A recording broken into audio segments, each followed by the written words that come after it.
Chapter 1863. Xia Jinyuan was relieved. But no matter what kind of accident it was, Little Fox would not let it go so easily. She could not let it go. As her boyfriend, he naturally supported her in her investigation. Okay, I got it. Dad, get some rest. I'll come back to see you tomorrow. Come back tomorrow? Commander-in-Chief Xia did not think he needed him to take the time to come back to see him, but he said seriously, you don't have to come back. If you bring little Yi back, I'll welcome you. Then you should go to the military. Sorry to disturb you. Major Xia smiled and said goodbye, then took the initiative to hang up the phone. He couldn't meet Old Man Xia alone. Whenever they met, Old Man Xia would always mock him. It was the type of person who would feel uncomfortable if he didn't mock him. Fortunately, he was mature now and did not argue with him. Otherwise, the father and son would have a fight. Xia Jinyuan stared at the phone for a few seconds and said softly, Old man, I'll keep a close eye on your daughter-in-law. Commander-in-Chief Xia listened to the rapid beeping sound and could not help but smile and shake his head. Little brat, you should spend more time with your girlfriend. Don't follow in my footsteps. All parents in the world were pitiful.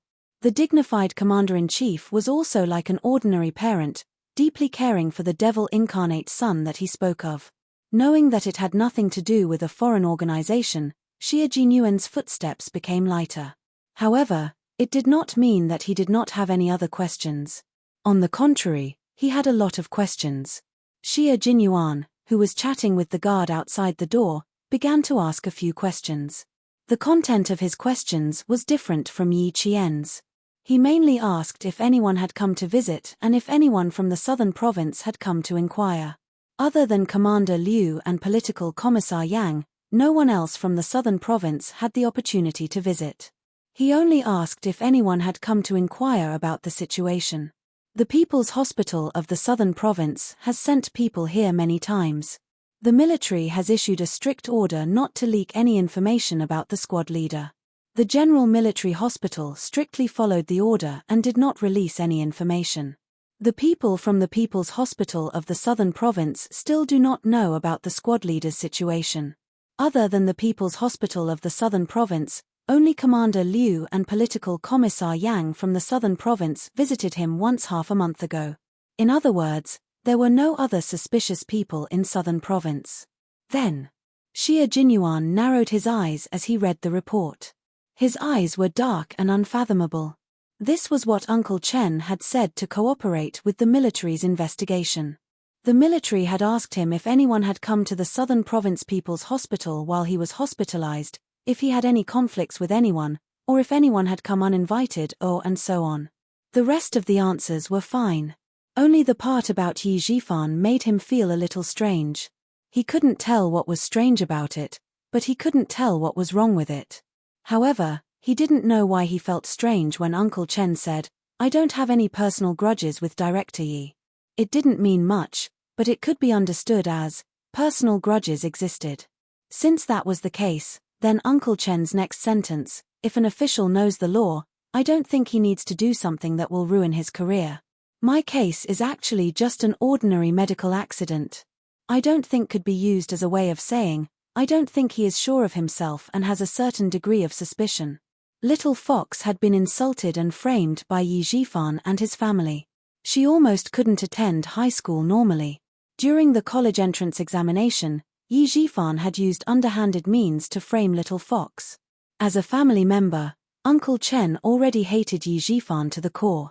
How could he say, I don't have any personal grudges with him? Chapter 1864. And the last sentence, my matter is actually just a normal medical matter, made him feel strange. It was as if he was intentionally trying to absolve Yi Zhifan. That's right. That was why he felt so strange.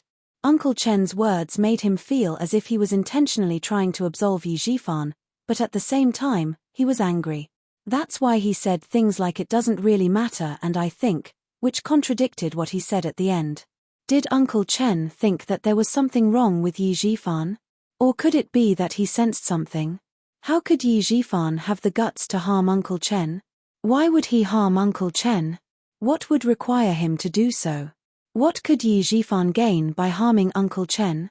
Was he not afraid of being exposed and losing his official position in the end? Yi Jifan was a smart and cautious official.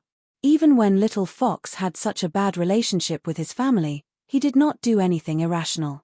Even when Yi Ying got into trouble during the college entrance exams, he did not do anything irrational. How could such a person suddenly harm Uncle Chen? For a moment, Xia Jinyuan was unable to make sense of Principal Chen's statement about cooperating with the military's investigation. He originally planned to show Little Fox the military's investigation report, but he decided to wait and listen to Uncle Chen's explanation first. Yi Qian did not ask for too long. She got up and looked at the sleeping Principal Chen through the glass. Her chapped lips were tightly pressed together, and her gaze was like that of a child who was afraid of losing something. It was as if she was afraid that if she blinked, everything would disappear. How could she not be afraid?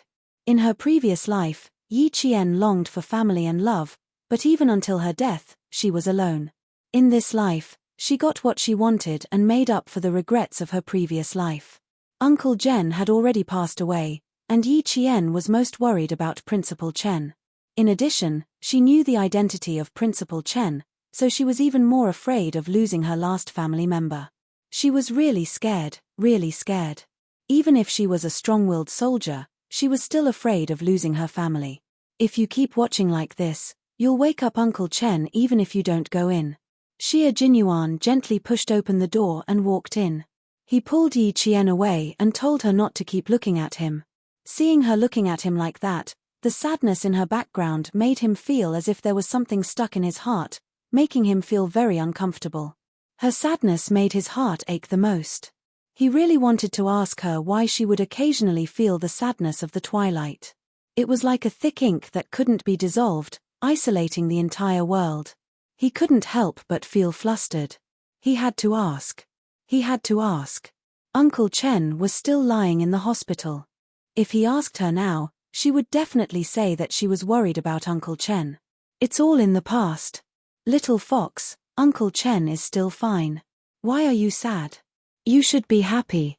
Xia Jinyuan patted her shoulder and said to the guard, "The two of us will keep watch here. We'll trouble you if we need anything." Yes. The guard saluted, opened the door, and left. Yi Qian, who was pulled back to reality, knew that something was wrong with her. She lowered her head and took a deep breath before turning around. Captain Xia was right. If she continued watching, Uncle Chen would definitely wake up. She turned around and saw the folder in his hand. Her eyes flashed with a hint of sternness. She asked in a low voice, "Did you get everything?" "Yes, they're all here. You can take a look first." After entering the hospital, he went straight to get the backup of the medical records and the investigation report from the Southern Province Police. Yi Qian went straight to the recuperation building. Looking at Yi Qian, who looked normal and didn't look sad at all, Xia Jinyuan looked at her with pity and said gently, "Sit down and watch. If you're tired, lean against the wall and rest for a while." Chapter 1865. The two guards stood outside and he placed two round stools against the wall. When Yi Qian sat down, he lifted her legs and placed them on his thighs. His slender fingers massaged her with moderate strength. "I took a look at him just now. Uncle Chen's condition is recovering well. He can be discharged in a week." The medical record was written in great detail, including the daily changes in Principal Chen's condition. The previous week, when he was in critical condition, the doctor kept watch over him. There was a detailed record every half an hour. After hearing from the guards, Yi Qian felt much calmer after reading the medical record. When she saw the suggestion written on the last page, Yi Qian smiled. "Yes, he can be discharged.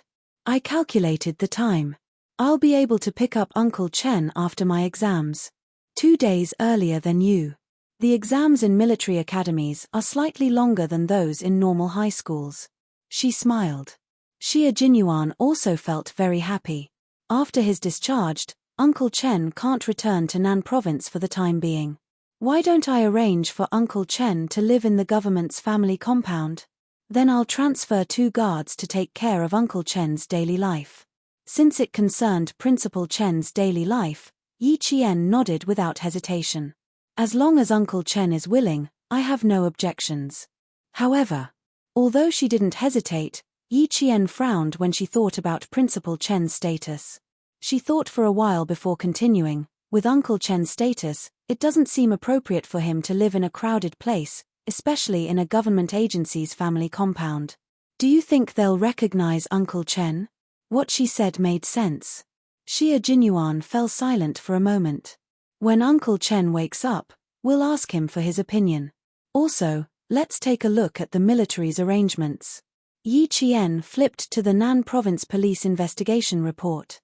As soon as her gaze landed on it, the smile on her beautiful face disappeared. Her indifferent expression suddenly became sharp. The results of the investigation were, the nurse made mistakes in her work, and murder was ruled out. The word murder was like 2 bullets hitting her heart with a bang. Her brain and nerves immediately caused a thick fog of blood to appear before her eyes. She looked up and stared at Xia Jinyuan with her red eyes. She asked angrily, "Murder? Why did the military suspect murder at first?" At that time, Captain Xia had told him that Uncle Chen's accident was due to a problem with his 4-drip. He did not mention that it was suspected of being a murder. Like you, I only found out after receiving the 2 reports. The military first suspected murder, then asked the Southern Province Police to investigate thoroughly. After 20 days of investigation, the Southern Province Police concluded that it was indeed a medical accident and ruled out murder. The military also concluded the investigation and confirmed that it was a medical accident and not a murder. Yi Qian looked at him as she spoke in a low voice. She flipped to the military investigation report. Her side profile was thin and sharp, and her chin was tense the whole time.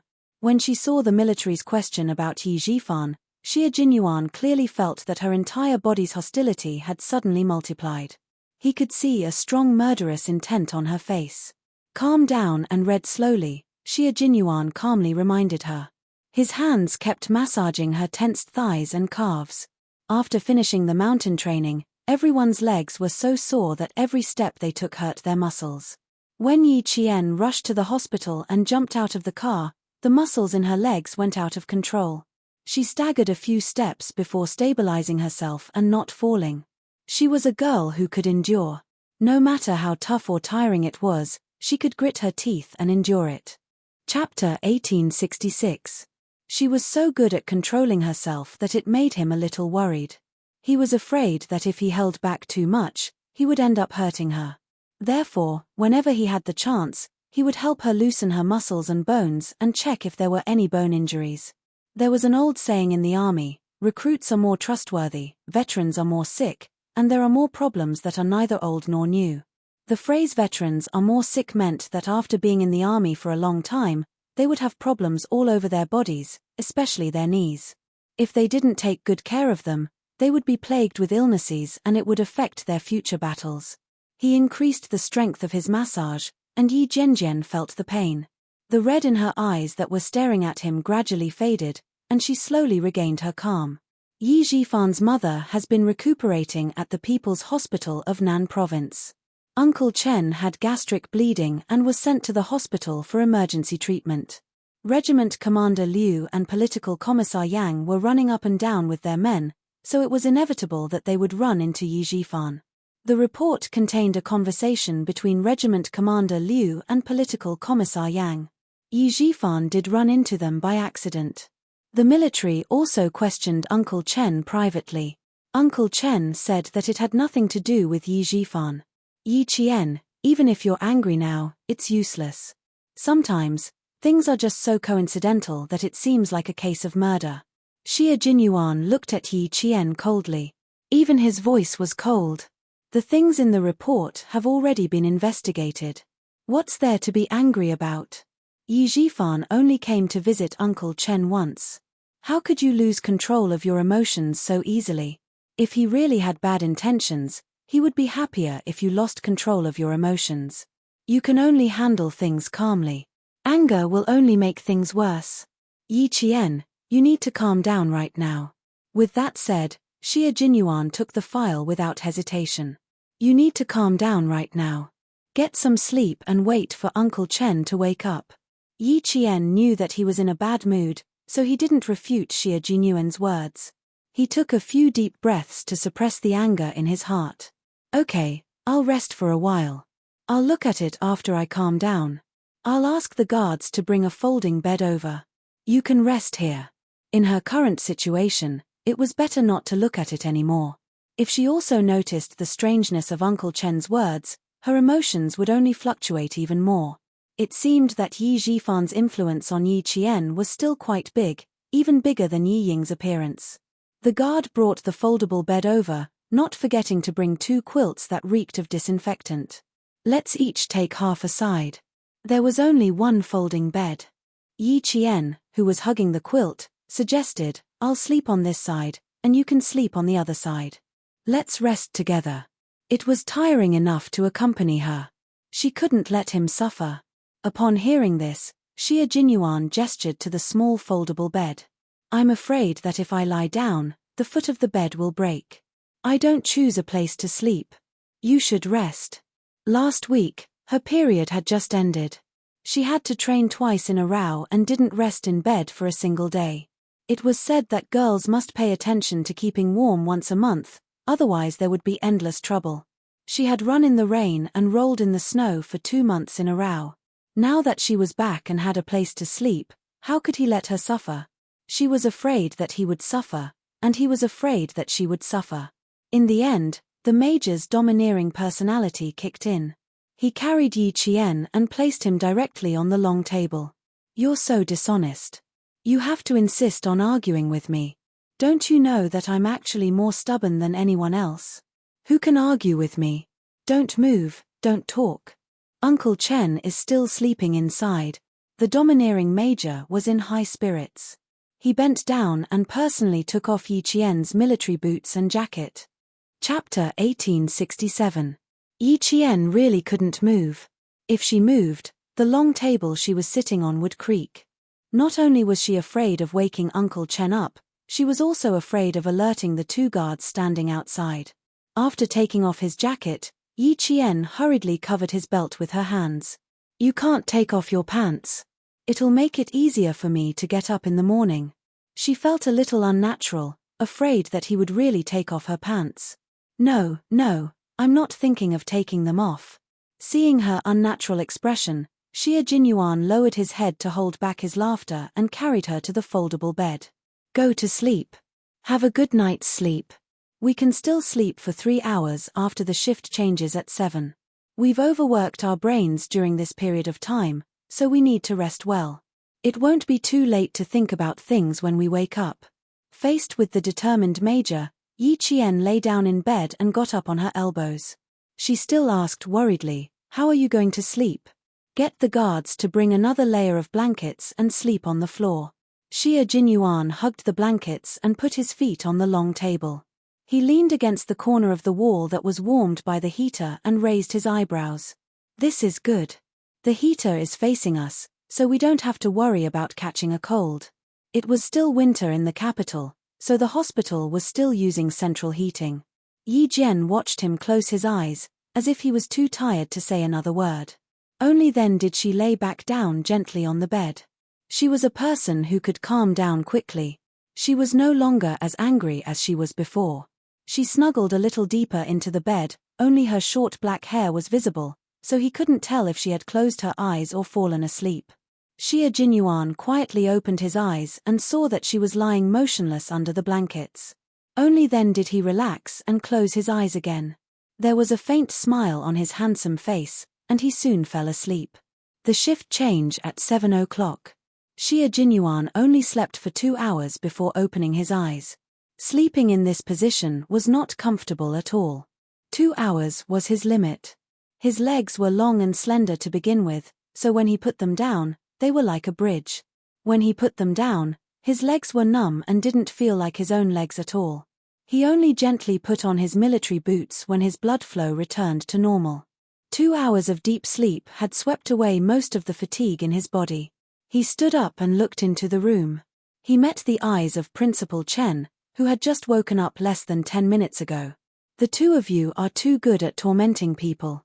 Why didn't you go to the hotel next door to rest? Can you sleep well if you sleep outside? Principal Chen lectured a little unhappily. After more than 40 days of high-intensity training, you should have a good rest when you come back. How can you mess around? During the emergency treatment, the military was afraid that something would happen to him, so they told him that Yi Qian was training with Xie Jinyuan and asked him to persevere and wait for Yi Qian to return. Although he didn't know where the training was, if it could make Yi Qian neglect his studies, it must be a very important and high-intensity special training. He did not feel sorry for Yi Qian during training. Soldiers did not have the right to think that training was tiring. He would only feel sorry when training was over. He would feel sorry for not having a good rest. How can I be at ease if I don't see you?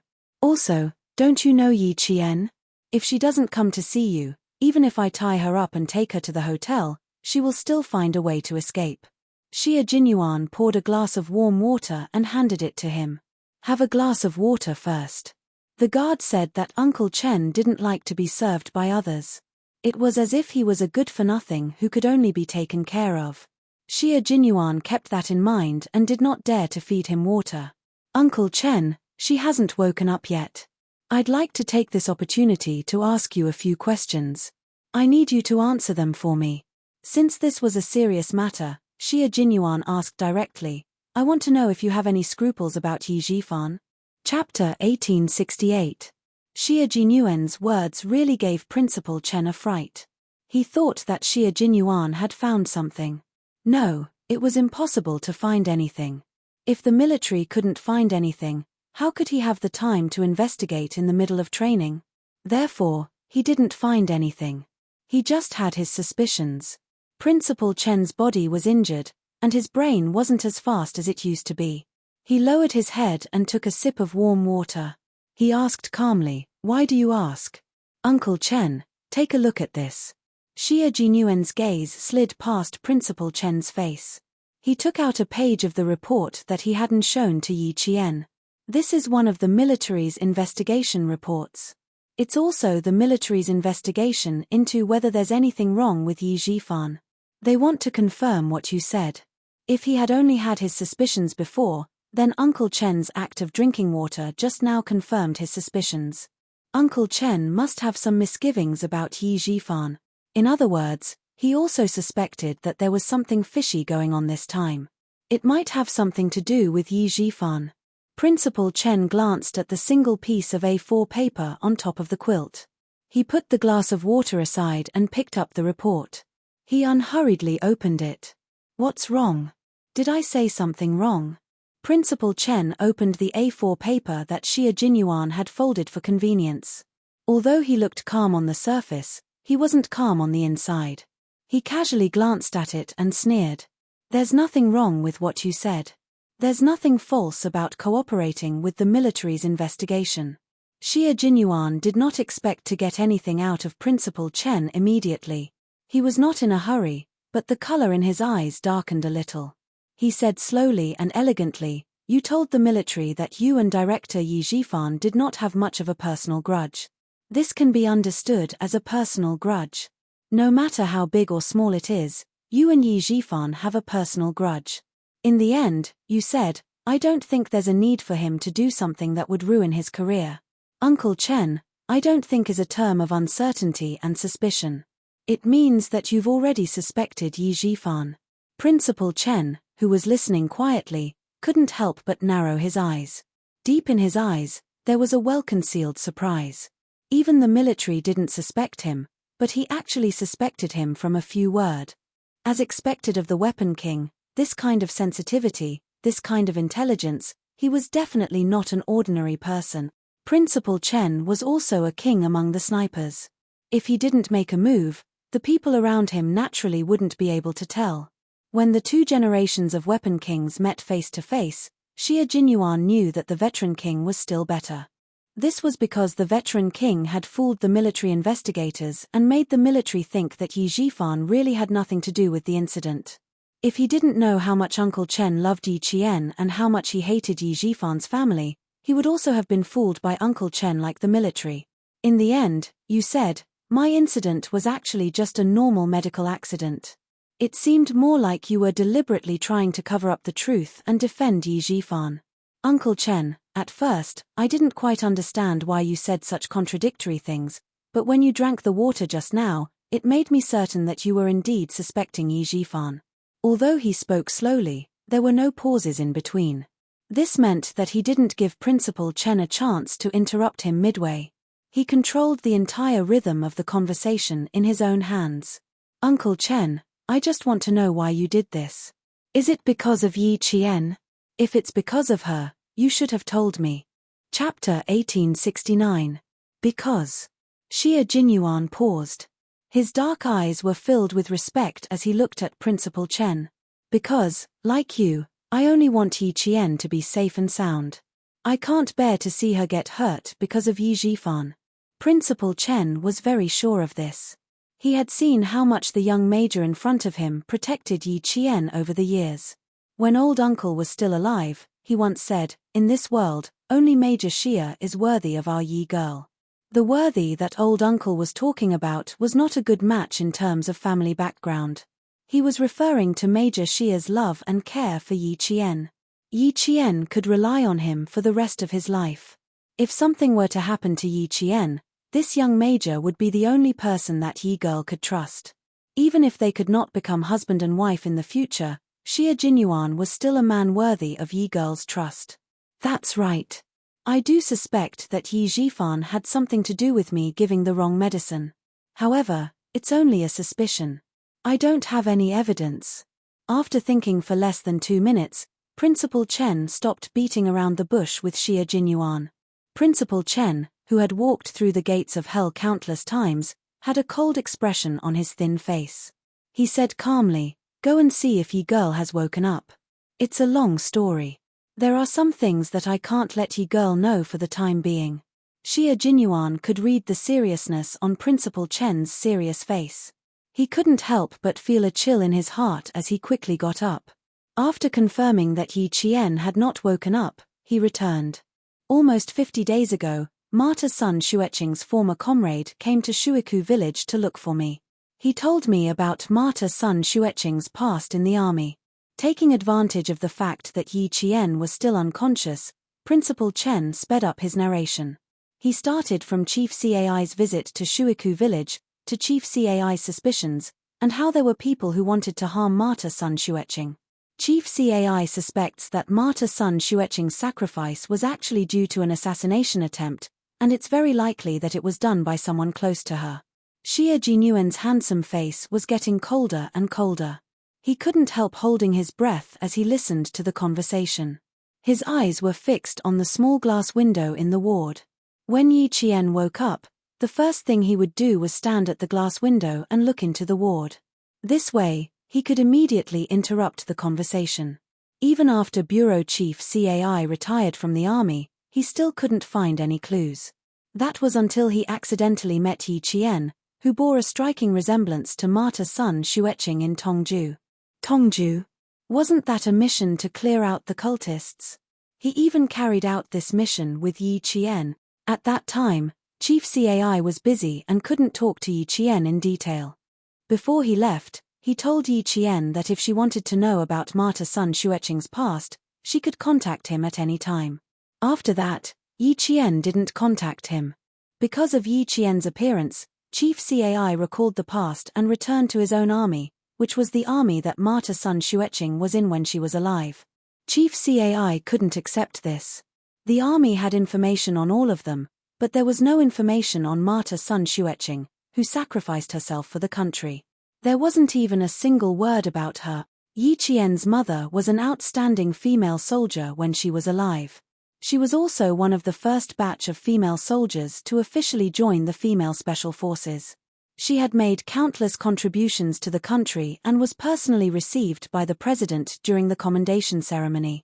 She was one of the first batch of female soldiers who had made countless contributions to the country and had the highest honor. In the end, the army that she was in when she was alive didn't even have a single word about her. Her contributions to the army were erased just like that. It was equivalent to erasing Marta's son Xueqing's entire being. Chapter 1870. What did this mean? This meant that it was a covert denial of the existence of such a martyr, denial of this person, denial of all this person's contributions. It made everyone forget her, completely erasing her from everyone's memories. At this moment, Xia Jinyuan, who was also a soldier, was furious. How dare they? That's right, they are indeed brave. When this matter was brought up again, Principal Chen was also angry. No soldier could accept this fact. This was an insult to a soldier. If Marta Sun Xueqing had made a big mistake, it would be fine. But she didn't. She was a soldier who sacrificed herself for the country. How could she be treated so unfairly? After Marta Sun Xueqing passed away, the army sent her belongings back. Among her belongings was a very precious hornless dragon jade pendant. When this jade pendant landed in Yi Jifan's hands, it became a protective talisman for his meteoric rise as an official. Xia Jinyuan immediately frowned. Uncle Chen, I don't quite understand what you're saying. How could a piece of jade become a protective talisman for his meteoric rise? First of all, Yi Jifan was able to become an official because he was protected by Marta Sun Xueqing. The government made him a village official so that he could take good care of Sun Xueqing. Later, the village official became an official in the town and gradually became an official in the city. Uncle Jen said that with the protection of the jade pendant, Yi Jifan would rise higher and higher in the ranks, but he would also fall even more miserably. The young major's brows were already furrowed. It was obvious that he didn't believe it. Principal Chen sighed and said seriously, I didn't quite believe it at the time, but I knew that Uncle Jen wouldn't say such things for no reason. Also, he said that the jade pendant wasn't something good and told Yi Jifan not to take it back. Although I didn't believe it, I still took it to heart. It wasn't until I was hospitalized with gastric bleeding that Yi Jifan approached me in the name of returning Marta Sun Xueqing's relic to the little girl. I suddenly thought of the jade pendant, what Chief Cai said, and what Uncle Jen said. Thinking of this, Principal Chen said, Marta Sun Xueqing used her own life to get an official position for Director Yi so that her daughter could be taken care of. In the end, Director Yi got the benefits but forgot the kindness. As he said these words, he had been paying attention to Yi Jifan's expression. He saw that his face had suddenly turned cold, and a deep viciousness had flitted across it. He knew that Yi Jifan had become suspicious. He suspected that he knew something. His expression told me that the benefit of the jade pendant was to protect his promotion. Uncle was right. I was still waiting for him to come again and deliver Marta Sun Xueqing's relic, but something happened to me at around 11 that night. After saying so much, Principal Chen drank all the water in the cup. I warned Yi Jifan, and something happened. I was lying when I said that I didn't suspect him. But everything needs evidence. The military and the Southern Province Police did their best to investigate. Even the doctors and nurses in the hospital who knew that I was hospitalized were investigated. There was no evidence that pointed to Yi Jifan wanting to murder me. Major Xia, if you were me, you wouldn't insist that Yi Jifan has a problem. I know that there is a high possibility that he has a problem, but I have no evidence. Moreover, if he really did do it, his actions made me happy. What does this mean? It means that the jade pendant is important. Chapter 1871. Headmaster Chen, who was originally angry because of Yi Jian's mother's incident, sneered coldly. His actions are a sign of guilt. It also shows that there is someone behind the jade pendant who is secretly supporting him. Just now, I said that Chief Cai of the Tongju police station suspected that Marta Sun Xueqing was sacrificed. He also said that he erased all of her deeds in the army. Major Xia, with your intelligence, you should know why I didn't directly say that I was actually suspecting Yi Jifan. Xia Jinyuan, whose face was already cold, answered in a deep voice, because you wanted to help Yi Qian lure out the murderer who killed his mother. Because at this point, you know that the murderer's identity is definitely not simple. Because he has the ability to protect Yi Jifan from a village official to a provincial official. At the mention of Yi Jifan, the young major's dark eyes rippled. I investigated Yi Jifan a long time ago and found that there was someone behind him, but I didn't find anything. This also shows that this person's identity is not simple and is very well hidden. There's one more thing I need to tell you. Yi Jifan has already connected with my family Xia's enemy, the Du family. The Du family's chief of staff Du has been at odds with my father since he was young. Chief of staff. Principal Chen's expression changed drastically. He asked in shock, the General Staff Department. Yes, the General Staff Department, but he's a deputy. Xia Jinyuan nodded. His thin lips pressed together and the coldness in his eyes deepened. It's quite surprising that he has connections with the Du family. The eldest son of Chief of Staff Du Kaiwei, is the commander of a brigade in the Nangguang military region. After participating in a drug production cleanup operation in the village, he was targeted. One time, he went out for dinner and was suddenly attacked with a knife. He was coincidentally saved by Yi Zhifan, who was eating with him. It's said that if Yi Zhifan hadn't blocked the knife, it would have directly cut Du Kaiwei's neck and killed him on the spot.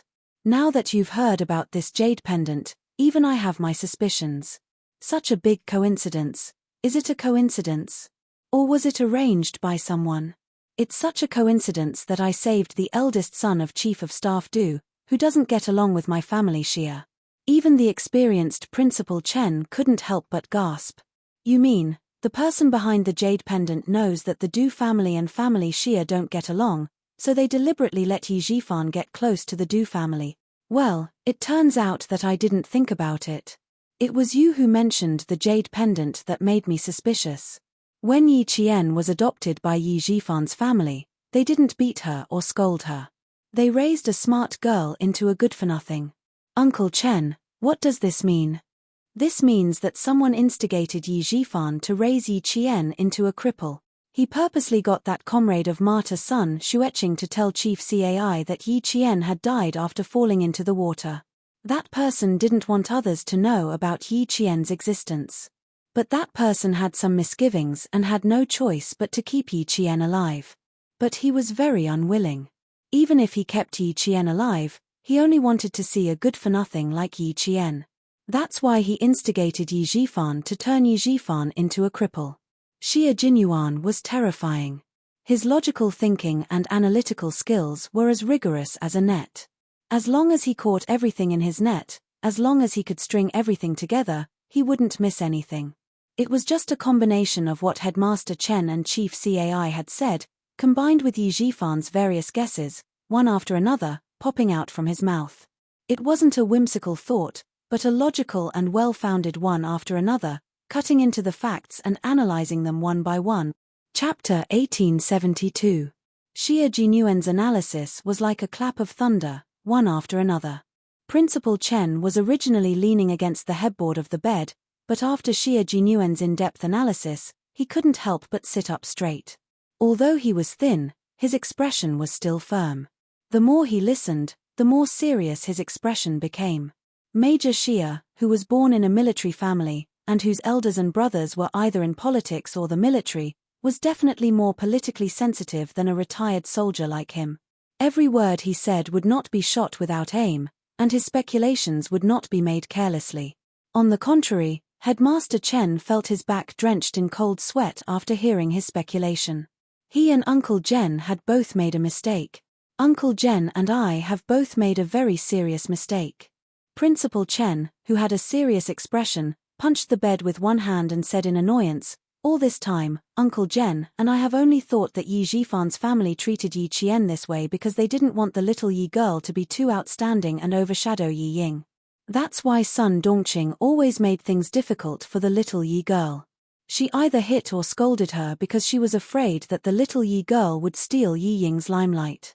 It wasn't just Principal Chen and Uncle Jen who thought this way, but everyone in the village thought this way. Sun Dongqing couldn't bear to see other people doing better than her, and other people's children being stronger than her own, so she would definitely do this.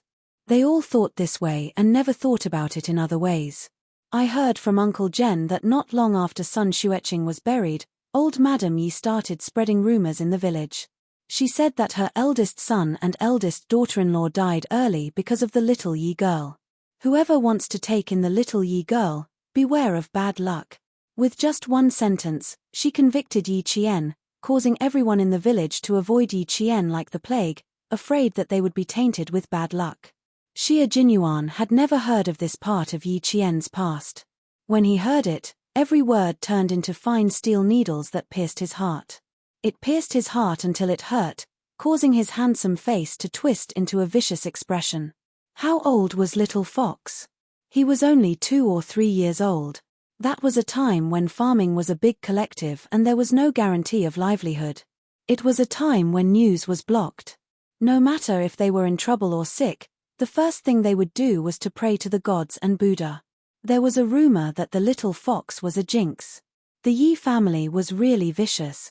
When Xia Jinyuan heard the pain in her heart, she sneered softly and said, "From the looks of it, old Madam Yi is paving the way for Yi Jifan to adopt Yi Qian. He's a jinx to his parents.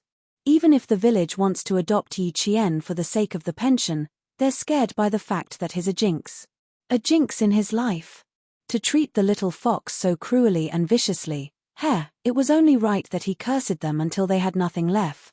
Principal Chen only knew about Yi Qian's past from Uncle General. Knowing all this, he felt even more pity for Yi Qian, and his heart ached for this little girl. Principal Chen looked at the middle-aged major, who was so angry that his handsome face was filled with anger, and felt gratified.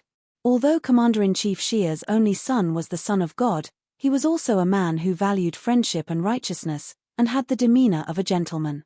If one day he was no longer around, with Major Xia taking care of him, Principal Chen would be able to answer to Uncle General at that time, who knew why the Yi family did this.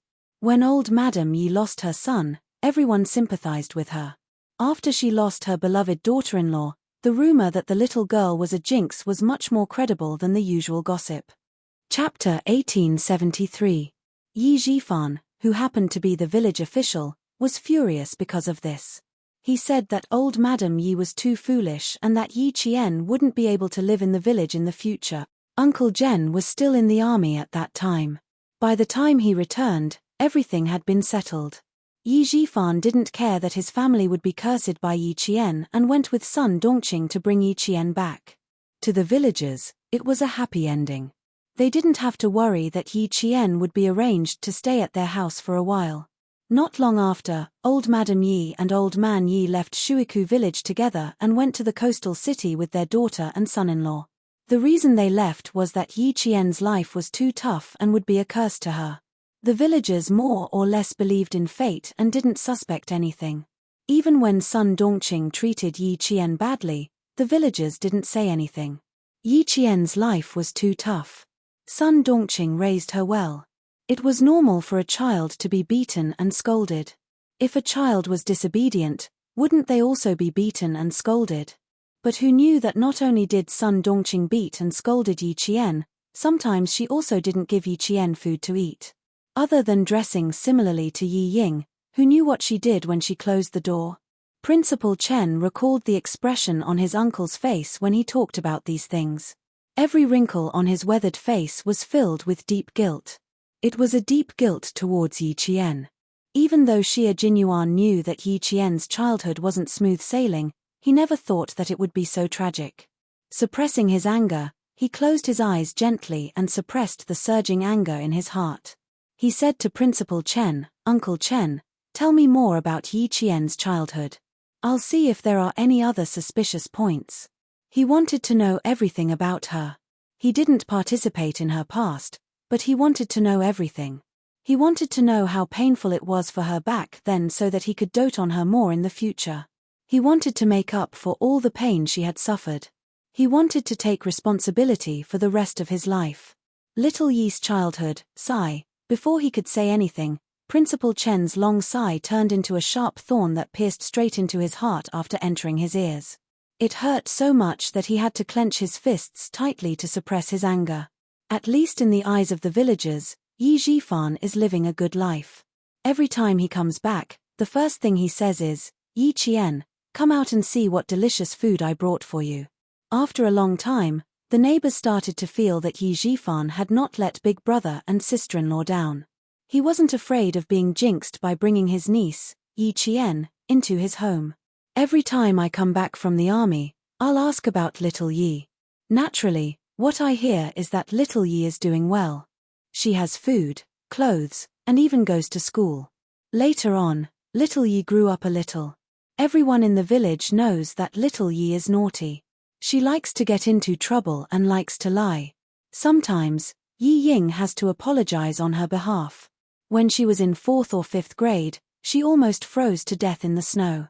Luckily, Uncle Jen found her and brought her home. Unfortunately, little Yi at that time wasn't the little Yi now. She didn't accept any help from me at all. Every time I went to look for her, I would be scolded by Sun Dongqing. After looking for her a few times, I gave up.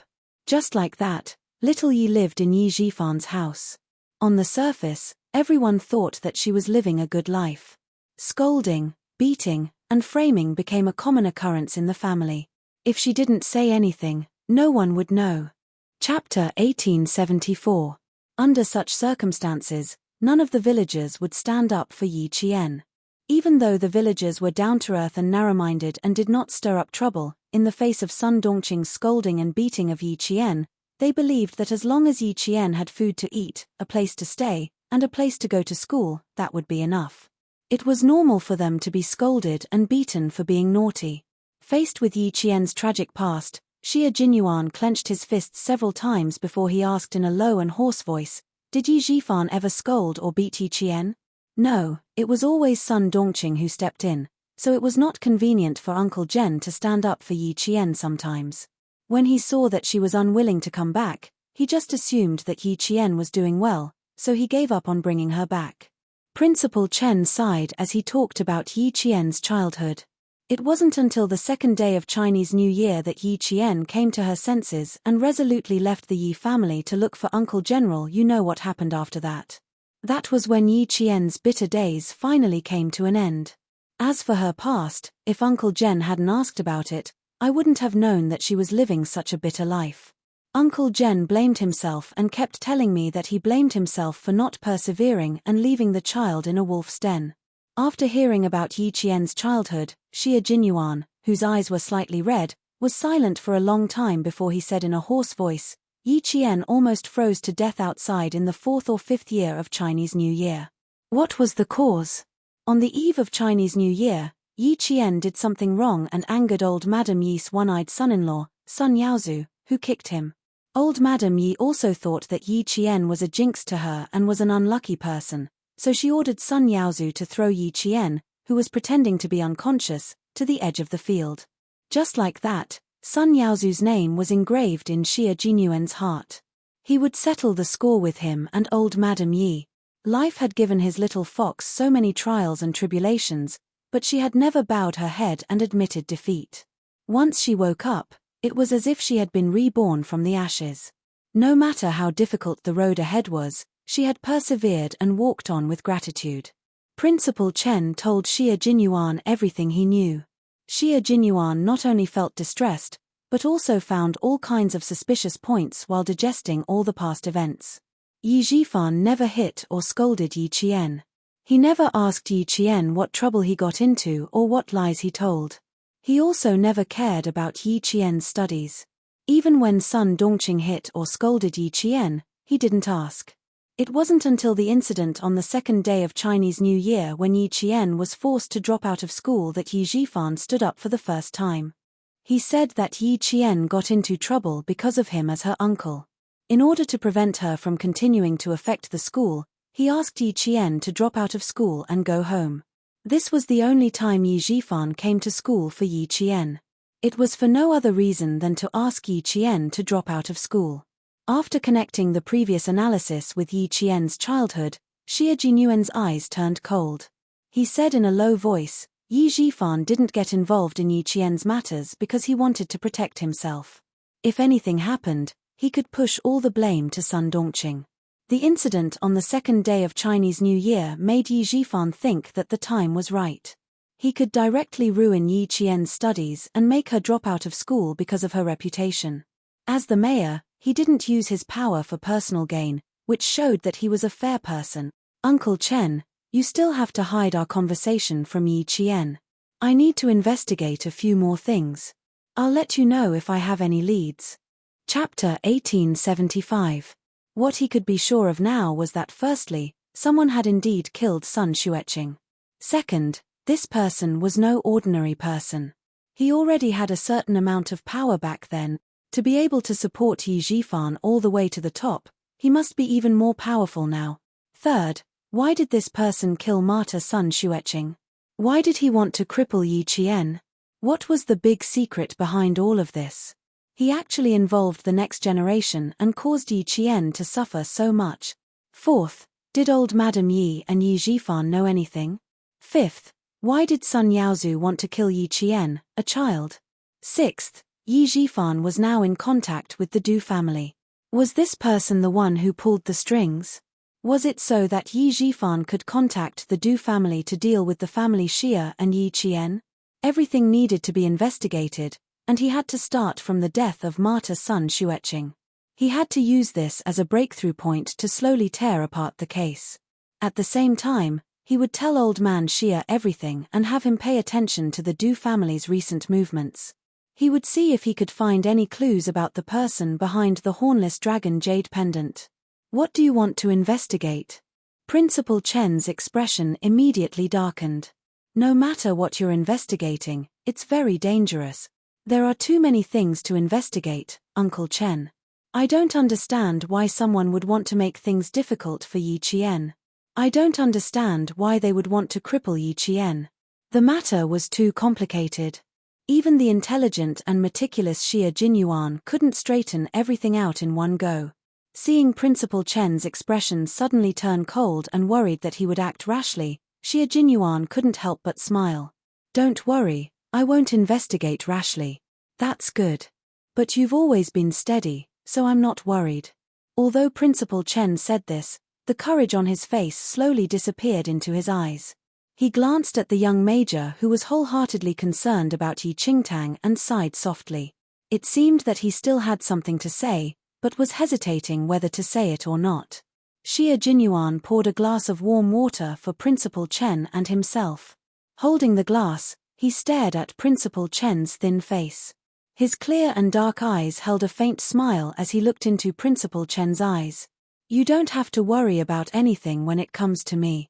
Yi Qian isn't just my girlfriend, she's also my comrade. In the future, she'll be the love of my life. Uncle Chen, before he passed away, he told me to take good care of Yi Qian, to protect my wife like a real man, to protect her, to love her. I promised Uncle that I'd use my entire life to treat Yi Qian well. His last words moved Principal Chen. He knew that Xia Jinyuan could tell that he was hesitating because of Yi Qian. If you want to say it, you can say it now. If you're still hesitant or have any misgivings, you can say it the next time we meet. I'll listen. Xia Jinyuan had always been very patient when it came to Yi Qian. He could tell that Principal Chen was in a difficult position, so he didn't press him. He only smiled and said, whatever happened to her in the past or in the future, I'll accept it unconditionally. Principal Chen, who was already moved, laughed. Major Xia, that night at the Snowy Highlands, you played mind games with me. Now you're much more skilled at it. You can say what I want to hear the moment you open your mouth. Actually, Yi Qian herself isn't too clear about this. She only knows that her father isn't old Madam Yi's biological son, but she doesn't know that her father isn't Yi Xinfan. Chapter 1876. What did he mean? Xia Jinyuan narrowed his eyes and looked at Principal Chen. I need you to explain it more clearly. I can't explain it clearly. Uncle Zhen only told me that Yi Xinfan's father isn't Yi Xinfan. If you have time, go back to Shuiku village. Chief Cai sent over a diary written by Marta's son Xueqing. I didn't read it, and neither did Chief Cai. Maybe there's an answer in it. Xia Jinyuan nodded. He definitely had to get the diary. He would take Yi Qian with him. If you want to investigate Yi Xinfan's mother, I can give you the contact of a person. Before Principal Chen could finish his sentence, Xia Jinyuan suddenly stood up. Principal Chen realized something and immediately turned to look at the door of the ward. He saw Yi Qian. Yi Jian seemed to have not woken up yet. She stared at Headmaster Chen, who was leaning against the bed, with her dark eyes. Her look made Headmaster Chen very worried. He turned his head and quickly asked Xia Jinyuan, this girl, did she hear anything? Don't worry. Just as Xia Jinyuan was speaking, Yi Qian seemed to wake up. The moment the door was pushed open, A figure rushed to the bedside like lightning. Ayaya, you little girl. My old bones are about to be crushed by you. Principal Chen didn't know whether to laugh or cry when Yi Qian hugged him tightly. This girl rushed over in such a hurry and still managed to avoid his hand that was holding the syringe. Sigh, he had made her worry. It was not that Yi Jian had not woken up, but she was so surprised that she was stunned. She hugged Headmaster Chen's shoulders with both hands and did not want to let go. She said in a muffled voice, "You're so skinny that only your bones are left. At that time, you promised me that you would take good care of yourself, but now, you see. Uncle Chen, you went back on your words." She didn't cry because she knew that her family didn't like to see her cry. She didn't feel sad because she was afraid that her emotions would affect Principal Chen. It's good to be thinner. Thinner people are more energetic and healthy when they get older. You, on the other hand, have lost a lot of weight. You've lost so much weight that there isn't much flesh on your face. Principal Chen gently patted Yi Qian, who was trembling slightly. This child was so obedient that it made one's heart ache. She knew that he didn't like her and would cry at the slightest thing, but she had been holding it in, afraid that she would make him unhappy. He couldn't understand why someone would want to make things difficult for such a well-behaved and obedient child, who had no parents. Xie Jinyuan moved a chair to the side of the ward, put his arm around Yi Qian's shoulder and asked her to sit down. Uncle Chen just woke up. Stay here and chat with him. I'll go get breakfast. His original plan was to return to the military base after sending Yi Qian back to school, but now he had to change his plan. He had to go to Shuiku village first, so Yi Qian could only go back to school alone. The 4-day break was a little rushed. If he went to Shuiku village, he wouldn't be able to go to the National University of Science and Technology of China. Xie Jinyuan, who had rebooked his plane ticket, came up with a bowl of plain porridge. He happened to see the doctor doing his rounds. After the doctor finished writing the medical record, he smiled and said, "I didn't expect you to be able to understand these medications. I almost thought that you were a military doctor." He then said to Principal Chen, "Your child is really smart. She can even teach herself medicine." Yi Qian was changing Principal Chen's 4-drip.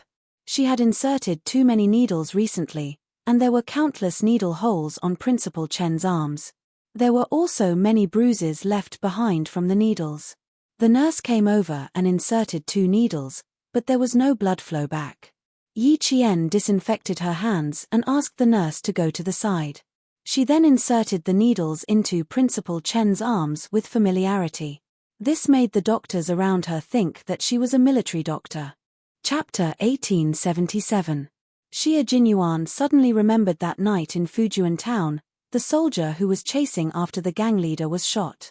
At that time, it was Yi Jian who assisted the military doctor to complete the operation. When the military doctor was cleaning the gunshot wound, Yi Qian would be able to prepare the necessary surgical tools and pass them to the military doctor accurately. At that time, he thought that the military doctor had told Yi Qian in advance, but now it seemed that she probably knew it herself. Why did she know it? How old was she at that time? She wasn't even a third-year middle school student. How did she know it? Who taught her? Did the military doctor teach her at that time? If he had taught her, with her memory and comprehension, she would have been able to remember it. Suppressing his surprise, he heard Principal Chen laugh and say, "She's smart. She likes to flip through all kinds of books and knows how to use her own hands. She just looks familiar. How can she compare to a nurse who graduated from a professional college? Besides, they also need to learn some simple emergency measures. If they don't know anything, then it'll be troublesome." Xie Jinyuan couldn't help but laugh. She was indeed eager to learn. As long as she thought it was useful, she would take the initiative to learn. Things like bandaging and inserting needles were basic emergency measures that they had to learn on the battlefield. It was normal that she would insert needles into Uncle Chen. Our nurses also need to learn more. She's not a professional and can insert needles on the first try. You guys need to learn more, the doctor said humorously to the 2 nurses. Although he was joking, he was also lecturing them. The 2 nurses nodded and humbly listened to the lecture. Just now, the 2 of them were indeed a little embarrassed. They had each inserted needles twice without success, but the female soldier from the army succeeded on the first try. They were so familiar with her that they thought she was the accompanying military doctor in the army. Yi Qian, who was wearing the jungle combat training uniform of the field forces, was easily misunderstood by them. After adjusting the speed of the drip, Yi Qian stood up straight and said with a smile, "I was a little impatient. Please forgive me, Professor.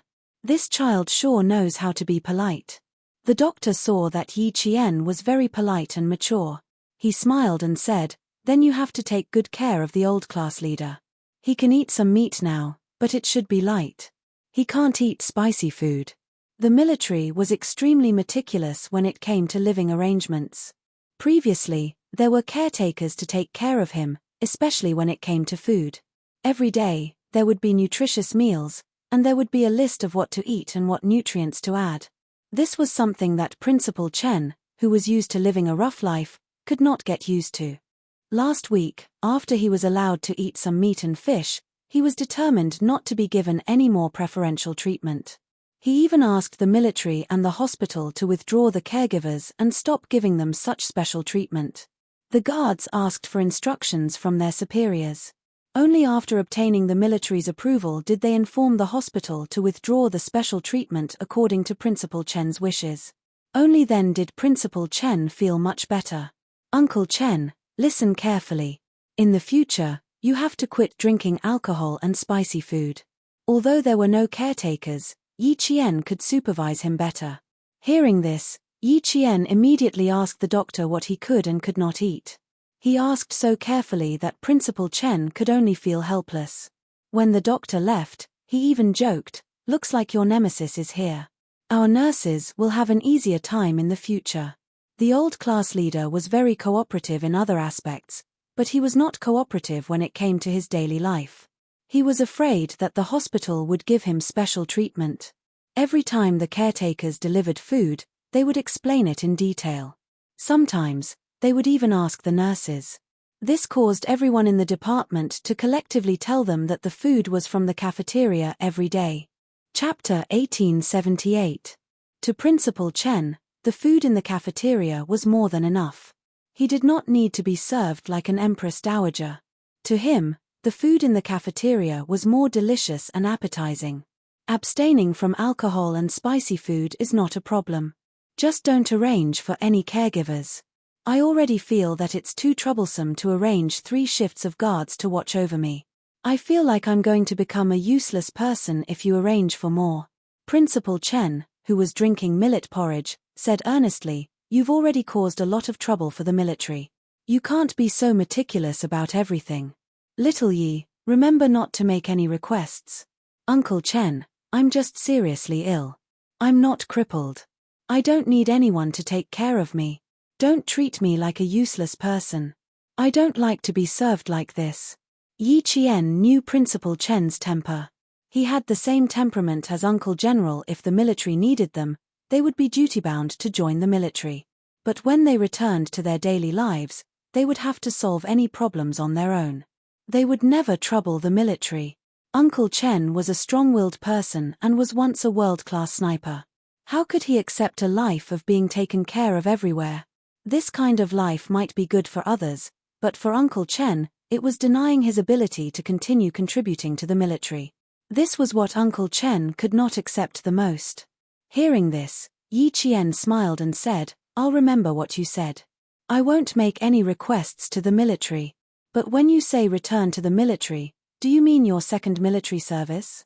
Otherwise, Uncle Chen would not say that he would return to the military directly. Instead, he would say that he would visit the military occasionally." Return to the military directly? Xie Jinyuan, who was putting a steamed bun on Yi Qian's plate, could not help but look over. "If you stay in the military all the time, you can. You'll be happier too." According to China's military service law, retired soldiers could not return to the military in principle. However, if the military specially recruited them, they could still return to the military. However, they were not considered veterans. They were only specially recruited. It was like a university inviting an old expert to teach a class. "Yes, I'm re-employed as a special recruit, so I can't be considered an official soldier. But when I return to the army, there will be no one at home. If you want to go home. Principal Chen hesitated. He was worried that when Yi Qian returned to the village, the house would be too empty and cold. Uncle Chen, I think it's pretty good. In the future, as my training and studies become more intense, I'm afraid that I won't be able to return to the village often. When I enter the army, it will be even more difficult for me to return. I think it's good that you've been specially hired to return to the army. Yi Qian interrupted him somewhat anxiously. She knew what Principal Chen was thinking, but to put it bluntly, she really didn't have much affection for Shuiku village. It was probably because she had been hurt too badly by the rumors and slanders in the village in her previous life, and it was also probably because she had weak feelings for other people other than her family. So much so that even though she had lived 2 lives, she could not bear to part with the village that had raised her. If Uncle Chen was specially hired to stay in the army in the future, that would be perfect. In the future, during the holidays, she could directly return to the army to look for Uncle Chen. She could also train with the soldiers during the holidays. Yi Qian only needed to think about this kind of life for a moment, and the corners of her mouth curled up slightly. It seems like you really want me to return to the army.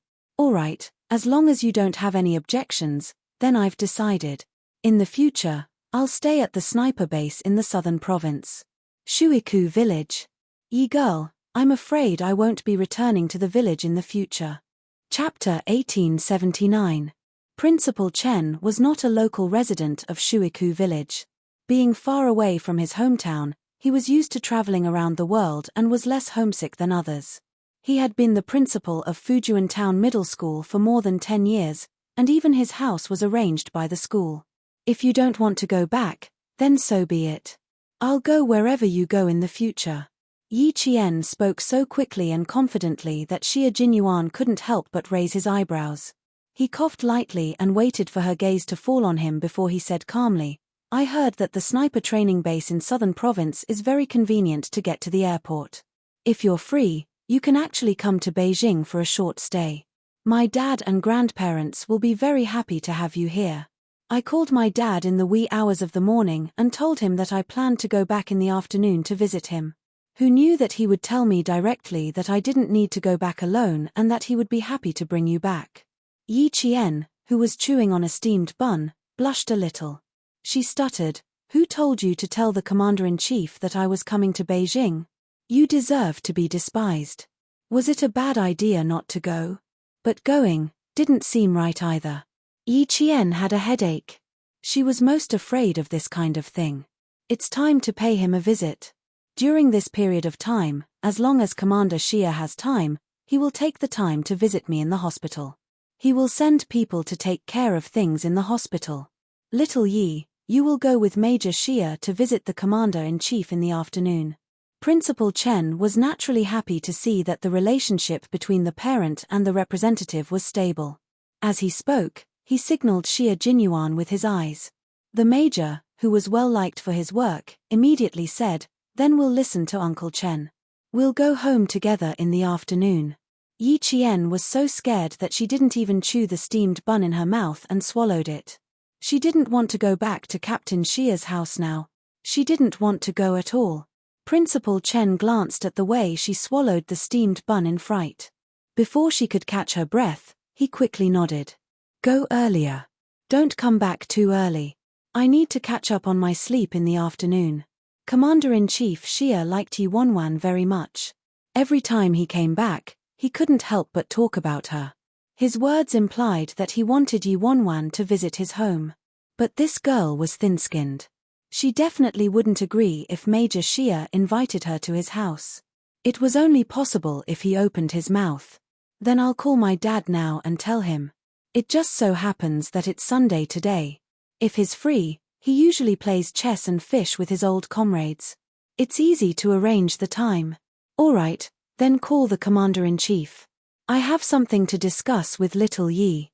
Without needing Yi Qian to say anything, Principal Chen made the decision and instructed Major Xie, who had wanted to bring her home for a long time, to quickly make the arrangements so that Yi Qian wouldn't have a chance to recover from his shock. Yi Qian couldn't get a word in edgewise. By the time he caught his breath, everything had already been decided. Seeing Xia Jinyuan get up, she rushed over and tried to grab his arm. Don't, Little Yi, look at this medicine. Isn't it a little too fast? Why do I feel a swelling pain in my arm? She wanted to stop him, but she had to see if Principal Chen would agree. Yi Qian immediately withdrew his hand and turned off the drip. He asked anxiously, other than the swelling pain, do you feel anything else? Does your heart beat faster? Do you feel any pressure when you breathe? Has something similar happened in the past? Today's medicine was the same as a few days ago. However, with the same medicine, she didn't feel any discomfort at first, but later on, she felt uncomfortable. Similar situations had happened before. Yi Qian was a little nervous. Chapter 1880. Xia Jinyuan had already stood up gracefully and left the ward to call Commander-in-Chief Xia. Principal Chen, who was pretending to be unwell, saw that Xia Jinyuan had already left the ward. He instructed Yi Qian to sit down and said earnestly, "Why are you panicking? Sit down and finish your breakfast." Yi Qian, who knew that Principal Chen had done it on purpose, heaved a sigh of relief and said, "Uncle Chen, I can't stand being scared like that."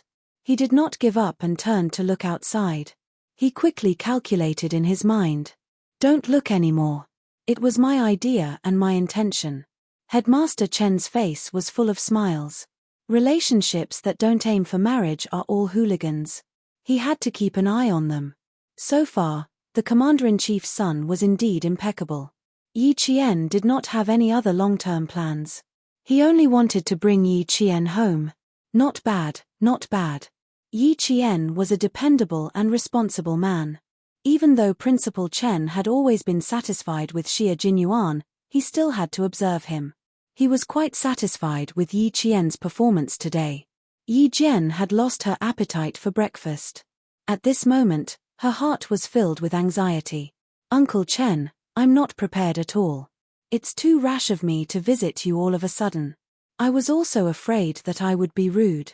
You know that I really don't know much about relationships. There are some things that I don't dare to face. What should I do if I were to be rude? Yi Qian was very anxious and nervous. She did not have her usual calmness. Her little face was so tense that even the expression in her eyes was very unnatural. Seeing this, Principal Chen could not help but sigh softly. They had taught Yi Qian how to be strong, independent and work hard, but they had not taught her how to deal with complicated relationships. Fortunately, Major Xia saw through Yi Qian's resistance to the outside world and had a deep conversation with him. After that, Yi Qian did not stay in a narrow circle. Major Xia personally led her. In about half a year, Yi Qian was able to get along well with the sergeants in the army. It was the same in school. She was no longer alone and had a few good friends. The little girl in the past had grown up day by day. Now, she was a female soldier who could shoulder responsibilities. In a few years, she would be at the age to talk about marriage. Looking at her fearful and uneasy appearance, Headmaster Chen gently patted her arm and said earnestly, "Girl, don't be too nervous. Don't be afraid of being rude. In Uncle Chen's eyes, you have always been an honest, trustworthy, and well-mannered child. How can you think that you will be rude? Even if you do something wrong, don't you have Major Xia? With him around, what are you afraid of? Or are you saying that you don't want to go because you've never considered that your relationship with Major Xia will last a long time?" No, I just wasn't prepared. She had lived for 2 lifetimes before encountering something like this, so there was always a sense of fear in her heart. She did not have the confidence and was afraid that she would not do a good job. Do you think that if I suddenly go over, Commander-in-Chief Xia will think that I'm not very sensible? The more she spoke, the more nervous she became. Seeing that she was about to twist her fingers into pieces, Principal Chen did not know whether to laugh or cry. Why are you so worried? You are not afraid of anything. Why are you afraid of going to the Commander-in-Chief's house? Besides, this time you are going there to thank the Commander-in-Chief for taking care of me. How can it be rude? If you come and don't go, it will be rude. Chapter 1881. The Commander-in-Chief is also looking forward to you going, which shows how satisfied he is with you.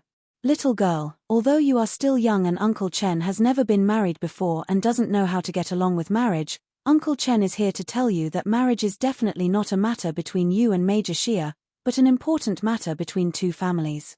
If the Commander-in-Chief's family is satisfied with you, then that is a true marriage. If he is not satisfied, no matter how good Major Xia is to you, Uncle Chen will never agree to let you be with him. Go over today and thank the Commander-in-Chief for taking care of me. Tell him that I, Chen Dongfeng, have nothing else but to train a few more excellent snipers and not let the troops down. With this heart-to-heart talk, Yi Qian suddenly felt a lot less burdened. Meeting the parents was a very cautious thing. Although she knew that Commander-in-Chief Xia was satisfied with her, she was still afraid that her relationship with Du Jiari would implicate the Commander-in-Chief.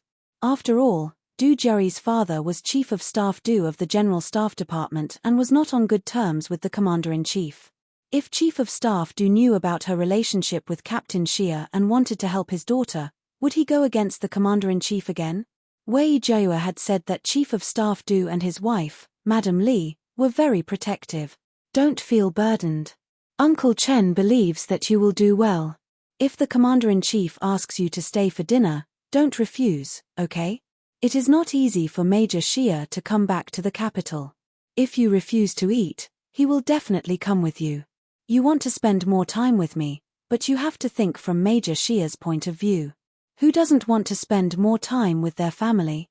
Especially since both of you are soldiers and you spend very little time at home. What you do is so dangerous. Your family will only be relieved if they see that you are safe. Girl, no matter how nervous you are, you have to go. There were no flowery words or grand principles. Headmaster Chen's words were simple and easy to understand principles of how to deal with people. Yi Qian nodded gently. Okay, I know. It was better not to think about it in her heart. She really couldn't just think that she didn't want to go and not think that if she didn't go, Captain Xia would most likely not go home. Didn't he just say that Commander-in-Chief Xia had said, if he goes home alone, then don't come back either? Although he was very nervous, he didn't care anymore. He gritted his teeth and went ahead. Yi Qian gritted his teeth as he made his way to the entrance of the courtyard. The guard checked their IDs and confirmed that their identities were correct. He saluted the two people in the car and immediately let them go. When the car window was rolled up, Yi Qian immediately raised his hand to rub his face, trying to loosen his stiff apple muscles.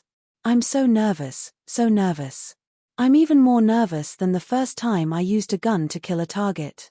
She rubbed her face, pouted her cheeks, tugged at the corner of her clothes, adjusted her hat. She looked extremely nervous. Xia Jinyuan tried hard to hold back his laughter.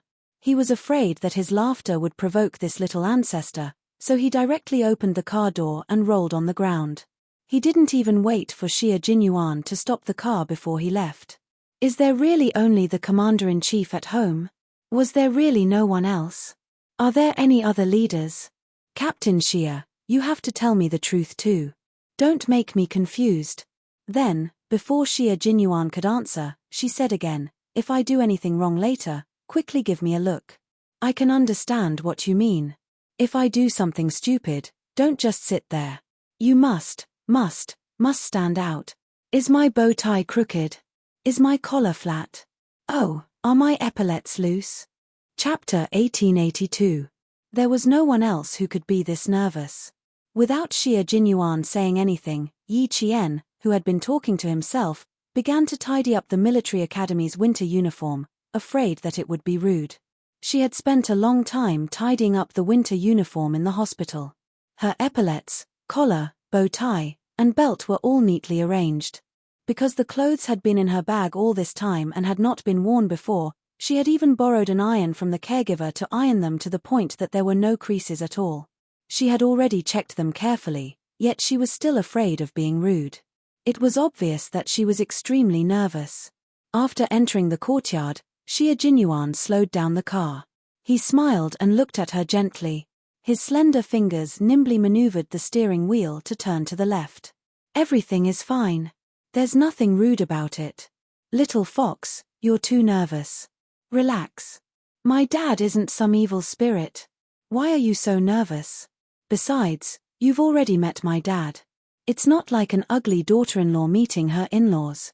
My dad was very happy when he heard that you were here. The good news came so suddenly that he wondered if I was deliberately teasing him. He only believed me after confirming it with me. You said you were nervous.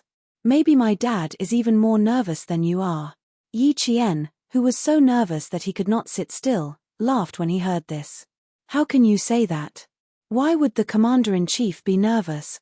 After being teased by him, Yi Qian finally felt that he was no longer as nervous as when the car drove into the courtyard. He patted his chest and continued to take deep breaths. Don't be nervous, don't be nervous. If you retract your head, you'll be stabbed. Just grit your teeth and you'll get through it. Xie Jinyuan's forehead twitched when he heard that. He was even distracted from driving. My house is not an execution ground. You won't be stabbed. Don't you usually have psychological training? Why isn't it working now? It's two completely different concepts. Yi Qian glared at him and continued to take deep breaths. Those psychological training are either for combat or for captives. How can it compare to this? Why can't we compare? You're so nervous right now. You're even more scared than going into battle with a spear. Little fox, you have to calm down. Why don't you just imagine my father as a heinous bad guy, and you as a spy whose main purpose is to gain the bad guy's trust so that it'll be easier for our army to infiltrate and steal the enemy's intelligence so that we can win the battle. Faced with Yi Qian's nervousness, Major Xie tried to hold back his laughter as he came up with one bad idea after another. Most of them were based on slandering his old man so that Yi Qian could relax a little. Yi Qian finally understood how Commander-in-Chief Xie and Captain Xie got along. You insult me, I insult you. As long as there was an opportunity, they would roll up their sleeves and fight it out. The first time they met, the Commander-in-Chief had said that he often fought with Captain Xie back then. It seemed like it was true. There was no lie at all. This way of getting along with each other might seem like they didn't have much feelings for each other, but in fact, the relationship between father and son was quite close. They got along like brothers and were on the same level. It was a very relaxed way of getting along with each other. Yi Qian said somewhat enviously, "You have a very strong father-son relationship with the commander-in-chief." Faced with the sudden praise, the thick-skinned Major Xie actually felt a little uncomfortable. The old man and I used to fight a lot in the past. We didn't like each other. The father-son relationship you mentioned probably came from fighting. But the children in our courtyard are all similar.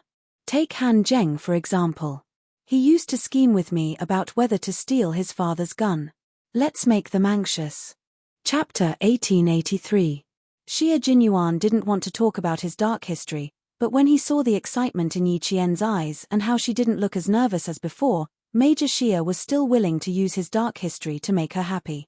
A man who was willing to coax you with a dark history that he didn't want to talk about was usually your Mr. Right, because he was willing to share the rest of his life with you, only hoping that you could completely walk into his world. Although I'm a gangster, I can't steal a gun. But since Han Zheng mentioned it, I didn't want to dampen his spirits, so I immediately nodded and agreed. Guess what I did after that? You also stole the commander-in-chief's gun? Xie Jinyuan laughed. Silly fox, how can a gun be stolen so easily? The current gun control law is not a modified version. There were strict regulations back then. Although I'm a gangster, I know that if a soldier loses his gun, he will be fired. Although I don't get along with old man Xie, I won't steal his gun. Then what bad things did you do? Yi Qian really liked hearing about it. Hearing about his childhood made her feel like he was making up for her missing childhood. I don't think it's a bad thing. Han Zheng gets angry every time I mention it. When I went back, I thought about it and was afraid that Han Zheng would really steal the gun, so I ran back to the Han family and told Uncle Han. When Han Zheng came back from his calligraphy class, he was greeted with a whip. Han Zheng was beaten until he cried out in pain. Yi Qian couldn't help but laugh out loud. Her laughter was as clear as spring water and was filled with the flavor of sunshine. Han Zheng must be angry. He couldn't make up his mind and specially came to ask you.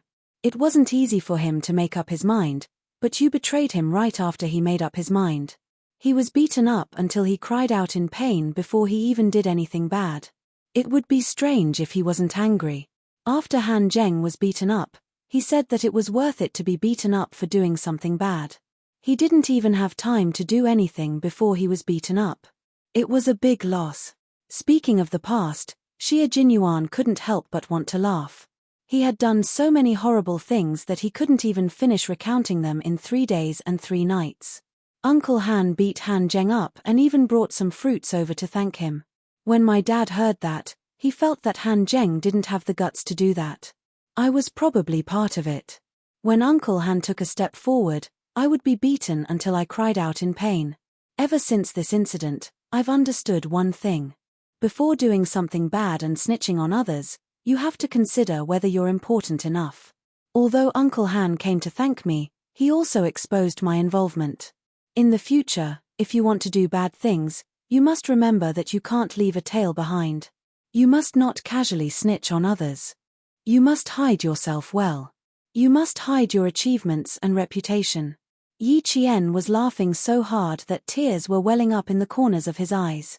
Even though Captain Xie did not have a mother by his side during his childhood, he was still very happy with the love of his family. Captain Xie, you're very lucky, she said sincerely.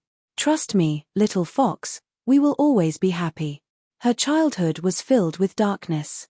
He was willing to use his own childhood to fill her with longing for her childhood life. With Xie Jinyuan's childhood memories, Yi Qian's tense heartstrings finally relaxed.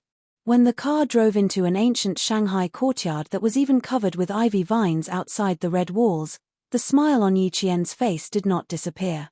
When the security guard saw the car drive into the garage, he immediately went into the room to report. Commander-in-Chief Xie, who had long been prepared for his future daughter-in-law's visit, quickly stood up, straightened his clothes, and personally opened the door to welcome her. At least that guy had some ability. He knew how to coax his wife back. Chapter 1884. The compound arranged by the military for Commander-in-Chief Xie had a large area of vegetation. In front of the old Shanghai-style compound, there was a corridor that looked like a modern sky garden. The corridor was made of red bricks and was not painted. The red bricks and white walls had pots of potted plants on them. Even in the middle of winter, there were small red flowers in the potted plants. Yi Qian took a closer look and realized that they were blooming red plum blossoms. The outer walls were covered with vines. Because it was winter, all the green leaves had withered, leaving only brown vines that looked like spider webs clinging to the walls. Yi Qian shifted her gaze to the second floor.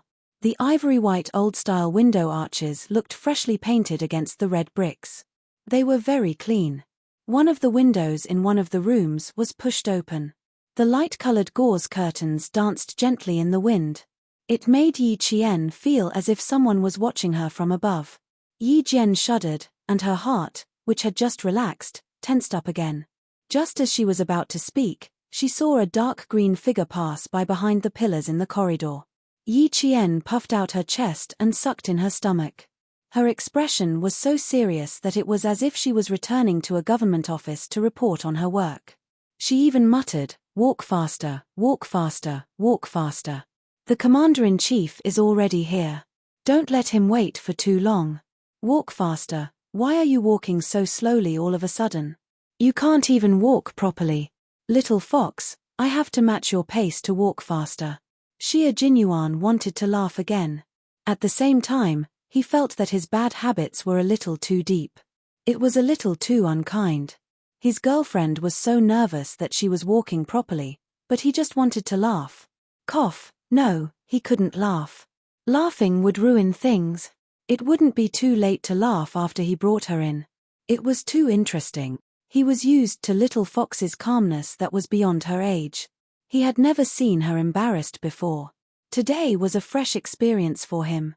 No matter how he looked at it, it was not enough. Xie Jinyuan, who was usually able to walk properly, held Yi Qian's hand and squeezed it slightly. "Come, follow me." Yi Qian was really embarrassed at this moment. She did not expect herself to take a straight step. Commander-in-Chief Xie, who was standing on the steps, also wanted to laugh, but he held back and maintained a kind smile. He looked gently at Yi Qian, who was led by his son all the way here. Xiao Yi, treat this place as your own home. Don't be so nervous. I'm not a man-eating tiger. What are you afraid of? Even if I'm a man-eating tiger, with the abilities of the special forces, it's not a problem to get rid of a tiger. This was what Commander-in-Chief Xia said to his future daughter-in-law, who was visiting his house for the first time. His future daughter-in-law, who was originally nervous, almost trembled and fell. Be careful under your feet, the gravel road is a bit uneven. He held his girlfriend firmly and said softly, my dad is right. If you're not even afraid of a tiger, my dad has nothing to be afraid of. Yi Qian thought, even 10 tigers are no match for the commander-in-chief. She dared to hit a tiger, but she definitely did not dare to hit the commander-in-chief. The commander-in-chief saw that Yi Qian was so nervous that she did not know where to put her hands and feet.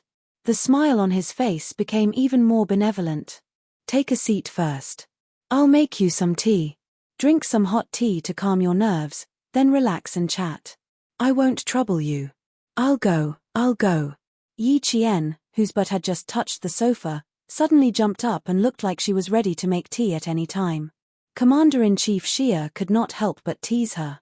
Do you know where my kitchen is? Chapter 1885. Where was Commander-in-Chief Xia's kitchen? He really didn't know. Yi Qian stood up and sat back down silently. He had already despised himself 100 times. When Commander-in-Chief Xia went to the tea room to make tea in a good mood, Xia Jinyuan came up to Yi Qian and said with a smile, don't worry, you'll know where my kitchen is after you come here a few more times. I'll also tell you where my room is later and invite you in to have a seat. At that moment, there was a little person dancing happily in the major's heart. When he saw Yi Qian's embarrassed state, he couldn't help but love him even more. He was too cute. How could he be so cute? He was so cute that he really wanted to kiss him. Xia Jinyuan glanced at the corridor leading to the tea room from the corner of his eye. He immediately seized the opportunity and kissed Yi Qian's cheek at lightning speed. Give me a kiss so you can relax. Yi Qian jumped when he was kissed. He covered his cheek with his hand and quickly glanced in the direction where the commander-in-chief had gone. He glared at the man who still dared to be impudent. You're even more nervous now. You need to stay away from me. Are you sure you want me to sit away? You don't want me to support you? Xia Jinyuan raised his eyebrows. There was a deep smile on his elegant face. He pretended to get up and sit on the other side. Then I'll really go over there. You can have a good chat with the old man while you drink tea.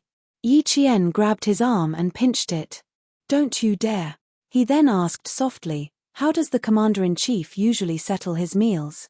Family Xia didn't have any servants. There weren't even any servants to cook. There was no sign of a mistress in the house. Although the decor was warm, it was full of masculinity. It's easy to settle. I usually settle it at the military headquarters. Occasionally, I'll come back early and call the guards in advance. The guards will take care of the meals. Sometimes, he would go to the North Sea to rest. Family Xia's old house is near the North Sea, so he would go back to accompany Old Master and Old Madam. Ever since Xia Jinyuan was admitted to the National University of Science and Technology of China, Commander-in-Chief Xia sent the old servant who had been serving him and his father to Old Madam Yang and did not hire another servant. Then you should spend more time with the Commander-in-Chief when you're resting. You should also go back to the old mansion to visit Grandpa and Grandma often. Her voice was so soft that she had to prick up her ears to hear it clearly. Even so, Yi Jian was still worried that Commander-in-Chief Xia would hear her. Xia Jinyuan gently squeezed her hand and said with a faint smile, you have to go back to visit Grandpa and Grandma. Are you blaming me for not taking you to visit them? Why don't we go to the old house tonight?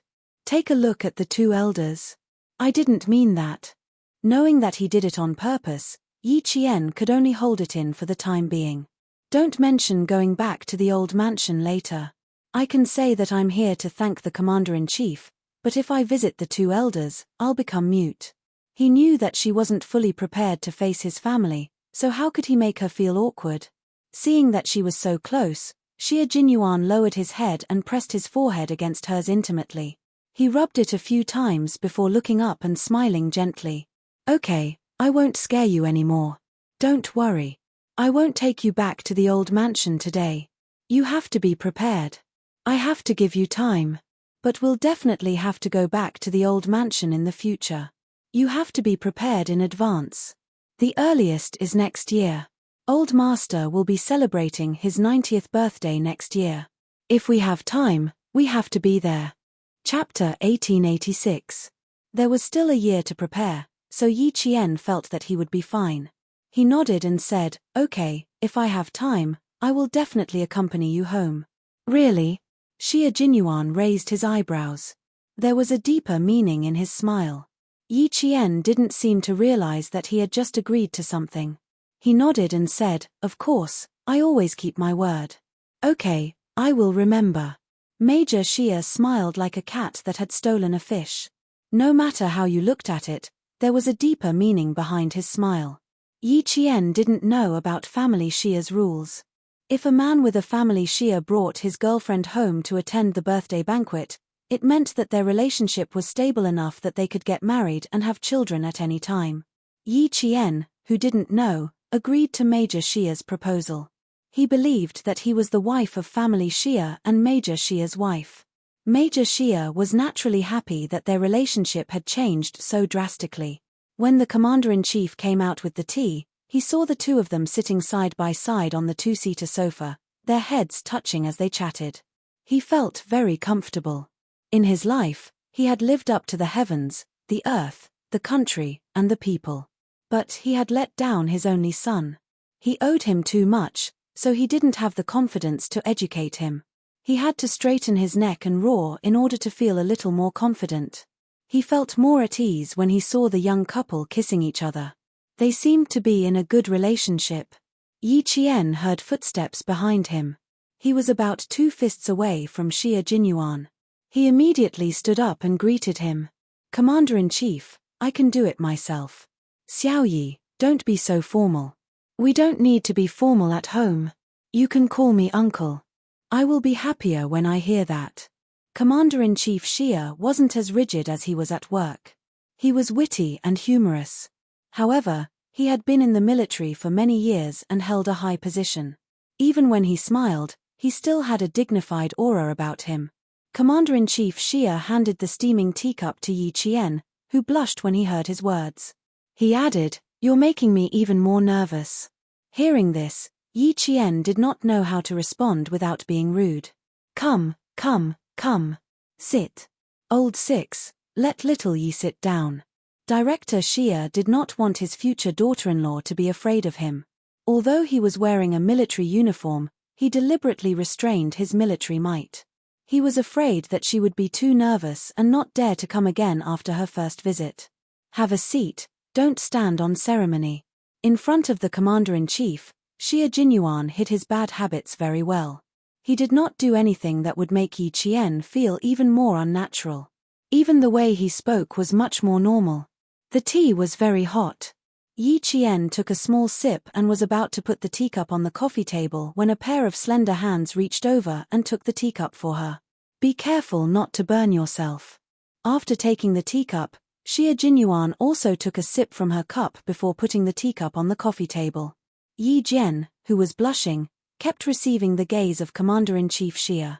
She straightened her back and sat upright, not daring to relax at all.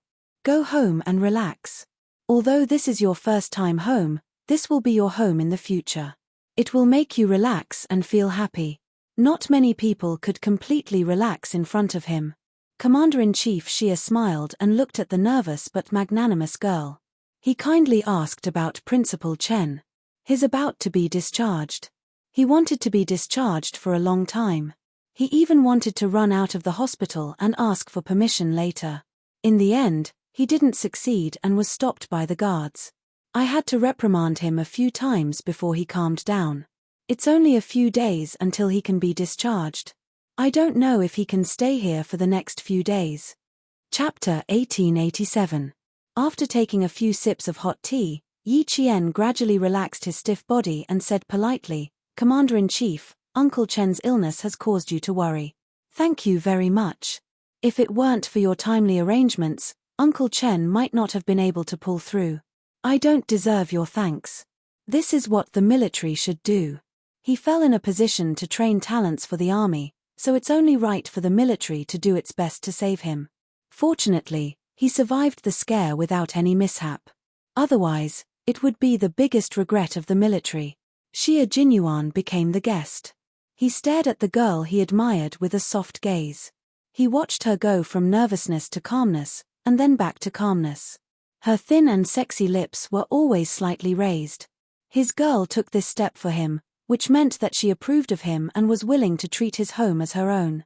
In the future, his home would be her home. It would be the home for both of them. We took his situation into consideration and combined it with the actual situation. In the end, we arranged for him to go to the sniper training base in the southern province. He will be specially recruited as a veteran and will enjoy the benefits of being in the army. Of course, his personal information will still be classified. His file will not be transferred to the southern province military region. And you will be able to be at ease. You won't have to worry about your family. You can focus on completing your studies without any burden. Even the guards were standing outside the living room. There was no one else in the living room. Yi Qian, who had relaxed, calmed down and faced the various questions from the Commander-in-Chief. After talking about Principal Chen, Commander-in-Chief Xia asked about Yi Qian's studies. You won't be staying in Beijing for long this time, right? I remember that the midterm exams for the National University of Science and Technology are coming up. How's your revision going? Did you miss your studies because of training? Commander-in-Chief Xia's intention for Yi Qian to come here this time was to introduce himself to Yi Qian. He didn't have any intention of inspecting Yi Qian. Therefore, he only asked about Yi Qian's current situation. Yi Qian smiled and answered seriously, "My revision is going well. During training, Captain Xia tutored me. I've already finished reviewing the important content. We'll rush back to school tomorrow morning and start the exam the day after tomorrow." She had to leave school on December 12th to start a 45-day training. After that, there were only 3 days left before the school's midterm exams.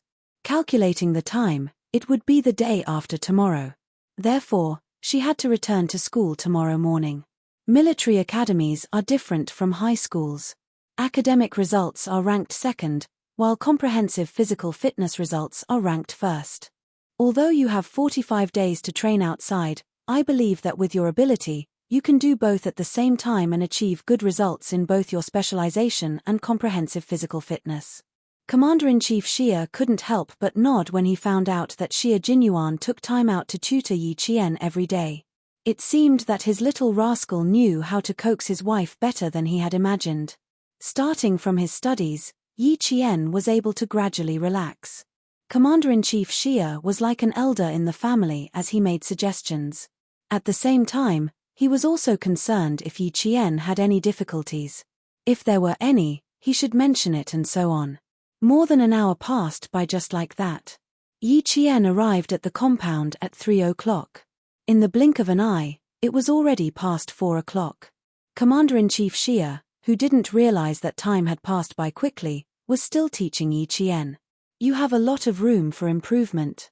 In the future, you have to be as steady and solid as you are now. You don't have to worry about Principal Chen.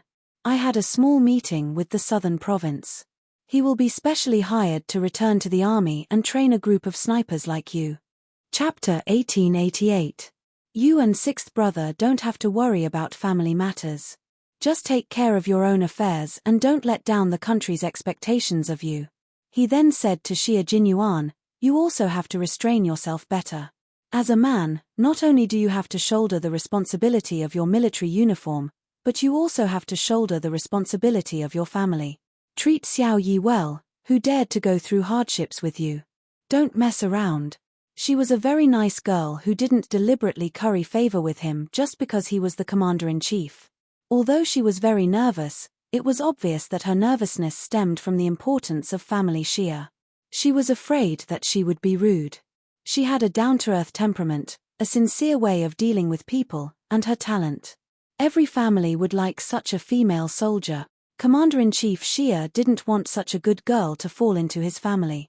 Xia Jinyuan, who was once again reminded, curled his lips and sighed to Yi Qian. See, I'm really not Commander-in-Chief Xia's biological daughter. I should be the son-in-law who moved in with his family, and you should be the biological daughter. If I had a daughter like Yi Qian, I definitely wouldn't let her marry you." The Commander-in-Chief smiled slightly and attacked his son mercilessly. "It's all thanks to our ancestors that you were able to find Xiao Yi now." Faced with the attack from his biological father, Xia Jinyuan, who had always been mentally strong, immediately agreed happily. Yes, you're right. In the future, I will definitely take good care of your biological daughter and won't let her suffer the slightest grievance. You have to do what you say. Don't try to make empty promises. Take Xiao Yi around and familiarize her with the environment. I'll take care of some small matters. Seeing the guards coming over, Commander-in-Chief Xia knew that he had something to take care of, so he got up and prepared to go back to the study. Xia Jinyuan looked at the time. It was almost time to prepare dinner. He pulled Yi Qian's hand and stood up together. Yi Qian was caught off guard and was startled by his sudden handshake. "Why are you pulling my hand in front of the Commander-in-Chief?" She naturally wanted to pull her hand back, but Xia Jinyuan did not let go. Instead, he interlocked his fingers with hers, making it impossible for her to break free. The Major's expression did not change as she said, "Dad, it's better to let Uncle Blessing and Aunt Blessing come back in the future. With them around, Yi Qian and I can still eat hot food when we come back. I have to think about it. I won't be having dinner at home tonight. I've booked a table outside. We'll go to the hospital together. You guys go ahead, I'll be quick." Commander-in-Chief Xia looked at Yi Qian with a gentle gaze as if he didn't notice their little actions. "Just take a look around. You don't need sixth brother when you come back in the future. You can go home on your own." In the morning, when Commander-in-Chief Xia heard that Yi Qian was coming to visit, he planned to invite Uncle Blessing and Aunt Blessing back to make dinner. The family of 3 could even have a drink together. However, Xia Jinyuan said not to alert the old mansion for the time being, in case the whole family was alarmed and came running to the house. He was afraid that Yi Qian would be so scared that he wouldn't dare to visit again. Now, his asking Uncle Blessing and Aunt Blessing to come back. Did something happen while he was making tea? Okay, you go ahead. Yi Qian, whose hand was held and could not break free, bowed slightly. Her ears were slightly hot as she watched the Commander-in-Chief stride away and go to the study. "My dad will like to see the 2 of us holding hands. Struggling so hard, aren't you afraid of dislocating your wrist?" Their fingers were intertwined. Xia Jinyuan looked at her red ears and bent down to get closer to her. "Why are you still so shy? It's just holding hands." Chapter 1889. There's nothing to be shy about holding hands with, but in front of the Commander-in-Chief. Why? Shouldn't you be more reserved?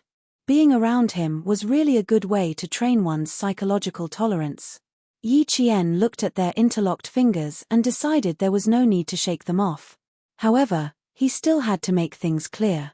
"I was shocked by you. I'm not used to holding hands in front of elders."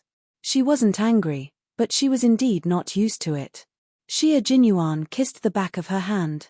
"Everything requires a process of getting used to it. I'll only hold hands and won't do anything else. How about that?" He was so shy that he needed to practice. "Are you sure?" Yi Qian didn't believe him. He had already experienced Xia Jinyuan's insatiable nature.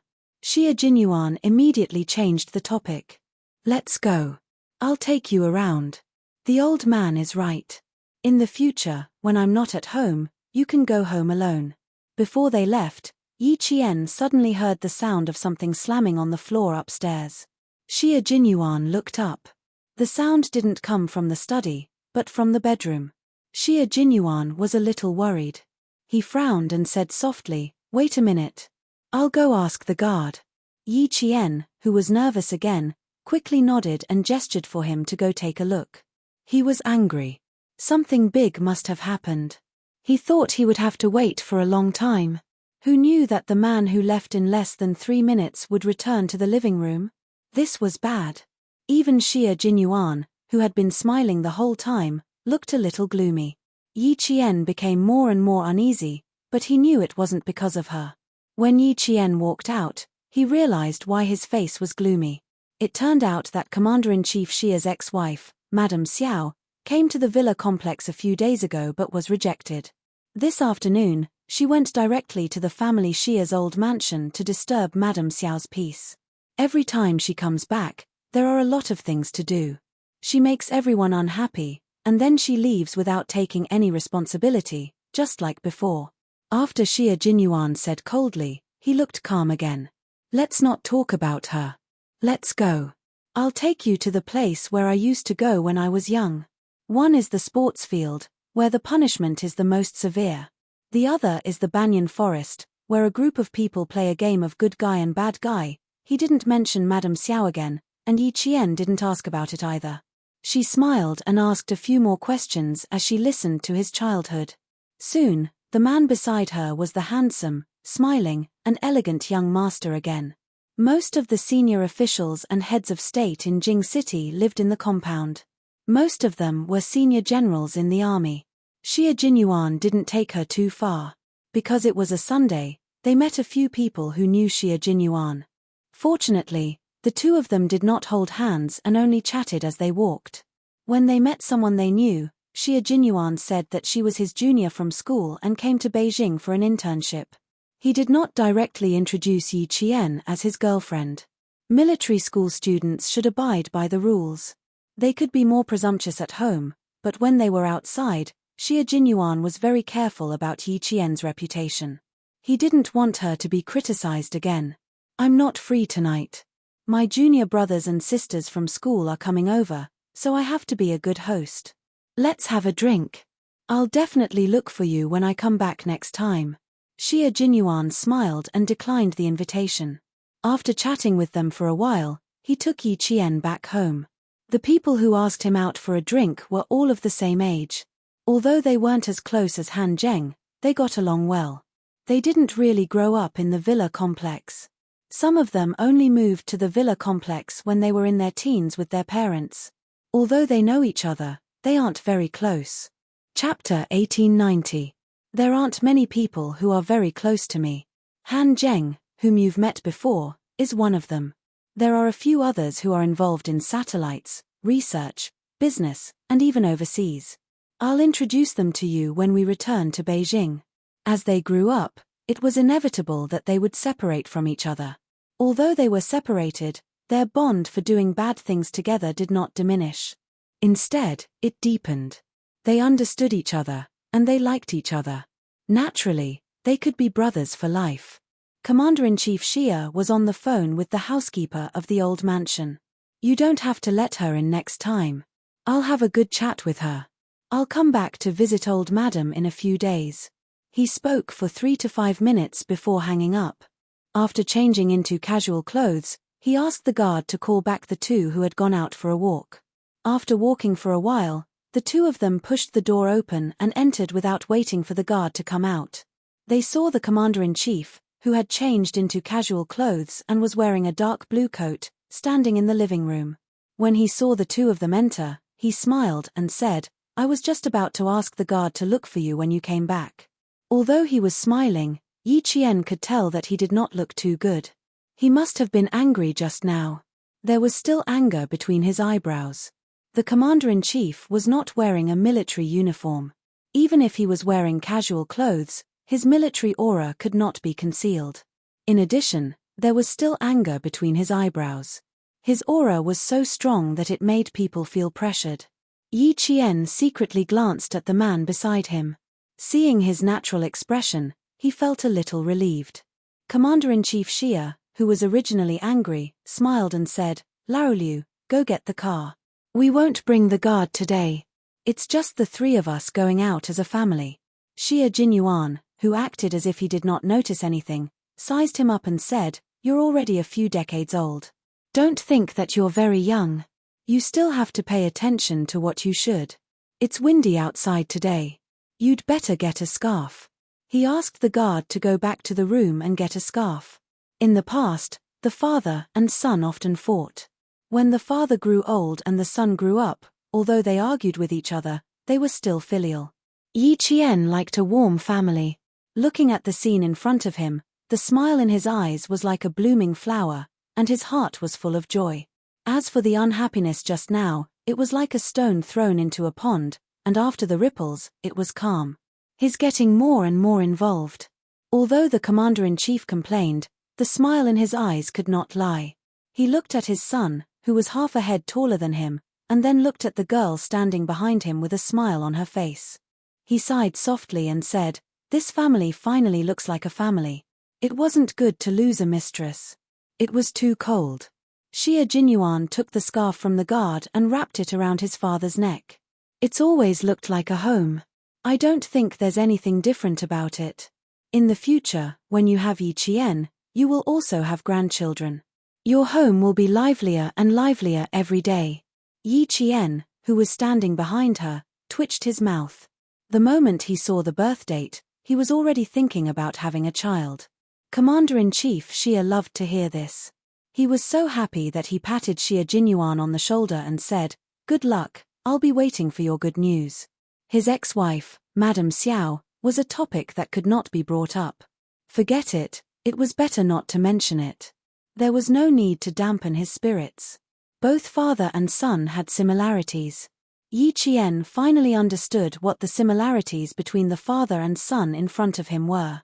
They were both people who always thought one step ahead of others. Chapter 1891. By the time they left, it was already 5:30 p.m. Xia Jinyuan and Yi Qian, who had not changed into their casual clothes, walked out together with the commander-in-chief in their neat military uniforms. Their laughter was light, and the atmosphere was very harmonious. The restaurant was not in a crowded area, but in the depths of Hutong Alley near Huangcheng. They drove all the way to the entrance of a courtyard house. This used to be the residence of a high-ranking official, but now it was a private restaurant where ordinary people could not book a table even if they wanted to. There were 2 pairs of doors in front of Ruishi Townhouse, and there were already customers coming and going. In the twilight, it was obvious that they were all wealthy and respectable guests. The private room was antique, and the interior design was very typical of the Ming and Qing dynasties. Even the big chairs were made of high-quality yellow pear wood. There were small ornaments like jade bottles in the baguette. Although they were handicrafts, they were still expensive. Xia Jinyuan carefully pulled out a chair for Yi Jian and took over Commander-in-Chief Xia's coat. He didn't let the waiter help him hang it up himself. It's a private restaurant opened by an acquaintance. The chefs hired are all top chefs, and every one of them has their own specialty. We just came back from training and ordered a few light dishes. Next time, I'll bring you here to try the heavy dishes. Xia Jinyuan opened the menu. There was no greasy smell, and the fragrance of red sandalwood greeted him. Yi Qian realized that the menu was made of red sandalwood and made of paper. It did not look like a menu, but more like a piece of art. While waiting for the dishes to be served, the 3 of them chatted about some interesting things in life. They did not mention anything about the army, and they were very alert at all times. When the dishes were served, Commander-in-Chief Xia would occasionally signal Xia Jinyuan to put food in Yi Qian's bowl. Occasionally, he would say humorously, "Young people should have the courage of young people." He would also say, "When we were young, but when we were old, those were just memories. Little Yi, sometimes you should ask him to do more work. You should train him first." Every time Commander-in-Chief Xia said something like this, Yi Qian humbly listened to his advice. Xia Jinyuan said, "Your experience is purely misleading. Teach us less and we will figure it out ourselves. Or perhaps, you're trying to take revenge, aren't you? Why do you keep remembering what I did to you when I was young and ignorant? As a person, you have to look forward." Whenever the father and son met, Yi Qian would choose to sit on the mountain and watch the tigers fight. He would just watch with a smile and not say anything. When Commander-in-Chief Xia saw that Yi Qian had stopped talking, he immediately turned his head and said, "Xiao Yi, do you know why I'm thinking about you?" He really didn't know. Yi Qian poured a cup of hot tea and asked with a gentle smile, "I really don't know." He did not expect the Commander-in-Chief to be so calm in private. She did not feel nervous at all. "Don't you remember? The old man couldn't win against the young man.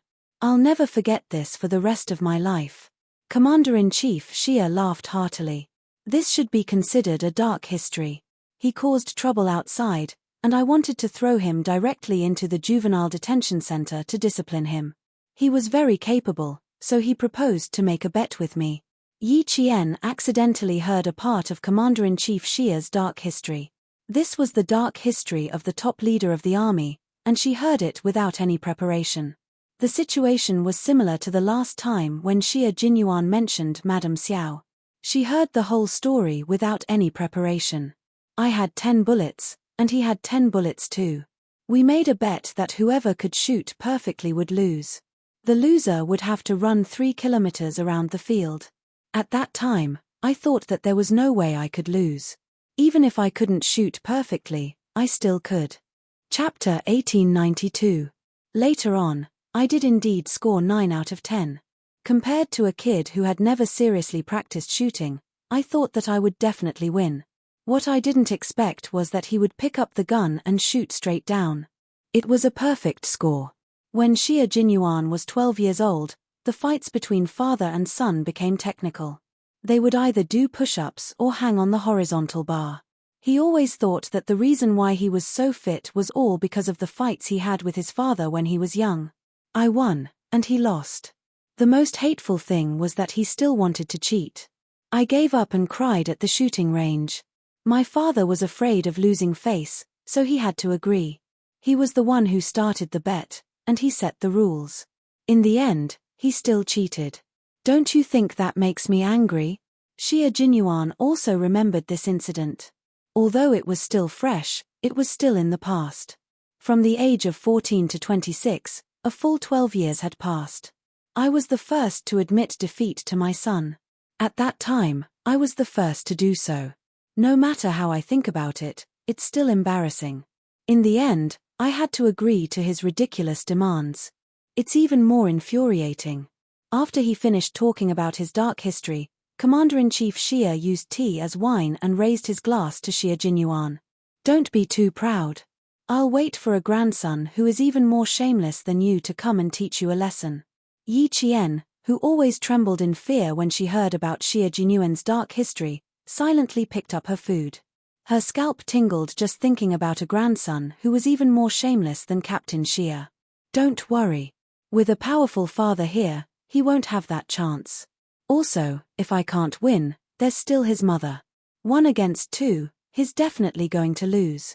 Commander-in-Chief Xia finished his tea in one gulp. He didn't want to talk to Major Xia anymore. What a killjoy. Come, Xiao Yi, drink a cup of tea in place of wine with your uncle as a farewell. I still have a meeting tomorrow, so I won't be sending you to the airport. After changing out of his military uniform and into casual clothes, Commander Xia, who had returned to his normal life, was no longer the commander-in-chief who was respected by the generals of the 3 armies. Instead, he was a kind and humorous elder. One could feel his care and concern in every word he said. Captain Xia's home was a very warm home, and it was also the home she yearned for. Dinner ended at 8 o'clock in the evening. Xia Jinyuan took his wallet and went out to settle the bill. Commander-in-Chief Xia reminded Yi Qian, sincerity, steadfastness, trustworthiness, and responsibility are the principles of being a man. As a soldier, you must not only fulfill these 4 principles, but you also need to know how to be tolerant. Xiao Yi, be more tolerant so that your life won't be too bad. But if someone bullies you and you don't fight back, that's not tolerance, but weakness. Remember what I said. As long as you're right, I'll be there when something happens. You don't have to be afraid of anything, understand? For some reason, Yi Qian sensed a deeper meaning behind his words. He said uncertainly, "Do you know that I had a little conflict with Chief of Staff Du's daughter?" "Why? Are you afraid that I'll find out? Or are you afraid that I'll scold you?" Commander-in-Chief Xia couldn't help but shake his head and laugh at his panicked expression. "You have a point. Even if I know, what's there to be worried about? Sixth brother should have told you about the matter between me and Chief of Staff Du. You had a conflict with his daughter. It happened. It's no big deal. If she dares to do anything, I'll naturally wait for her." Suddenly, an exasperated middle-aged woman's voice came from the private room. "Xia Xinhui, are you in there?" Commander-in-Chief Xia, who hadn't finished speaking, heard this and the smile on his face disappeared. He instantly revealed a majestic aura that no one could look directly at. Chapter 1893.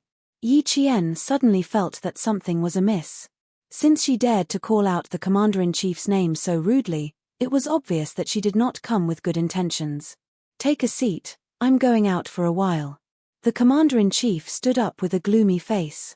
Just as he reached the door, he said, "I'll tell you about the old family matters later." This was an explanation to Yi Qian. He quickly stood up and said, "Do you want to invite her in to talk?"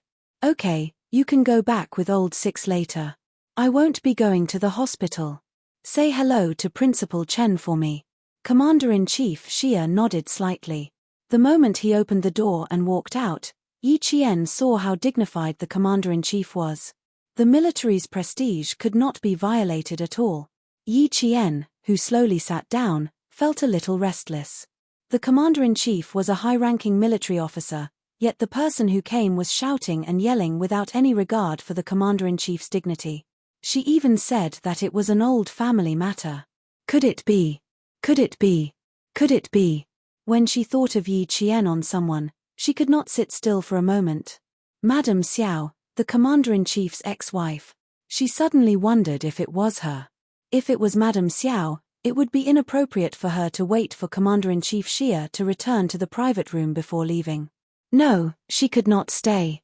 She had to leave immediately. She could not meet the Commander-in-Chief's private matters. A cold and deep voice came from outside. It was Commander-in-Chief Xia's voice. "Xiao Shuman, you're getting worse and worse."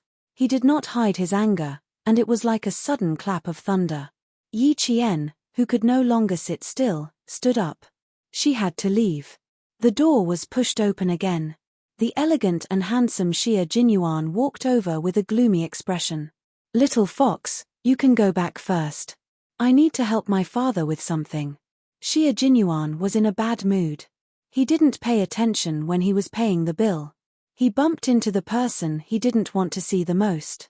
There was no trace of the smile on his handsome face.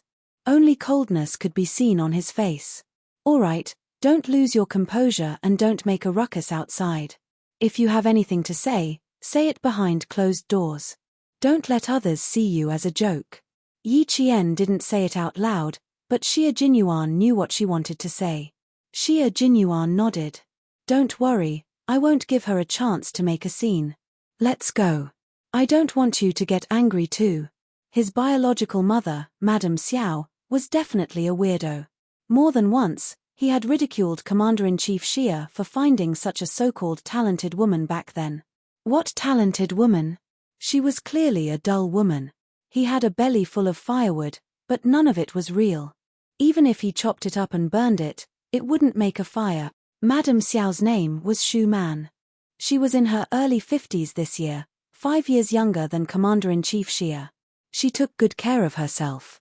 From the back, it was easy to believe that she was in her early 30s. From the front, she looked like she was in her 40s. She had delicate eyebrows, cherry red lips, and a noble and elegant temperament. Yi Qian only took a glance at her before hurriedly leaving. Although she was Captain Xia's girlfriend, this was not an ordinary family matter. It was better for her not to know or hear about it. "Xia Xinhui, I'm a Yuan's mother. How can you not allow me to see him? As a soldier, how can you be so overbearing?" As he walked over, Yi Qian heard her complain. It was as if she had suffered 1,000 grievances. It was very moving. Then, another lady said softly, "Old Xia, why haven't you changed your temper after so many years? You have to understand that Xu Man misses her son very much. No matter what, you can't stop a Yuan from seeing his biological mother. Do some calculations. How many times has Xuman seen our Yuan since she divorced you?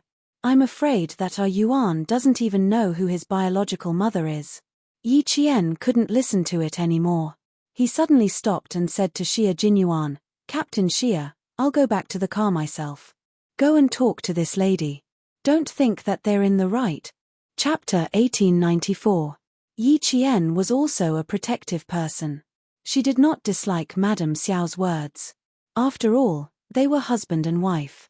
Even if they were divorced, their relationship was not something outsiders could casually comment on.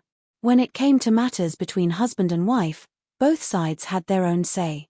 Since they couldn't live together anymore, it was better for them to get a quick divorce so that they wouldn't drag it out and become enemies. Even their children would be implicated. The reason why she avoided the matter between Commander-in-Chief Xia and Madame Xiao was because she felt that it was enough for the two of them to solve their problems. There was no need for others to interfere. However, this Madame's advice was interesting. Her words were pleasant to hear, but the meaning behind her words, she was clearly trying to drive a wedge between them. It was said that a good man did not fight with a woman. With Commander-in-Chief Xia's current status, it was even more impossible for him to fight with her. That Madame had already convicted the Commander-in-Chief. Wasn't she just bullying the Commander-in-Chief because he was a man and his status made it inconvenient for him to argue with her? It was a pity that her current status was not very convenient. Otherwise, she would definitely argue with this Madame. She could not go forward to argue, but Captain Xia could. As a son, he did not need to worry about the fact that he was facing two women. He only needed to remember that he was a son and stand up for his father. I think this Madame did not come with good intentions. Captain Xia, you should go and argue for the Commander-in-Chief. Solve your own family's problems behind closed doors. There is no need for those unrelated people to get involved. She was afraid that Xia Jinyuan did not understand what she meant. Yi Qian, just make it clear.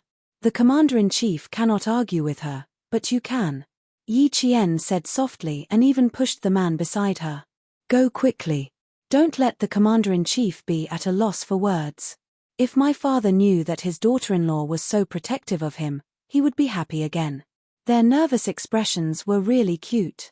Their faces were tense, and they were worried that the old man would be taken advantage of. Xia Jinyuan directly held her face and kissed her forehead. He chuckled and said, the old man will not be taken advantage of so easily. There are other reasons why he is not in a hurry to go in. Let's go. I'll send you back to the car first. Yi Qian was worried. He wanted to insist on going back alone, but then he remembered that Xia Jinyuan had always insisted, so he nodded and quickened his pace as he walked out. Although he was angry, it wasn't the kind of anger that couldn't be restrained. Perhaps he was too nervous. With Captain Xia's methods, he would not let himself and the Commander-in-Chief suffer. Yi Qian knew Xia Jinyuan very well. He had never been at a disadvantage in front of Madame Xiao. When he returned, he saw that Chief of Staff Du was also standing outside, basking in the limelight. His old man stood with his back straight and his hands behind his back. His cold and arrogant aura made Chief of Staff Du seem shorter. Old Xia, you're being silly. Xu Man is your son's mother. As a father, can you stop her? Sometimes, it's better to give in. Don't always bring your work style home. It's too boring to make the house like an office. They really won't make you lose face if you let them. Xu Man is not an outsider. It's reasonable for you to let them win, right? Hello, Chief of Staff Du. In the light, Xia Jinyuan strode over and greeted them elegantly and politely. Good evening, madams. When Chief of Staff Du, who was also dressed in casual clothes, heard the rather imposing voice of the young man behind him, he could not help but turn around. He then saw a tall and handsome young man who was obviously a soldier walking towards him. Chapter 1895. He sized him up and laughed. Oh, it's Xiao Xia. I haven't seen you for a few years. Ha ha ha, you've changed so much that I almost couldn't recognize you. You haven't changed at all. You're still as elegant as ever. Xia Jinyuan walked over and extended his hand. He wasn't wearing a military uniform, and it was a private meeting, so there was no need for a military salute. They could just shake hands. The moment the young and strong hand reached out, Chief of Staff Du's eyes darkened slightly. He smiled and said, No, I'm old. I'm 5 years older than your father, and I'm already in my 60s. If I continue to change, I'll become an old man. Chief of Staff Du was 64 years old. He got married early, and his eldest son, Du Kaiwei, was nearly 8 years older than Xia Jinyuan. Commander-in-Chief Xia frowned when he saw him coming over. Didn't he ask him to accompany Xiao Yi back to the hospital? Why did he come back? He glanced at his ex-wife, who was opposing him, and his frown deepened. She used to leave in a carefree manner, but now that she was old and envious of others who had children and grandchildren, she came back to look for sixth brother. Xiao Shuman, you've really been naive for a lifetime. Mrs. Xiao, who had been naive for a lifetime, hadn't seen her biological son for many years. At that time, she was so excited that tears were glistening in her eyes. Looking at her biological son who had grown so tall in the blink of an eye that she had to raise her head to see his appearance clearly, Mrs. Xiao's mouth trembled slightly. Ah Yuan, don't you recognize me? Although you didn't raise me, you still gave birth to me. How can I not recognize you? In the dim light, Xia Jinyuan, who had just finished exchanging greetings with Chief of Staff Du, lowered his eyes slightly and looked at Mrs. Xiao, who had been searching for herself. He smiled faintly and said, "Don't think too much." Although he spoke politely with a smile on his face, there was an invisible wall of alienation that made Mrs. Xiao unable to get close to him.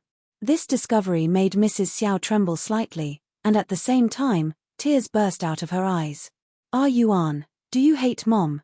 You?" Before she could finish her words, Xia Jinyuan had already looked away. Madame Xiao had no choice but to swallow her words and secretly wipe away her tears. The slender major stood in front of everyone. His innate noble temperament made him stand out even in front of the two senior generals in the army.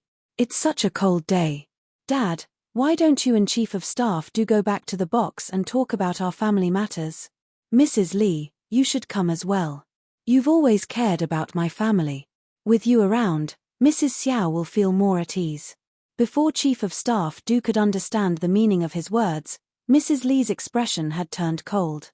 She said lightly, "Shu Man, your son is blaming me for being nosy. Yes, I'm just an outsider.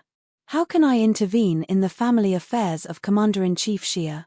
I'm meddling in other people's business. She's blaming me. It has nothing to do with you."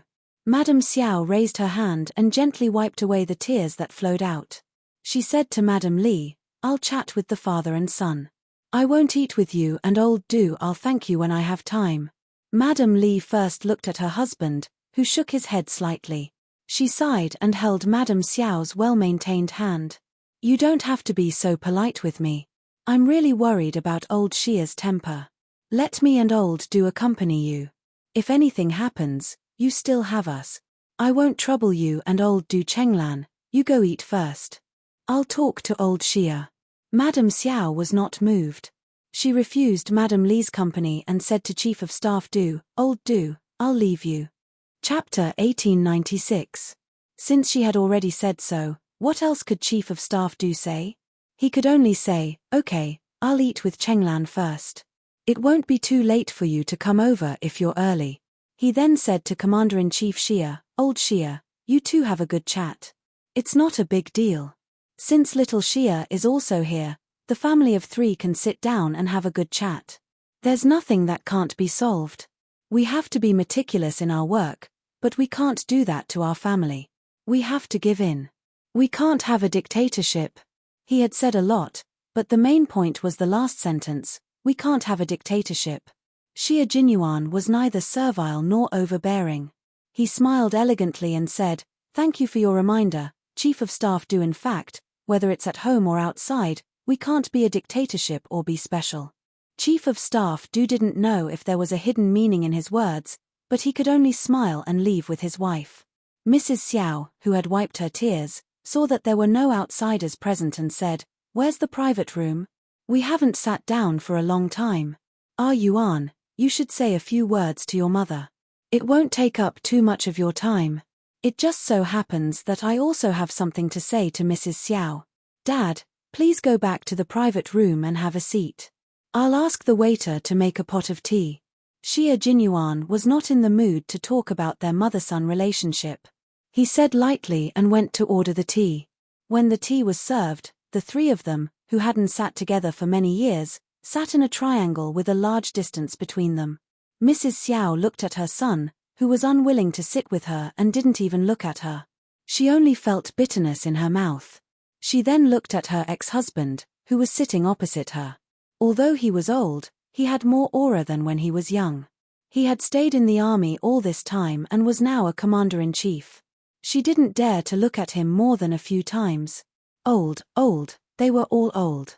Thinking back to the absurdity of their youth, they only felt that it was a dream. Every mistake was a mistake, and they didn't even have a chance to correct it. She didn't speak. Commander-in-Chief Xia was also calm. He sipped the freshly brewed hot tea and let his ex-wife look at him. Old Six often said that he had bad taste when he was young and found a woman who couldn't stand the pressure. In fact, he had good taste when he was young. When she was young, Ms. Xiao was a famous talented woman. Although her family background was not as good as family Xia's, it was still a scholarly family in the south. Therefore, she had a scholarly temperament that ordinary women did not have. She had beautiful facial features and fair skin. She was proficient in music, chess, calligraphy, and painting. At the end of the 50s, such a woman was usually the target of a boy's crush. He was no exception. Among a group of grey students, he saw his ex-wife at first glance. She was talented, beautiful, gentle, and could speak fluent French and English. In that era, ex-wives were quite popular. He had good taste. However, he had forgotten that the two of them were not suitable to start a family. She was used to being accompanied by her family, but he was destined to be uncertain when he would return home. There was no right or wrong, it was just that they were not suitable for each other. One wanted to escape from a family without a husband, while the other didn't have the heart to make up for it. Divorce was inevitable. However, he did not expect sixth brother to dislike his ex-wife so much. Back then, his ex-wife had just given birth to sixth brother when she asked for a divorce. Later on, he had begged her to wait until sixth brother grew up before they divorced. When he was 3 years old, his ex-wife's patience reached the limit. Du Guoqiang's wife, Li Chenglan, brought back a gigolo. Good boy. The gigolo was none other than his ex-wife's neighbor who lived in France from the age of 12 to 15. Chapter 1897. When the childhood sweetheart met again, she disregarded his persuasion and insisted on a divorce. When he came back from the army and saw Liu, who was as small as a radish, he couldn't bear it and wanted to pursue him again. However, when his ex-wife found out, she was so scared that she flew to France to avoid seeing him. He had met Liu 3 times. Once when he was 10 years old, once when he was 16, and once when he was admitted to the military academy. They had met 3 times, so why did he dislike his ex-wife so much? Commander-in-Chief Xia was also quite puzzled. The room was silent, as if no one wanted to talk to her. Mrs. Xiao, who was over 50 years old, lit a cigarette for herself and slowly took a puff. She smiled bitterly as she blew out a smoke ring. It's fine if you two think I'm being unreasonable, but Xia Xinhui, it's an indisputable fact that I'm a Yuan's mother. It's something that can't be changed. Even if you don't want a Yuan to acknowledge me, the blood relationship between a Yuan and me cannot be changed. It's my fault for going to the old house today to disturb the old lady's peace.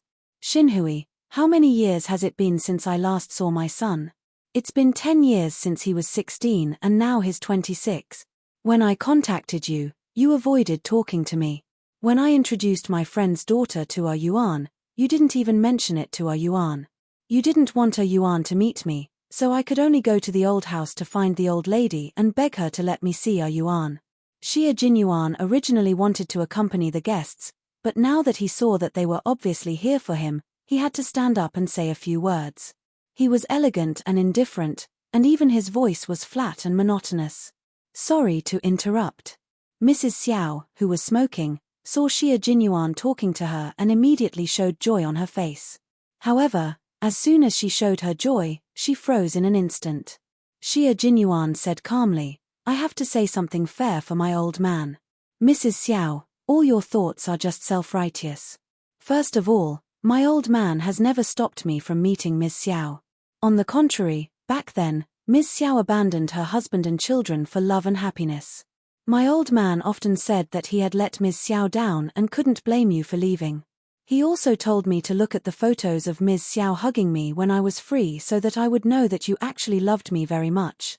I'm sorry, but I didn't manage to do it. From what I can remember, Ms. Xiao always told me that if it weren't for me, you would have left the cage long ago. Mrs. Xiao, who was holding a cigarette between her fingers, turned pale when she heard this. The cigarette between her fingers fell onto the table in shock. She widened her eyes and looked at her son in disbelief. No. You. Impossible. Secondly, when the old man knew that you were back, he called me and asked me to go and see you. When I was 10 and 16, the old man forced me to go and see you. If it weren't for the old man, Ms. Xiao, even if you were kneeling in front of me, I wouldn't have lowered my head to look at you.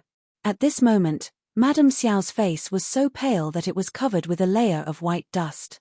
Even her lips had lost their color. Thirdly, why do you think that you have the right to find a girlfriend for me? Back then, you were the one who abandoned your husband and children. You were also the one who turned a blind eye to me and my old man. When I needed you, you weren't there. Now that I don't need you anymore, you appear again and even want to introduce a girlfriend to me. Ms. Xiao, why do you have to force me? Back then, my father didn't make things difficult for you. Otherwise, do you really think that a military marriage can be divorced so easily? Chapter 1898. Madame Xiao felt as if her entire body was soaked in a freezing cold pool. Waves of coldness were like knives cutting into her flesh and bones. It was too painful, too painful. Those words hurt too much. This was her son, the son she gave birth to after carrying him for 10 months. But he hated her to the core. Oh my God, oh my God. She was such a failure in life that even her only family member hated her. Commander-in-Chief Xia did not have the habit of smoking.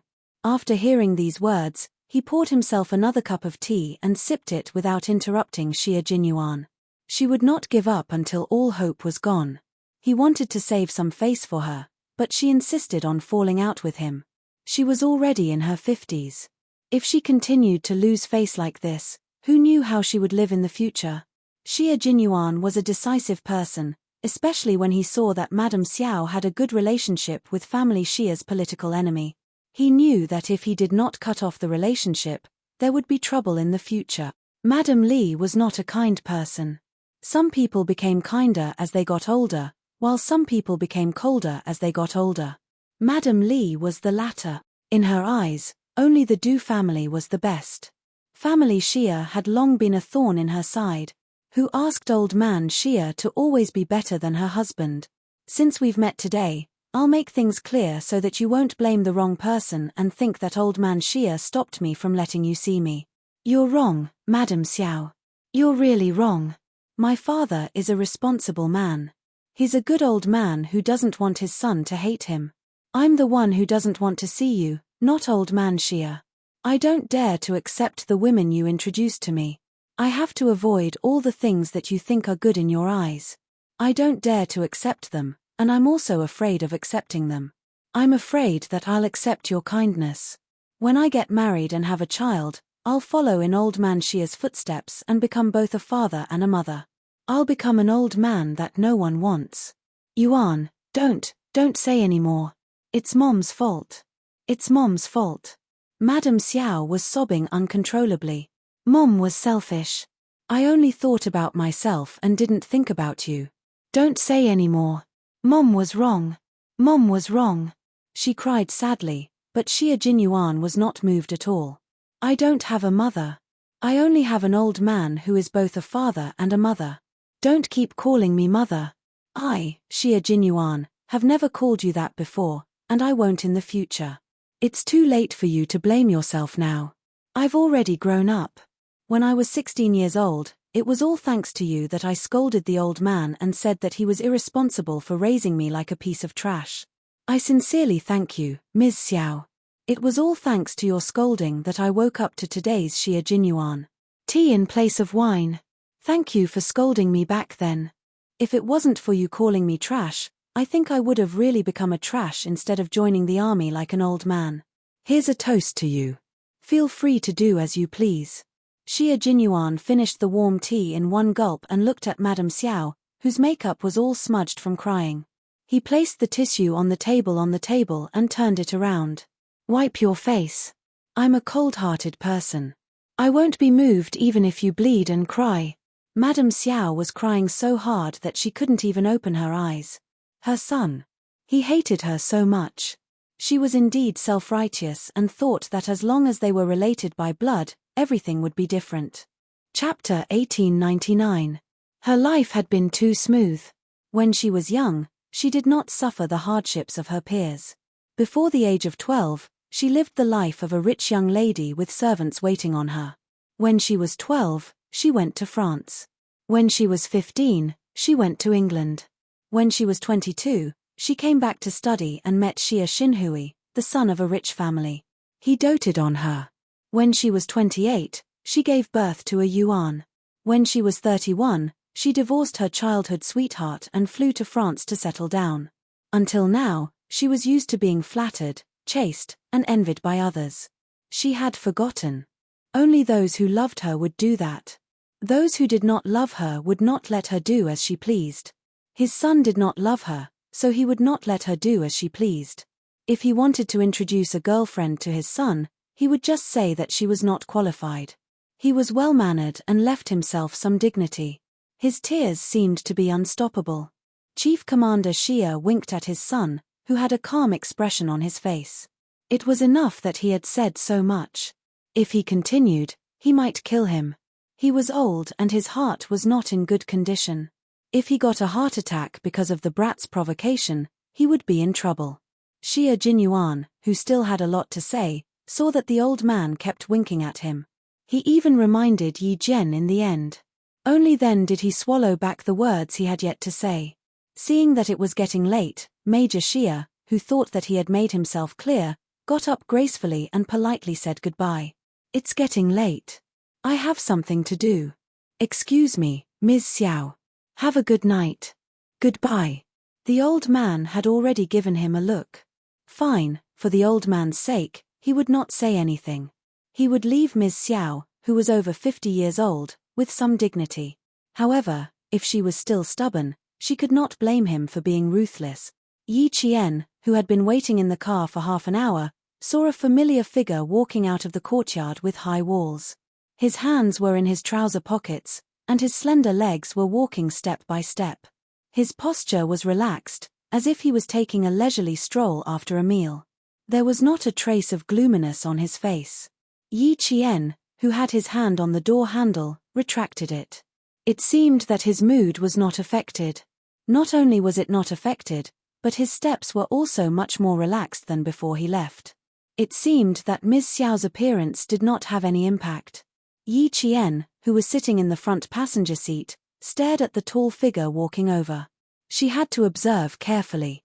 Captain Xia was very good at hiding his emotions. Her gaze fell on the car through the windshield, causing the major to look over as well. There were street lamps in the parking lot, and the dim yellow light illuminated the ground. It also faintly illuminated the beautiful face in the car. Xia Jinyuan raised the corner of his mouth and quickened his pace. He didn't need another woman in his life. His little fox was enough. On the way to the hospital, Xia Jinyuan mentioned Ms. Xiao. Yi Qian paid close attention to him and confirmed that his mood was not affected. Only then did he feel relieved. Xia Jinyuan's mood was not affected, and neither was Commander-in-Chief Xia. Before leaving, he graciously asked his ex-wife where she was going, and he sent someone to send her back. Ms. Xiao had a villa in Beijing. Every time she returned to China, she would stay there. She had just been hurt by her own son, so she did not plan to go back early. She declined Commander-in-Chief Xia's kindness and said in a low voice, "I'll go find old Du, you can go first." Old Du was the chief of staff Du. Chapter 1900. Madame Xiao didn't think there was anything wrong with interacting with the Du family. She and Li Chenglan met in France and called each other Sister Lan. Later, they became closer and called each other by their names.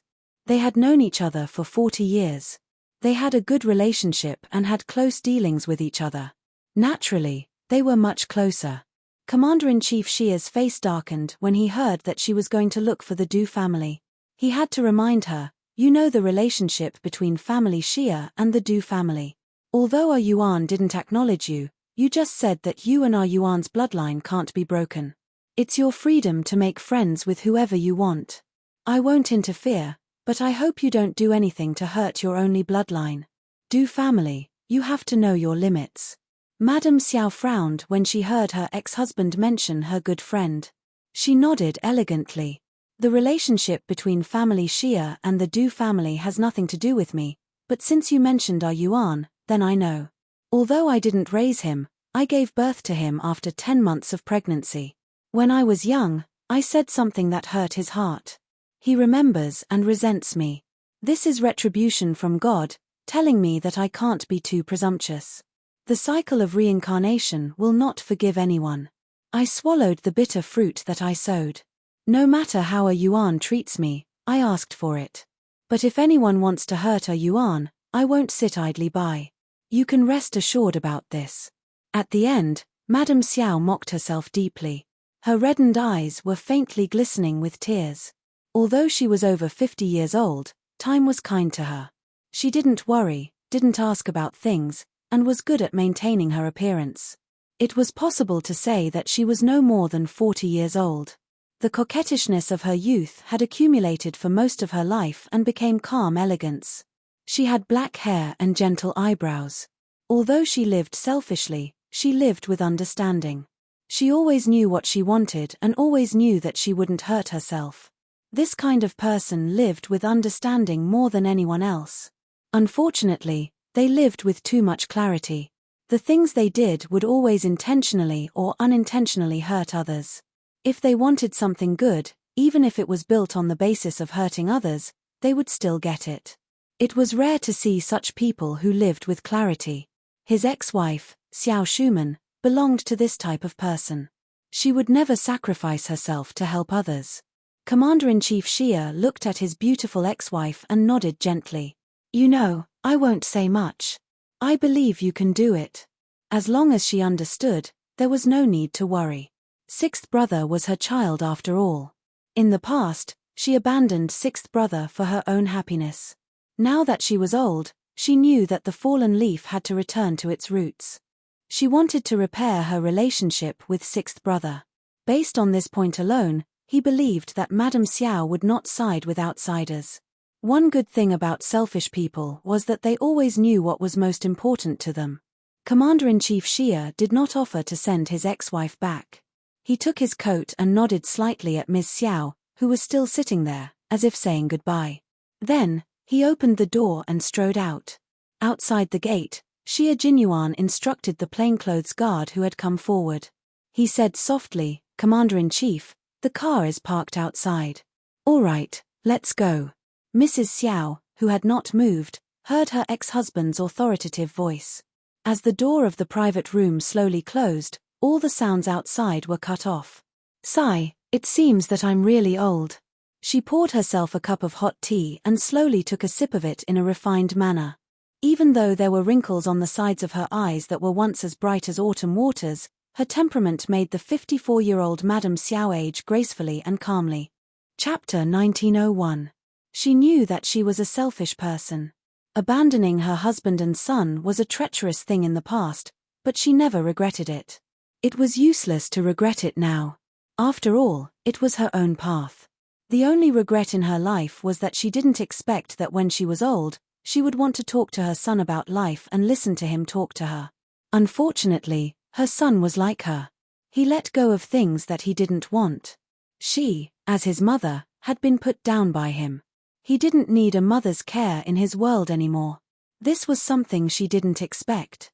Shuman, why are you alone? Where's Xia? The closed door of the private room opened. Mrs. Li pushed the door open and entered. She saw Madame Xiao drinking tea alone. She was still as quiet as ever, as if she had never cried just now. She had a good life. No matter what, someone would stand up for her. This was where Li Chenglan couldn't compare to her. However, it was very different now. She had a son, but she didn't have one. Li Chenglan had 2 sons and 2 daughters. She had a prosperous family. She had a son to protect her family and a daughter to please her. Xiao Shuman could never compare to her in this aspect. Chenglan, come and sit with me. Our Yuan ordered black tea. It's quite to my liking. Madame Xiao smiled. She raised her hand elegantly and motioned for her friend to sit down and drink tea with her. Li Chenglan's eyes moved slightly. She sat beside her and said, Did Xia do anything to you just now? Did he agree to let you meet Yuan? Although Xia has a bad temper and we can only let him do whatever he wants, he's still reasonable. If you communicate with him well, he'll definitely agree. If he doesn't agree, you can tell old Du and me. We'll go and find him. I'll look for Xia outside, and old Du will look for him in the military. Let's see if he dares to avoid you. In my opinion, you're too soft and don't know how to fight. If old Du and I were here just now, Xia would have to give old Du some face. She had lived a wonderful life for most of her life, but she couldn't even see her only son in her old age. Alas, what was the use of living a wonderful life in the past? In the end, it was only right to see who would have the last laugh. You're almost 60 years old. Why haven't you changed your bad temper? Have some black tea. Madame Xiao smiled faintly. She poured tea for her old friend and handed it to her. Old Xia didn't stop me from seeing Yuan. It's Yuan who doesn't like me now. I can't blame anyone but myself. There's no hurry. It's my fault for not raising her. I'm sorry, Cheng Lan. I've implicated you and old Du to worry about me. I'll settle this matter myself in the future. I won't trouble you anymore. However, Madame Li was not happy. Instead, she pulled a long face angrily. What are you saying? Why are you being so polite to me? Xia Lai doesn't have to stop you now. Yuan has grown up. Why should he be the bad guy? What he meant was that Commander-in-Chief Xia had stopped him in the past because Xia Jinyuan was still young. Now that Xia Jinyuan had grown up and believed that his mother did not want him, Commander-in-Chief Xia had achieved his goal, so it did not matter if he did not stop him. Li Chenglan was already a grandmother. She would not lower herself to get involved in other people's affairs. However, she had to get involved in family Xia matters. When she was young, she could stir up a family Xia. Now that she was old, she still had the ability to cause trouble for the younger generation of family Xia. Chapter 1902. He sighed again. Your business is my business. We've known each other for more than 40 years. You don't have any siblings, and you've also lost contact with your hometown. Seeing you all alone, my heart aches. Why don't I help you? Old Xia is a stubborn donkey. Old Du and I have experienced it. We should talk about this matter together. With your strength alone, you won't be able to do it. Old Xia is no longer a small regiment commander. He is now the commander-in-chief. If he wants to, Schumann, you won't be able to win against him. These words were nothing after hearing them too much. She might be influenced when she was young, but it would be difficult when she was old. Madame Xiao, who was listening quietly, did not interrupt her. She sat there gracefully with a gentle smile on her lips. She was as silent as a painting. After her friend finished speaking, she smiled and said, Old Xia has never been a bad person. You are still biased against him. All right, let's not talk about the father and son. Is Juri here yet? I miss her so much. She changed the topic lightly. Madame Li's eyes dimmed before she smiled and said, She's here, she's here. When she didn't see you, she made a fuss. I was pushed out by her to look for you. Then why are we still sitting here? Let's go. We can't let her wait too long. Madame Xiao stood up happily and said, Daughters are still the best. Daughters are their mother's intimate little jackets. Chenglan, you are so blessed. Who didn't like their children being praised? Madame Li's greatest sense of accomplishment was that she had 2 sons and 2 daughters. She smiled and the crow's feet at the corner of her eyes deepened.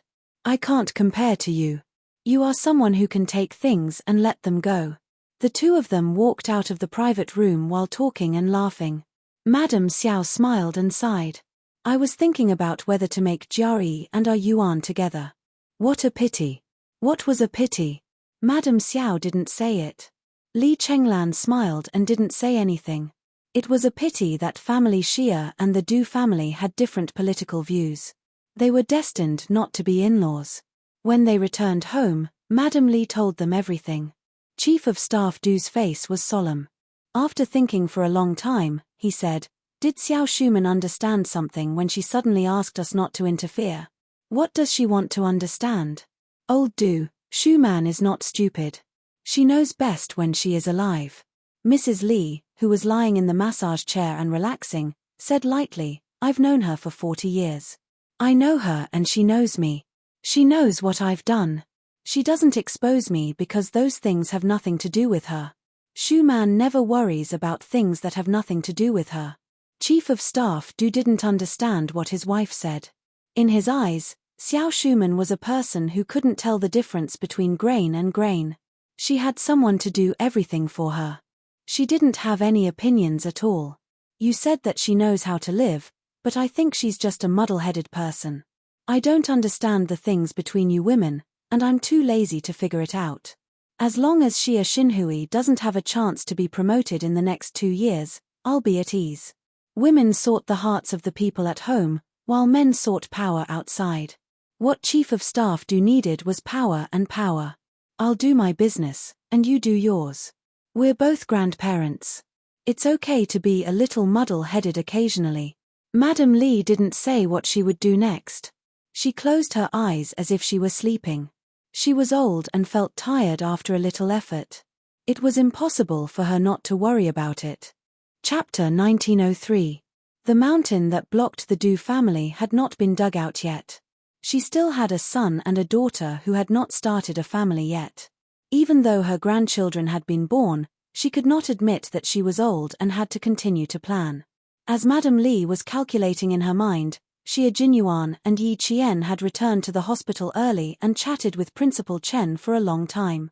They had not seen Principal Chen for several months, so they had a lot to say to him. Yi Qian mentioned what had happened in school, on the training ground, and with his classmates. As for the joint training of the two teams, he did not mention a word. Yi Qian knew what should be said and what should not be said. "Fighting is actually a foreign thing to me.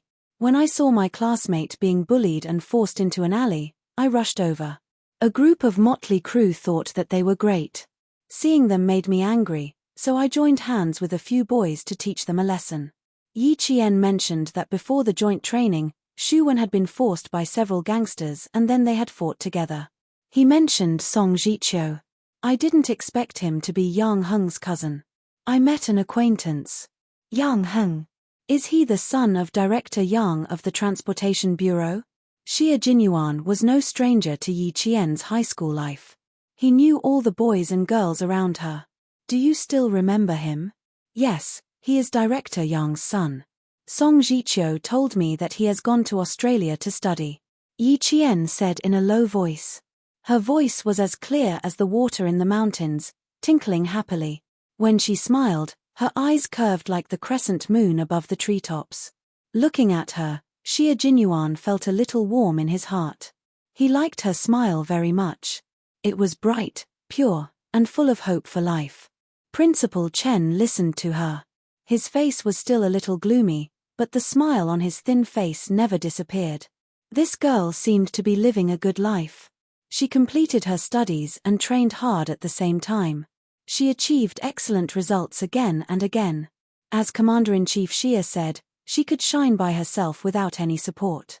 Talents were hard to come by, and an all-round talent like Little Yi was even harder to come by. The army had entered a period of reform, and the same was true for the grassroots companies. In the future, the soldiers would no longer have junior high school education as the main force. They would gradually develop towards high school and university education. Improving the quality of the entire army was part of the reform. Lassie had come at a good time, a good opportunity. The three of them had no choice but to stop when the doctor arrived at 11 o'clock. The two of them didn't stay at the hospital to accompany them. They were directly sent to the hotel by Principal Chen to rest. He said, "If the two of you sleep outside, you're clearly trying to make me lose sleep. Little Xia, bring Little Yi to a hotel. She has an exam the day after tomorrow. How is she going to take the exam if she doesn't have the energy?" Yi Qian still had to take the exam the day after tomorrow, and her goal was to get the title of outstanding student directly after graduation. It wasn't easy to get this title. Her exam results and physical fitness scores had to be at the top. If she made a mistake, she would miss the opportunity. Xia Jinyuan moved 2 folding beds over and planned to stay with Yi Qian. Principal Chen obviously wouldn't agree. His face darkened, and he said to Xie Jinyuan, "Little Xie, if she's unreasonable and doesn't listen to advice in the future, just come back and tell me. I'll talk to her.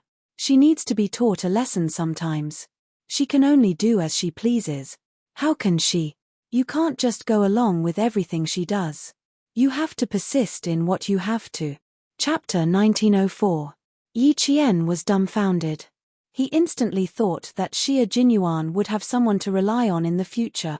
Principal Chen's words tonight were definitely a big gain for Xie Jinyuan.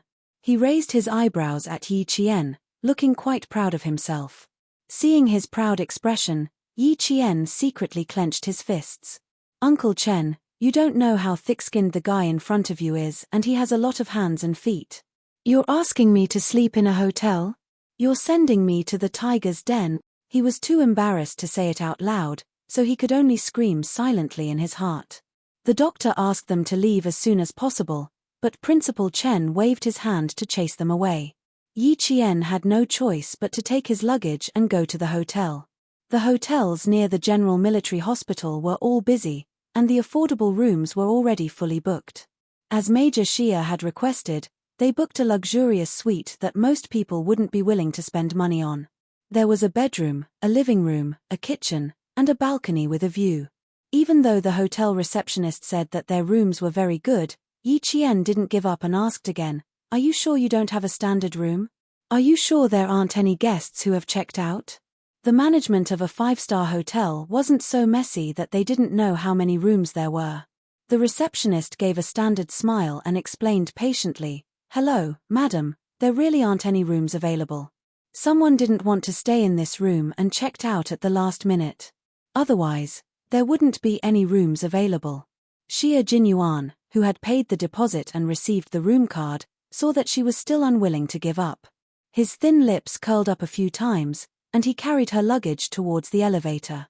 "If you came early, you could still book 2 rooms. It's good enough that you came in the middle of the night to get a room. I didn't expect Uncle Chen to be so insistent." Yi Jian chased after him. It was not that they had never slept in the same room before. It was just that the man beside her always liked to say mushy things when no one was around. However, after thinking about it for a while, Yi Jian felt that her face was already red at this time. Xie Jinyuan had already seen her unnatural expression from the elevator mirror. TSK, TSK, TSK, she was still so easily embarrassed. The more shy she was, the more he wanted to do this. Even though he was in military uniform, he still couldn't change the bad habit he had since he was young. It had been a long time since they had shared a bed. Should they chat until dawn tonight? Perhaps they could do something adults should do? As this thought flashed through his mind, the young major's sexy Adam's apple couldn't help but move slightly. Doing some adult things. He really wanted to. Xie Jinyuan began to think. When he looked at Yi Qian again with his noble eyes, there was a hint of flirtatiousness in his eyes. He also saw Yi Qian subtly take a small step back. Yi Qian felt an inexplicable sense of danger. He looked at him warily, then glared at him fiercely. "You'd better behave yourself. We're here." After receiving her warning, Xie Jinyuan was very calm. The elevator door opened with a ding. He pressed the button and asked Yi Qian to go out first. "It's late. Take a shower first. I'll go make the bed. We booked a suite. There's 1 bedroom and 1 living room. There will be a sofa in the living room. I'll sleep on the sofa and you'll sleep on the bed." Yi Qian, who came out first, stopped in his tracks. He looked back at the man with the luggage in disbelief. Why did it feel so surreal all of a sudden? Her reaction made the seemingly serious major laugh in his heart. He began to tease Yi Qian, who couldn't be any more serious. He deliberately said, "Huh? You don't want to? You can't bear for me to sleep on the sofa, so you want me to sleep with you on the bed?" He was too serious. Yi Qian was even more certain that he wasn't going to be so honest. "Captain Xie, I won't believe you even if you suddenly become serious." Yi Qian took the room card from his hand. He glanced at him lightly, then took the room card away and strode in. Chapter 1905. She didn't notice that the man behind her had a dark look in his deep, smiling eyes. His slightly raised smile was both good and evil, and it was a smile that could mesmerize women even more. The room was worth the price. Just as the receptionist said, the living room was very spacious, and there was a very long corner sofa. The sofa faced a large balcony with a view of the night view of Beijing. The view was so wide that it was indeed relaxing. Looking at the sofa that was big enough for one person to sleep on, Yi Qian was already planning to take out a blanket from the cabinet and cover it with it when he went to take a shower so that he wouldn't be allowed to enter the bedroom. Although they had slept together and it wasn't as stressful to face him again, the evil smile on his face in the elevator just now made her heart beat wildly. She had to be more vigilant against this dangerous yet elegant man. Go take a shower first, I'll make the bed. Xie Jinyuan put down his luggage and took the initiative to find the cabinet. He took out 2 layers of spare blankets from the cabinet and carefully laid them on the sofa. Yi Qian watched as he came out with the blankets. He stretched out his long arms and familiarly shook off the blankets without her help. Hurry up, I can make the bed myself. The major frowned slightly as he shook off the blankets, as if he didn't understand why she was still standing there. He simply threw the blankets in his hands onto the sofa, walked up to her, and asked in a low voice, "Is there anything else you want to talk to me about?" Yi Qian pursed her lips and pointed at the sofa. "You are taking the initiative. I'm still not used to it." After she finished speaking, she looked at him, trying to find something from his handsome features. However, the man standing in front of her was calm and composed, and his gaze was gentle and deep. It was as if there was a dark look in his eyes, but also as if there was nothing. Xie Jinyuan chuckled, and his sexy thin lips curved slightly. The evil smile that flashed past in the elevator was now on his handsome face. "Little fox, you're making things difficult for me. I don't know what to do to satisfy you. If you don't let me sleep on the bed, I won't sleep on the bed. Now that I've chosen the sofa, you're saying that there's a problem. Then tell me, what's wrong with me?" She wouldn't be standing here if she could. Seeing his face getting closer and closer, Yi Qian immediately bent down to pick up the luggage and avoided his kiss. "You make the bed. I'll take a shower first." "Forget it. Counter soldiers with arms, water with earthware." "All right, do you want some water? I'll go pour a pot of water." "Sure." Yi Qian went straight into the bedroom and closed the door behind him. Even though the door was tightly shut, it could not stop Xie Jinyuan from looking at her in the dark. He might let her escape now, but later. He would not let her escape again. When Yi Qian came out of the shower, he saw Xie Jinyuan holding the kettle and bending over to pick up the corner of the blanket that had fallen on the carpet. The water was flowing out of the kettle. Just as Yi Qian said, "Be careful," Yi Qian gasped. The kettle in his hand fell onto the blanket, and steam rose from it. Scalded. "Quick, rinse it with cold water." Yi Jian rushed over and grabbed the wrist of the man who was shaking his hand because of the burn. "Why are you still shaking your hand? Rinse it with cold water." Xie Jinyuan looked at the scalded skin on the back of his hand. Although it hurt a little, it was worth it. Rinse it for a long time so that it won't blister. "Don't you know that you should put the kettle down before picking up the blanket?"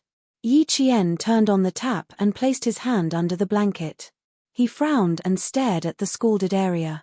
"I'll ask the front desk if they have any burn ointment." Chapter 1906. The front desk quickly sent a waiter to bring some burn ointment. When Yi Qian heard the door open, he motioned for Xie Jinyuan to continue rinsing the burn with water while he quickly went to open the door. After turning down the water flow, Xie Jinyuan saw his lover smiling and thanking the waiter.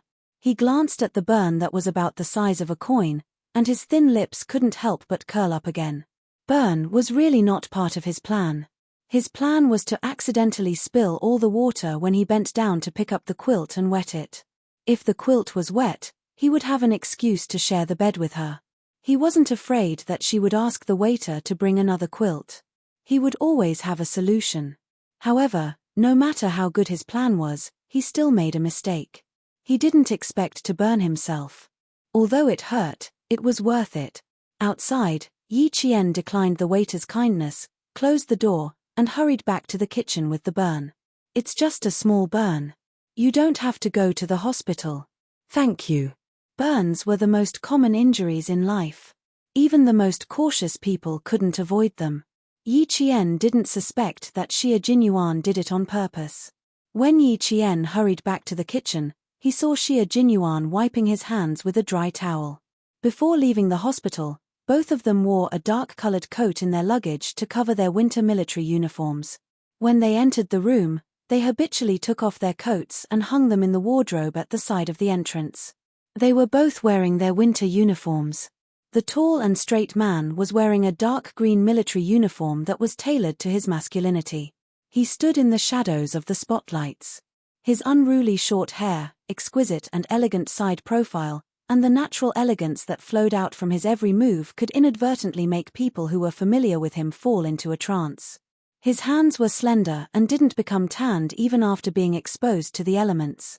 After being rinsed with water, they were so fair that they looked like pearls. No one would think that these were a pair of hands that held guns, but rather a pair of slender hands that lingered on the black and white piano keys. Although his hands were beautiful, the burn on the back of his hand was an eyesore. Yi Qian frowned again. It should take 10 minutes to rinse. You only took 5 minutes. It's not serious. 5 minutes is enough. Xie Jinyuan set up the towel and turned to look at his lover, who was frowning. He laughed and said, "Don't look like that. It's not a big deal. It's just a small burn." Yi Qian retracted her gaze from his handsome face and took a deep breath. She calmed herself down before approaching him. "This is a cooling ointment. Apply it first, then apply it again after you're done bathing. Remember to avoid hot water when you're bathing." Yi Qian held the pair of hands that countless women wanted to hold. He squeezed out a light green ointment that smelled cool and refreshing, and carefully applied a thin layer of it. He lowered his eyes and reminded her softly, "Next time, remember to put down the boiling water in your hands first before doing anything else. It's not too bad today. It's only a small burn on the back of your hand. Even if it leaves a scar, it won't affect anything. What if you burn your face? Captain Xie, even if you don't become a soldier one day, you can definitely rely on your face to make a living after you retire. You should take good care of such a good resource." As a woman, of course she was happy that her boyfriend was handsome. Everyone loved beauty, and she was no exception. Major Xie was speechless. "Little fox, I didn't expect you to care so much about your appearance. I've heard you tell me several times to take good care of my face." Chapter 1907. Of course I care. Since I've found myself a good-looking boyfriend, of course I'd like to look at a good-looking face every day. Yi Jian said confidently and raised her hand to touch his face. "Your face was born to make women commit crimes. Now I'm taking the risk of being stabbed by other women to take down the owner of this face. If you don't protect it well, you'll be letting me down." It felt good to be taken advantage of by his girlfriend. Even if it was because of his face, Major Xie thought it was because of his charm. His face was his, so naturally he was charming. "Looks like I'll have to take good care of you.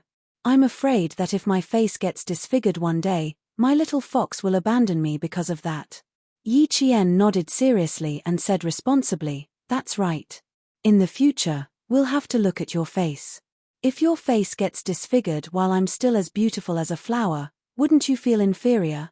Good Lord, she's getting bolder. She's making fun of me so skillfully." She was already smiling like a flower. She glanced at him from the corner of her eyes. Under the hazy white light of the spotlights, the girl with the fragrance of a bath really looked like a fox demon. She was so charming that she could hook people's hearts. Xie Jinyuan gradually stopped smiling. His dark eyes turned deep, like an unfathomable ancient well that locked the person who was reflecting the water. He suddenly took a step closer to her. His sudden action startled Yi Qian. She instinctively dodged to the side and pressed her butt against the counter. She looked at the approaching man warily. "What are you doing?" "I'm just telling the truth." "Could it be that, you're angry?" There were too many unfathomable dark colors flowing in his eyes, and there were even specks of starlight flashing through them. The young major who had been so noble and outstanding just a moment ago was now filled with danger from head to toe. It wasn't the danger of pure darkness, but the danger of temptation. The dangerous major and the elegant man made her a little flustered. Xia Jinyuan calmly looked at Yi Qian, who had nowhere to run. His thin lips curved slightly as he took a step forward and instantly pulled her into his arms. His chest was very broad, firm, and gave off a sense of security. Yi Qian actually bumped into his own chest when he was suddenly pulled by him, and it hurt a little. Yi Qian raised his head and stared unblinkingly at the handsome, domineering face in front of him. He swallowed with some difficulty. This kind of Xia Jinyuan, although dangerous, still made her heart race. She had to admit that the reason she had agreed to him on impulse in her third year of high school had a lot to do with this elegant face in front of her. Even though they had known each other for 5 or 6 years now, every time she looked at his facial features, her heart would race uncontrollably. Fortunately, she had good self-control. Otherwise, she suspected that she would have pounced on him in advance and made the first move to gain the upper hand. For a moment, Yi Qian was lost in thought as he stared at the major's handsome face. "Do you like my face that much? Would it be more convenient for you to look at it if I stood closer?" He lowered his head and leaned over. His deep voice sounded, and there was a deep affection for her in his sexiness, as well as the indulgence of a man towards a woman. "Wouldn't it be more convenient if I looked at it like this? Or should we look at it while touching it?" He held Yi Qian's hand and pressed it against his cheek. He asked her in a low voice, "Wouldn't it be more enjoyable?" The palm of her hand pressed against his cheek, and the warm touch made Yi Qian shiver violently. Before she could fully recover from her shock, her heart melted from the adoration in his eyes. Chapter 1908. Yi Jian, who thought that she could face him calmly, could not resist such a gentle attack. She wanted to resist, but what she got in return was his indulgence. "I'm born with a pretty face.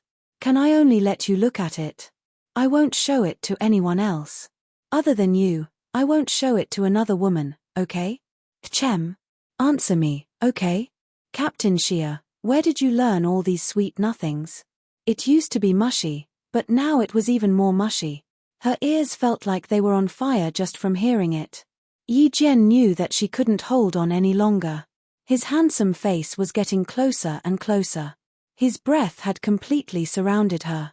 There was no way she could escape. Slightly, "What's wrong? Don't you want to have me all to yourself?" He pressed her hand down and let her palm caress his handsome face, interrupting her words. "Slightly what? Do you still need to think about it?" His thin lips slowly curved into an unrestrained flirtatious smile. A clean face. "Little fox, don't you want to have me all to yourself?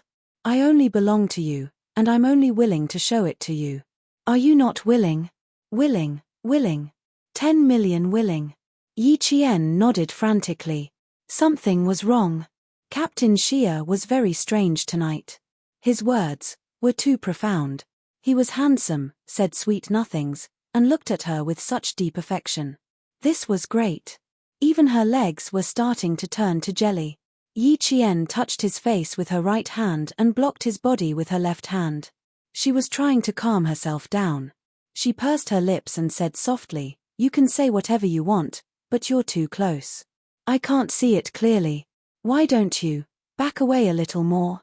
You don't have to back away too far. Just 2 or 3 steps will do." Her face was red, her heart was in a mess, and even her legs started to tremble.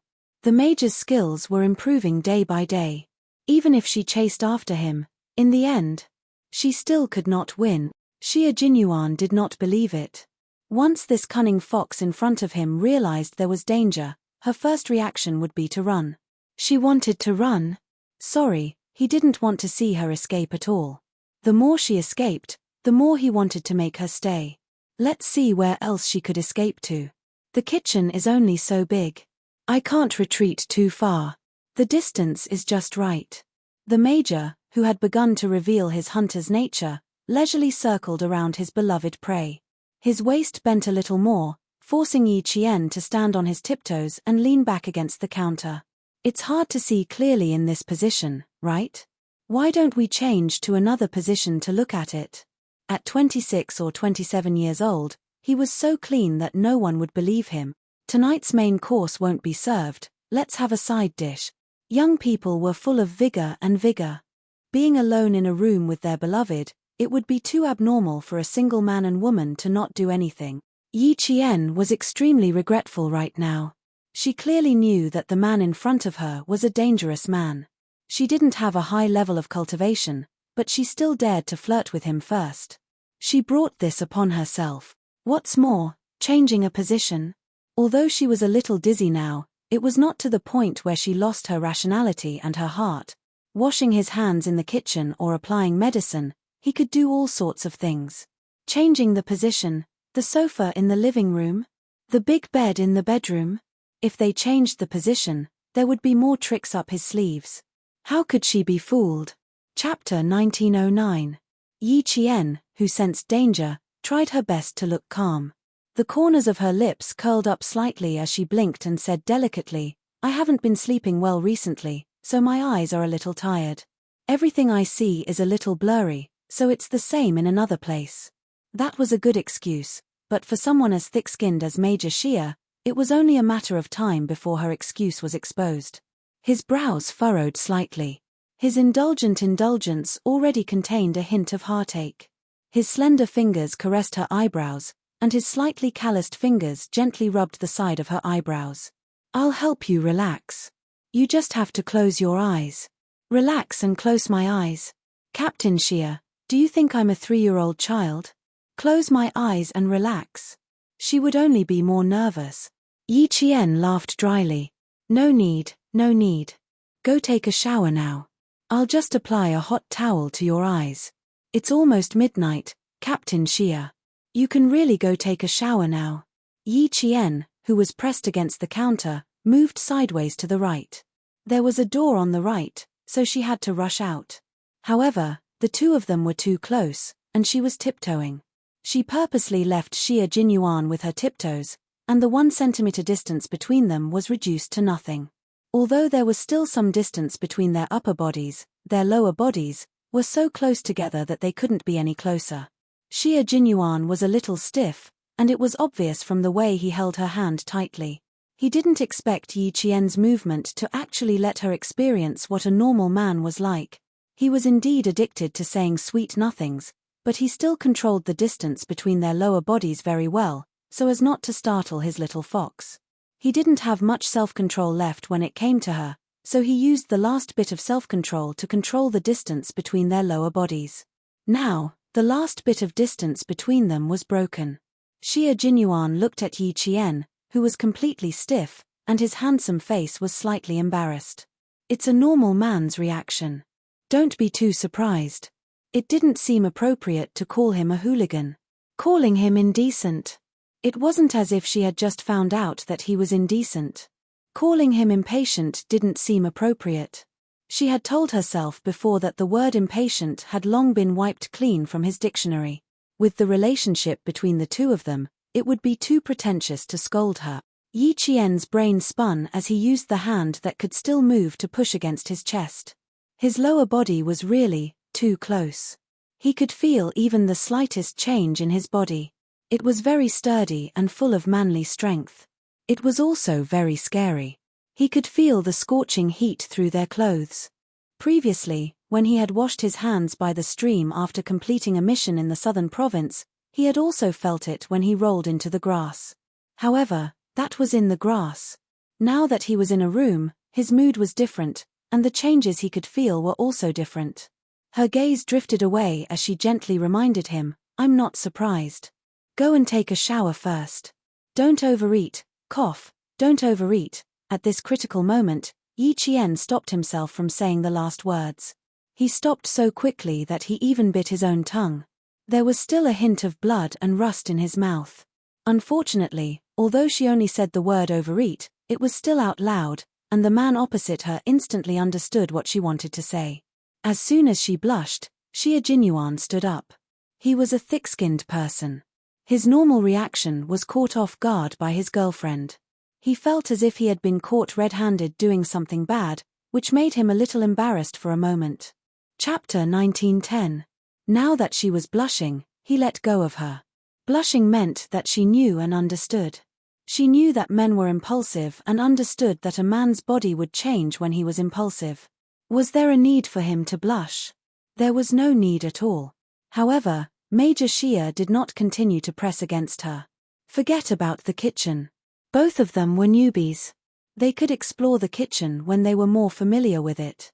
He took the initiative to distance himself from her and let go of her hand at the same time. He placed his hands on the countertop and locked her in his arms. Are you trying to say that you shouldn't burst? As he spoke, he let out a low chuckle. His mellow laughter was so sexy that it made one's heart go numb. If it was that easy to burst, I would have burst several times in front of you. Yi Qian had the urge to knock herself out. How could she say such things, especially to him? She knew that he would take advantage of her. No, I'm saying that you should stop messing with me. You can take a shower and sleep. The commander-in-chief had repeatedly reminded her not to let him take advantage of her. Otherwise, she would be the one at a disadvantage. Yi Qian composed herself and pretended to be scared. Hurry up and take a shower. You smell like disinfectant. I don't like it. His gaze was really scary. It was as if he wanted to eat her up. Xia Jinyuan raised his eyebrows slightly and smiled at his lover who was blushing. He smiled meaningfully. Okay, go back to the room and wait for me. Go back to the room and wait for him? She was dreaming. Yi Qian smiled and nodded. Okay, hurry up and go. Seeing that he was about to get up, he said, You bit your tongue just now, right? Are you going to spit it out for me to see? Or should I put my hand in to check? He always gave her a fright. Yi Qian took several deep breaths and suppressed the heat on her face. No, I'll just swallow my saliva. I don't need to trouble you. Whether he spat it out or did something else, the result would be the same. Rejecting him was the best choice. Xia Jinyuan, who knew what was right and proper, did not press her any further. His little fox could not be pushed too hard. If he pushed her too hard, she might escape to the hospital to look after Uncle Chen. He would wait until he took a shower and went into the room before slowly grinding with her. He would leave the main dishes aside for the time being, but he would have to try the side dishes. That's good. You check if the bite is serious. I'm going to take a shower. Finally, Major Xia Jinyuan withdrew his hands and stood up straight. Naturally, he also straightened his back. Yi Qian lowered his gaze and accidentally glanced at his most spectacular part. His heart skipped a few beats. He cleared his throat guiltily and turned to face the door. I got it. Go do what you need to do. I know what to do. Usually, she really couldn't see anything different, but now that she saw it, even her vision was severely impacted. It was simply too spectacular. Xia Jinyuan had always been satisfied with his figure and was quite confident in his masculine features. Looking at Yi Qian, whose neck had turned red, he took a deep breath. Although her gaze was insubstantial, he could feel the tenderness that brushed past him. It made him tremble slightly. She was really a torturer. Yi Qian did not know that he was a torturer. As soon as he stepped into the bathroom, she went back to her room and immediately locked the door. Yi Qian, whose back was against the door, was breathing heavily. There was danger tonight. She had to be on guard. Chapter 1911. How could she prevent that? That was a big problem. Yi Qian looked around the bedroom, then finally fixed his gaze on the two bedside cabinets. Picking locks was a piece of cake for Captain Xia, and he could do it easily. She couldn't prevent him from picking the door, but she had to prevent him from opening the door immediately even if he picked the lock. Yi Qian picked up one of the bedside cabinets and placed it behind the door. After confirming that the cabinets were firmly behind the door, Yi Qian clapped his hands in satisfaction. In this way, even if Xia Jinyuan picked the lock, it would be difficult for him to open the door immediately. Yi Qian only went into the bathroom to dry his hair after making sure that she could detect him in time and avoid him. Xia Jinyuan, who was also doing something, didn't expect Yi Qian to guard against him as if he was a thief. He blocked the water pipe with a towel and tightened the pipe. Xia Jinyuan, who was covered in foam, opened the pipe cage. Great, not a single drop of water flowed out. He didn't want to do something like picking locks that would ruin his image. He just blocked the water pipe while he was taking a shower and knocked on the bedroom door with only a towel wrapped around his lower body. Are you asleep? There's a problem in the bathroom outside. There's no water in the shower. Help me check if there's any water in there. Compared to picking locks to break into a room, openly knocking on the door was much more upright. Even if he wanted to use tricks, he had to be more advanced. He couldn't use tricks that could be easily seen through. In particular, he needed to outwit an extremely intelligent fox. She could see through the tricks of a lowly person with just a glance. If he didn't put in some effort, if she saw through it, not only would he lose face, he would also be despised by her. In order to protect his face and maintain his image, Major Shia felt that it was necessary for him to scheme once. Advanced tricks were not called tricks. For example, he used a towel to block the water pipe. Although it was a small matter, it required a lot of skill. Therefore, it should be called a strategy to achieve great things. Why was it said that thieves with many tricks would never achieve great things? It referred to petty cleverness. After deceiving people once, they wouldn't be able to deceive them a second time. Those who achieved great things also needed to use methods to achieve great things. Their methods were high in number and high in technical content. When they made a move, they would be able to shake the world and cause a storm. This was not a method, but a strategy. When Xia Jinyuan was young, he had done bad things and told lies as a spy. Master Xia had seen it all and only asked him if he wanted to be a thief or a great talent. He knew why the two of them had completely different reputations even though they used the same methods. From then on, he no longer disdained to use self-righteous little tricks. Either he didn't do anything, or if he did, he would do it without anyone knowing. Even if others knew that he had done something bad, they wouldn't have any evidence. At that time, Commander-in-Chief Xia didn't know that at such a young age, he already knew how to strategize, so he suffered countless losses. Fortunately, Master Xia did not know that his grandson was using strategy to achieve what he wanted to do. Otherwise, he would be so angry that he would whip him. Now, Major Xia, who was thinking about how to get a few side dishes, blocked the water pipe and calmly knocked on the door. He said, "Little fox, I'm covered in bubbles now. Open the door and let me in to take a look." There was no sound inside. Xia Jinyuan knocked again, but there was still no response. Asleep. Even if she was asleep, she should have been woken up by his knocking. Asleep. Or don't want to open the door. Are you afraid that I'll do something to you? He knocked again, but there was still no response. Chapter 1912. With one hand on his waist, the Major narrowed his eyes dangerously. She shouldn't have not heard him knocking on the door. Did she really pretend not to hear him and refuse to open the door for him? Yi Qian, who was drying his hair, vaguely heard the knocking on the door. He turned off the hairdryer and leaned out. There's no water in the bathroom outside. Check if there's any water in the bathroom inside. There's no water in the bathroom outside. She paused for a moment before hearing him say, "I'm covered in bubbles right now. Little fox, you're not pretending to ignore me, right?" Yi Qian wanted to laugh. He turned on the tap and water flowed out happily. That's not right. If there's water in the bathroom, there's no way there's no water outside. Could it be? Just as the thought popped up in Yi Jian's mind, she immediately stopped herself. She even slapped herself on the mouth and muttered to herself, "You're thinking too much, thinking too much. Although it was quite scary just now, there's no need for you to come here with foam on your body." After knocking on the door for about 3 minutes, Xia Jinyuan finally heard Yi Qian's response. He heard footsteps in the room again. It sounded like something heavy was being moved out from behind the door. Major Xia couldn't help but raise his hand and rub his forehead. A few appetizers. It's really not easy to taste. Blocking the door and locking it from the inside. Xia Jinyuan looked at Yi Qian, who opened the door, and frowned. He asked deliberately, "What were you moving behind the door just now?" Yi Qian, who felt a little guilty, lowered his head and opened the door. When he heard the question, he thought to himself, "I moved so softly. Did he hear me?" He immediately looked up to explain. Who knew that the first thing he saw was a naked man. His unruly black hair was completely wet. The ends of his hair were mixed with shampoo, dripping drop by drop onto his smooth and sexy chest muscles. His chest muscles rose and fell with his breathing. They were thick, muscular, and filled with a man's sexiness. Yi Qian's gaze slid from his chest to his lower body. She was startled.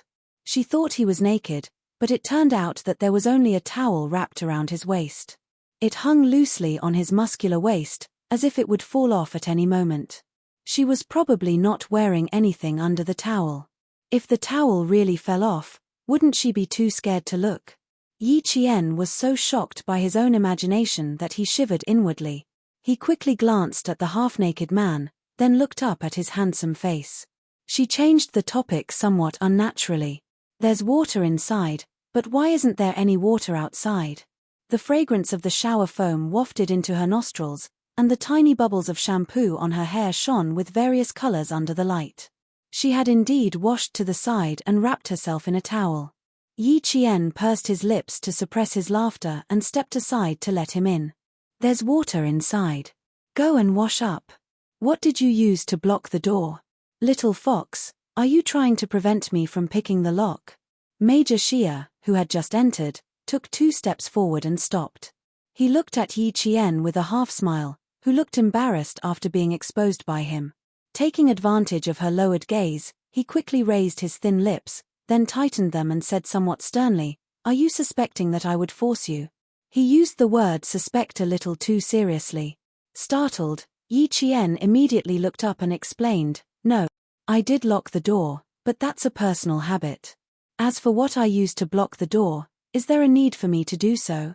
No matter what, she could not admit that she used the bedside table to block the door. As long as he didn't see it, she would never admit it. Chapter 1913. Xia Jinyuan nodded in satisfaction. If you really used something to block the door, I would be very sad. How could he do such a sneaky thing? Doing things openly was his style of doing things. Looking at the back of the person who turned around, Yi Qian patted her chest lightly. I feel a little guilty, a little guilty. But Captain Xia, who was only wrapped in a towel, had a unique charm. He had broad shoulders, a narrow waist, and long legs. Just by looking at his back, one could tell that he was a handsome man. Yi Qian, who was standing at the door, glanced at the bathroom outside. In the end, she decided that although Major Xia was dangerous, he was still a gentleman. There was no need for him to lie to her. Therefore, the female soldier Yi Jian had lured a wolf into her house, and she was completely unaware of it. Yi Qian, who was lying on the bed flipping through her textbook, was preparing for her final revision. Just in case, she had to consolidate her knowledge before the exam the day after tomorrow. When the wolf came out of the bathroom, he stood by the bed and wiped his hair while saying, "The blanket outside is all wet. We'll have to squeeze in for the night." Yi Jian suddenly realized that something was wrong. Her eyes widened as she stared at the major who had entered the room and continued to lock the door with a towel wrapped around his waist. Then, he calmly returned to the bathroom to dry his hair. Yi Qian looked at the 1.8-meter bed, then at the bathroom. She touched the blanket again. Does this mean that we can't avoid sharing the same bed tonight? Why do I feel like I've missed something? Why do I feel like something is wrong? What else do you not understand? Wake up at 8 tomorrow. You still have an hour to revise. The major walked over with his upper body bare. He lifted the blanket and got in naturally. The big bed was obviously sinking because it could bear the weight of one more person. Yi Jian was stunned by his series of movements that were as smooth as flowing water. They were not at all an eyesore. She only felt that they were all natural and went with the flow. Captain Xia, you have a plan. Yi Qian put down her book and hugged a pillow as a self-defense weapon. At the same time, she prepared to get out of bed. The man who was leaning against the headboard reached over with his long arm and picked up the textbook she put down. He raised his eyebrows and asked elegantly, "What plan? Tell me about it." "You just want to sleep with me," Yi Qian said through gritted teeth. "Yes, I've always wanted to." The major, who had successfully climbed onto the bed, curved his thin lips. His calm, dark eyes were smiling as he looked at the vigilant Yi Qian. He said leisurely, "It's not just lying down and chatting, it's..." Yi Qian did not wait for him to finish. He rushed out of bed at lightning speed. However, the man beside her was not an ordinary man. He was a man who had walked through the smoke of war. He was a skilled Special Forces soldier and an all-around soldier who had the entire Snowfield Brigade obeying him. No matter how skilled Yi Qian was, she wouldn't be able to gain the upper hand against Soldier King Xie Jinyuan. Xie Jinyuan grabbed her wrist with one hand. The world spun and she was lying on top of him. It was impossible for Yi Qian to accept it. Knowing that he had fallen into a trap, Yi Qian's eyes turned cold and he began to resist. He used his other hand to hit Xie Jinyuan's shoulder. At the same time, he raised his leg and bent over to hit Xie Jinyuan's crotch without any mercy. "You're so wild in bed." Xie Jinyuan chuckled. "I'll be more interested if you're so wild. Be careful, little fox. I'm only wearing a towel. I'm not wearing anything underneath. Don't pull my towel down." Chapter 1914. Xie Jinyuan wasn't trying to scare her. He was only wrapped in a bath towel, so he sat under the blanket and grabbed Yi Qian. The corner of the towel that he had tied up was already loose and would fall off if he moved a little more.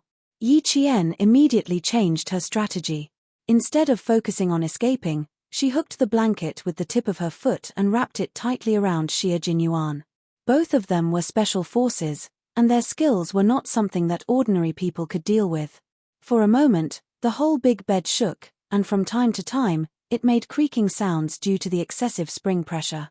Fortunately, the head of the bed was solid and did not hit the wall. Otherwise, it would disturb the guests next door and complain. "You've improved a little. Let's see if you can wrap me into a cocoon." Xie Jinyuan saw that she had changed her strategy and was going to face him directly. He raised his eyebrows and revealed an elegant smile that was unique to him. "Tonight, if you really want to wrap me into a cocoon, I won't be able to move, and I'll be at your mercy." Yi Jian was wearing a fitness shirt and shorts, so she was not afraid of exposing herself. She pressed one of her high legs against Xie Jinyuan's chest, and her whole body was in an upside-down 7 shape. Hearing this, she raised her eyebrows slightly and said with a faint smile, "Captain Xie, are you sure that I can't beat you? I don't have that much confidence. We've all seen your ability. Even the comrades in the team have to write the word impressed. Why don't you give it a try?" The wild little fox was very interesting. It didn't have the sadness that was inadvertently revealed, and its entire body was full of vitality. Xie Jinyuan grabbed Yi Qian's ankle with one hand. As soon as he finished speaking, he bounced up and wrapped the blanket around Yi Qian. Since Xie Jinyuan intended to wrap him into a cocoon, Yi Qian naturally fought back. He bounced up and Yi Qian supported herself with one hand on the bed and turned her body around. Xie Jinyuan had no choice but to let go immediately to prevent his arm from being sprained. As soon as he let go, Yi Qian, who had already turned around, bent over and kicked his chest with her knee. As Xie Jinyuan dodged, Yi Qian picked up a pillow and threw it at his head.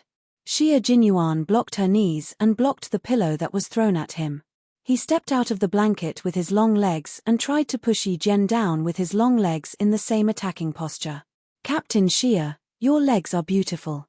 They're straight and slender, but it's better to hide them under the blanket. Don't expose them naked." Yi Qian had a smile on her delicate face. She was as cool as water and had an unyielding determination. "Be careful not to catch a cold if you're naked for too long." Yi Qian lifted the blanket again and held it in front of his chest to block Xie Jinyuan's long leg attack. Fortunately, the room was expensive and the facilities were all of a high quality. The two of them attacked each other on top of the bed and shook it until it creaked and swayed from side to side. The entire bed didn't collapse. Xie Jinyuan, who had one leg wrapped in the blanket, laughed.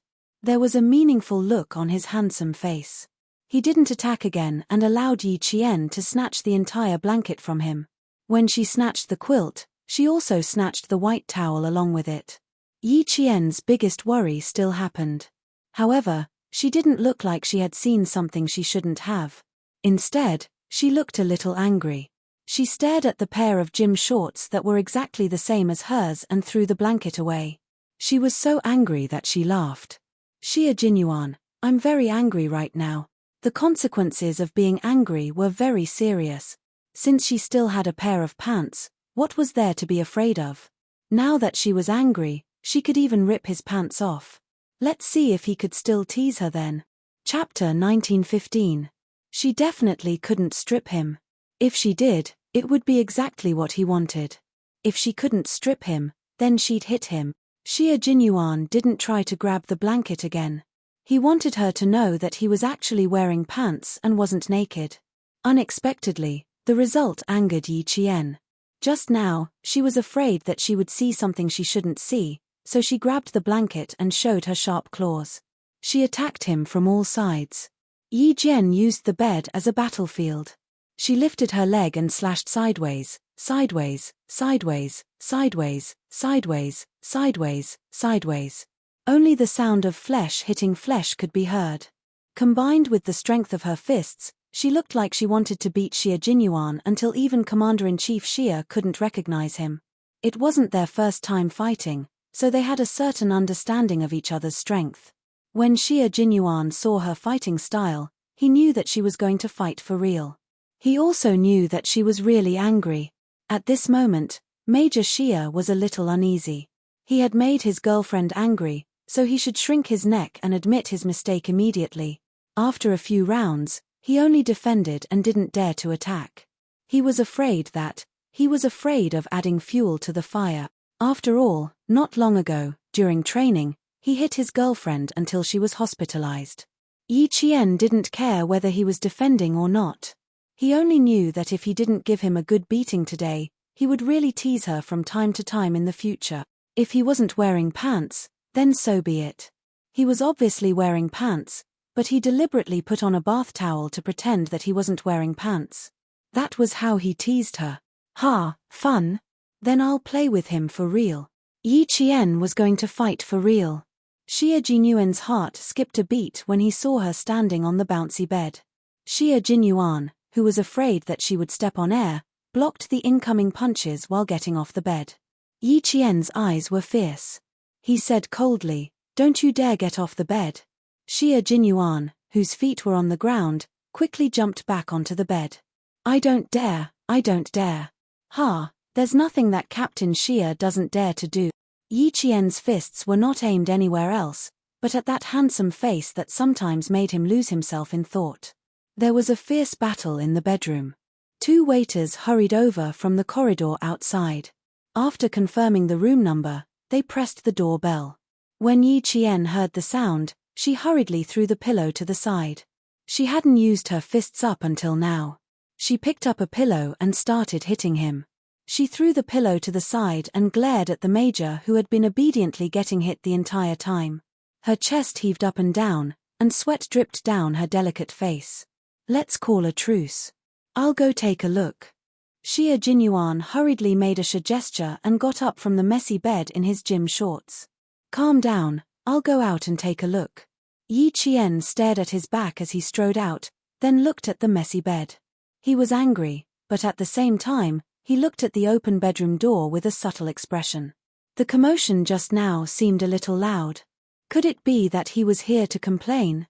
The bed was unusually messy. The sheets were crumpled into a ball, the 4 pillows were thrown out, and they were scattered all over the room. The quilt looked like it had just been fished out from the washing machine. It was unbelievably crumpled. She was partly to blame for the mess. She was angry because he had put on pants, but deliberately said that he didn't wear anything. It made her nervous. But Yi Qian patted his forehead in pain. But why was she angry that he didn't wear pants? Angry that he didn't wear pants. Angry that he had to wear pants. She was angry that he wore pants, but wouldn't she be angry if he didn't wear pants? What kind of logic was this? Chapter 1916. Wearing pants or not wasn't the source of her anger. She was angry because he was deliberately teasing her. Now that she had hit and kicked him, the anger in her heart dissipated. Yi Qian began to think of ways to teach Xia Jinyuan a lesson so that he wouldn't dare to tease her so easily in the future. But since he knew she was angry, she had to continue pretending. He teased her, so she had to tease him back. Give him a taste of his own medicine. Outside the door, the young hotel waiter looked at the shirtless man apologizing in front of him and immediately felt a sense of inferiority. They were both men. Xia Jinyuan's figure was so good that other men would be envious. After saying a few words, "The guest downstairs has insomnia," Please understand, the waiter hurriedly left. With his figure, one could tell that he had good stamina. No wonder he could shake the bed and wake the sleeping guests downstairs. Xie Jinyuan obviously knew that the waiter had misunderstood. But it was a sweet misunderstanding. He didn't do anything but fight with his girlfriend on the bed. After locking the door and returning to the room, he saw the girl who had just fought with him and changed her face when she saw that he was actually wearing a pair of gym shorts, bending over to pick up a pillow. His gaze shifted to the bed and paused for a few seconds before he couldn't help but gently touch his forehead. It did look like a physical exercise between a man and a woman. He gently closed the bedroom door and picked up the pillow that was thrown under the bed. He didn't say anything and obediently went back to making the bed. Tonight was a little troublesome. He teased her too much and made her angry. Yi Qian ignored him and picked up the other 3 pillows. He calmly watched as Xie Jinyuan tidied up the messy bed and neatly placed the 4 pillows against the headboard. He was good at tidying up, just like before he moved in. After everything was tidied up, Xie Jinyuan stood on one side of the bed and looked at Yi Qian, who was standing on the other side of the bed. He took the initiative to admit his mistake. I was wrong. I shouldn't have teased you. I don't dare to ask Captain Xie to apologize. Yi Qian softly said, His originally calm little face suddenly showed some grievance because of his apology. Xie Jinyuan could accept being hit or scolded, but Yi Qian was not doing anything. His little face was full of grievance, and he was really panicking. He, who had been standing on the other side of the bed, propped himself up with one hand and jumped over the 1.8-meter-wide bed in an instant, standing in front of Yi Jian. His actions made the corners of Yi Qian's mouth twitch a few times. Having a boyfriend who was a special forces soldier was really something to look at. It's my fault. I shouldn't have lied to you that I wasn't wearing pants. I didn't really intend to lie to you. I just wanted to tease you before I took the towel away. Who would have thought that she would be so shy that her eyes would wander all over the place? She would glance at his crotch and then look away with a guilty conscience.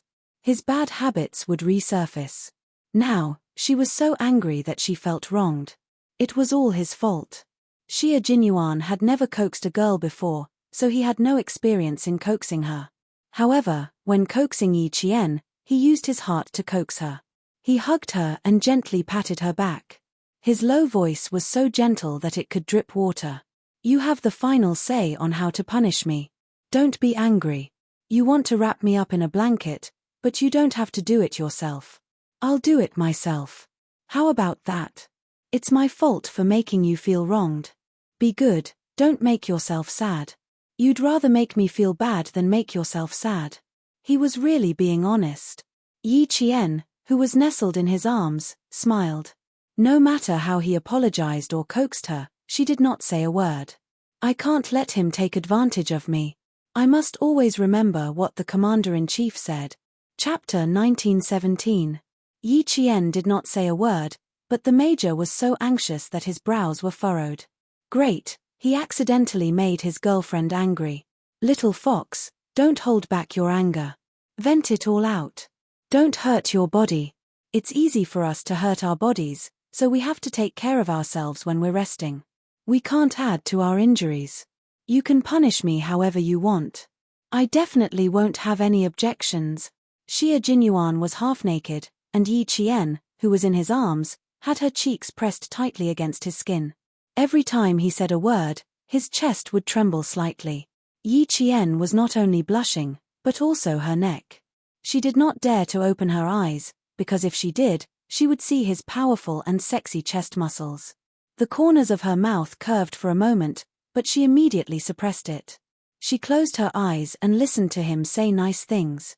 Although her face was red, her heart was calm, and she was quietly calculating the time he would apologize.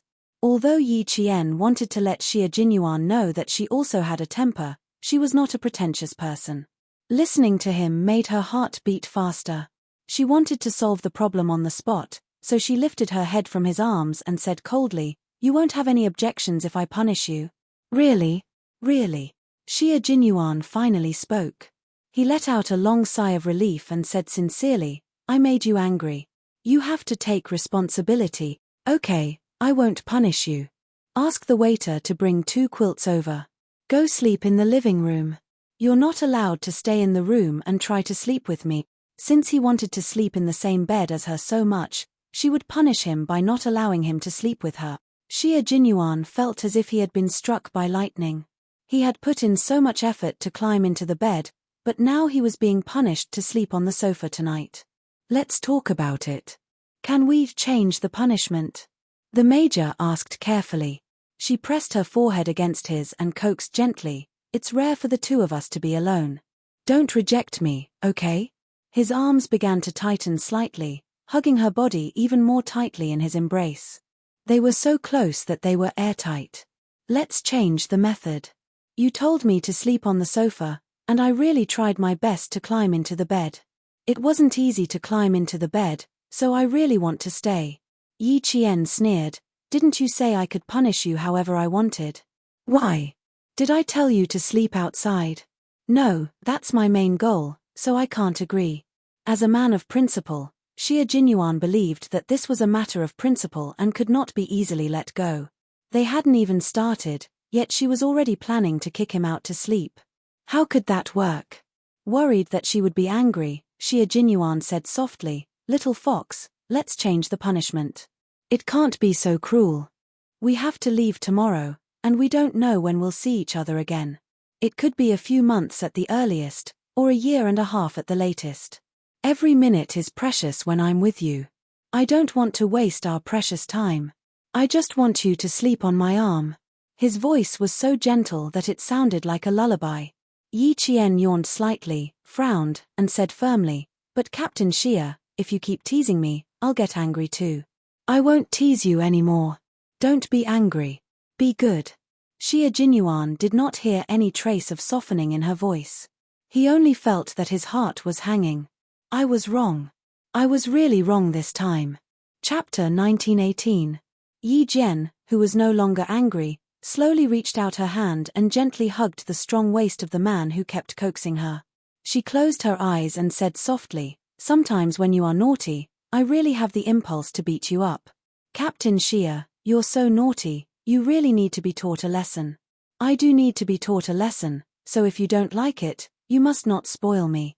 She wrapped her arms around his waist, and Xia Jinyuan's heart slowly relaxed. Yi Qian was moved by his words.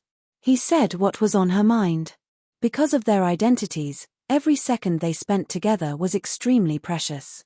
She was very angry tonight, but she didn't have to be angry all night.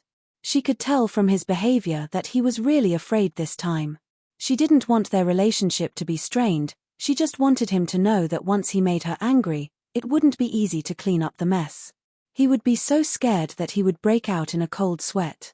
Since she had achieved the effect she wanted, Yi Qian knew when to stop and didn't keep him in suspense. She felt uneasy. "I'm not someone who gets angry easily. When it comes to relationships, I'm not very proactive. It seems like I've been pushed by you all the way, and you've always had to put up with me. But Captain Xia, do you know that before I met you, I never thought of finding a man to spend the rest of my life with? Meeting you is my fortune. It's the fortune of my life." Hearing this, Xia Jinyuan really breathed a sigh of relief. He remembered this lesson well. Being too presumptuous would make him seem frivolous. "Do you know why I'm angry?" The person in his arms asked him softly. Her voice was soft, and she still felt wronged. Xia Jinyuan felt so sorry for her that he kissed her hair. "I know. Being too presumptuous would make me seem frivolous. What happened just now was my fault. I didn't consider your feelings. I'm sorry, little fox. Please forgive me. What happened just now? I'm not that angry. I'm just afraid." Yi Qian didn't always try to control him. There was no need to use each other's faults as a weapon. Leaning against his broad chest, Yi Qian said softly with his eyes closed, "In the elevator and in the kitchen, you looked at me like you wanted to eat me. It made me a little scared. You came out wrapped in a towel and deliberately said that you weren't wearing anything underneath. I really believed you at that time. When I believed you, I panicked. I was afraid that I shouldn't have seen. I'm angry because I trusted you so much, but you lied to me in the end." Her tone gradually softened and was no longer as tough as before. Xia Jinyuan, who was afraid of being pranked, hugged her tightly. After a heavy sigh, he said, "Don't worry, little fox. I won't use your trust to tease you again. It won't happen again." After saying that, he kissed her hair carefully, as if he was kissing a piece of jewelry. "I did have some other thoughts tonight. It's impossible for a grown man to not have any thoughts when facing his girlfriend. Little fox, I have some thoughts about you. I want to have physical intimacy with you." Yi Qian knew what he wanted. When she heard him say it out loud, her heart trembled slightly and her ears burned. Physical intimacy with him. Is this the idea of skin-to-skin contact? She happened to be hugging his waist, so Yi Jian pinched his waist directly. Is Captain Xia satisfied with this kind of skin contact? Xia Jinyuan, who knew that the sky had cleared up after the storm, laughed deeply. "I'm not satisfied. The kind of physical intimacy I want requires honesty. I don't need all of it, I just need." He leaned over and whispered in her ear. Without waiting for Yi Qian to reply, he lifted Yi Qian and they fell onto the soft bed together. Chapter 1919. When it came to relationships, both of them were inexperienced. Yi Qian was a woman who had not done anything in her 2 lifetimes. She even had her first kiss in her previous life.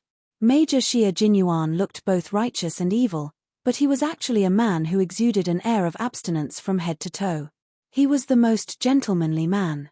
Relationships were also a foreign territory to him. However, men had always been good at understanding relationships. They were born with the ability to dominate.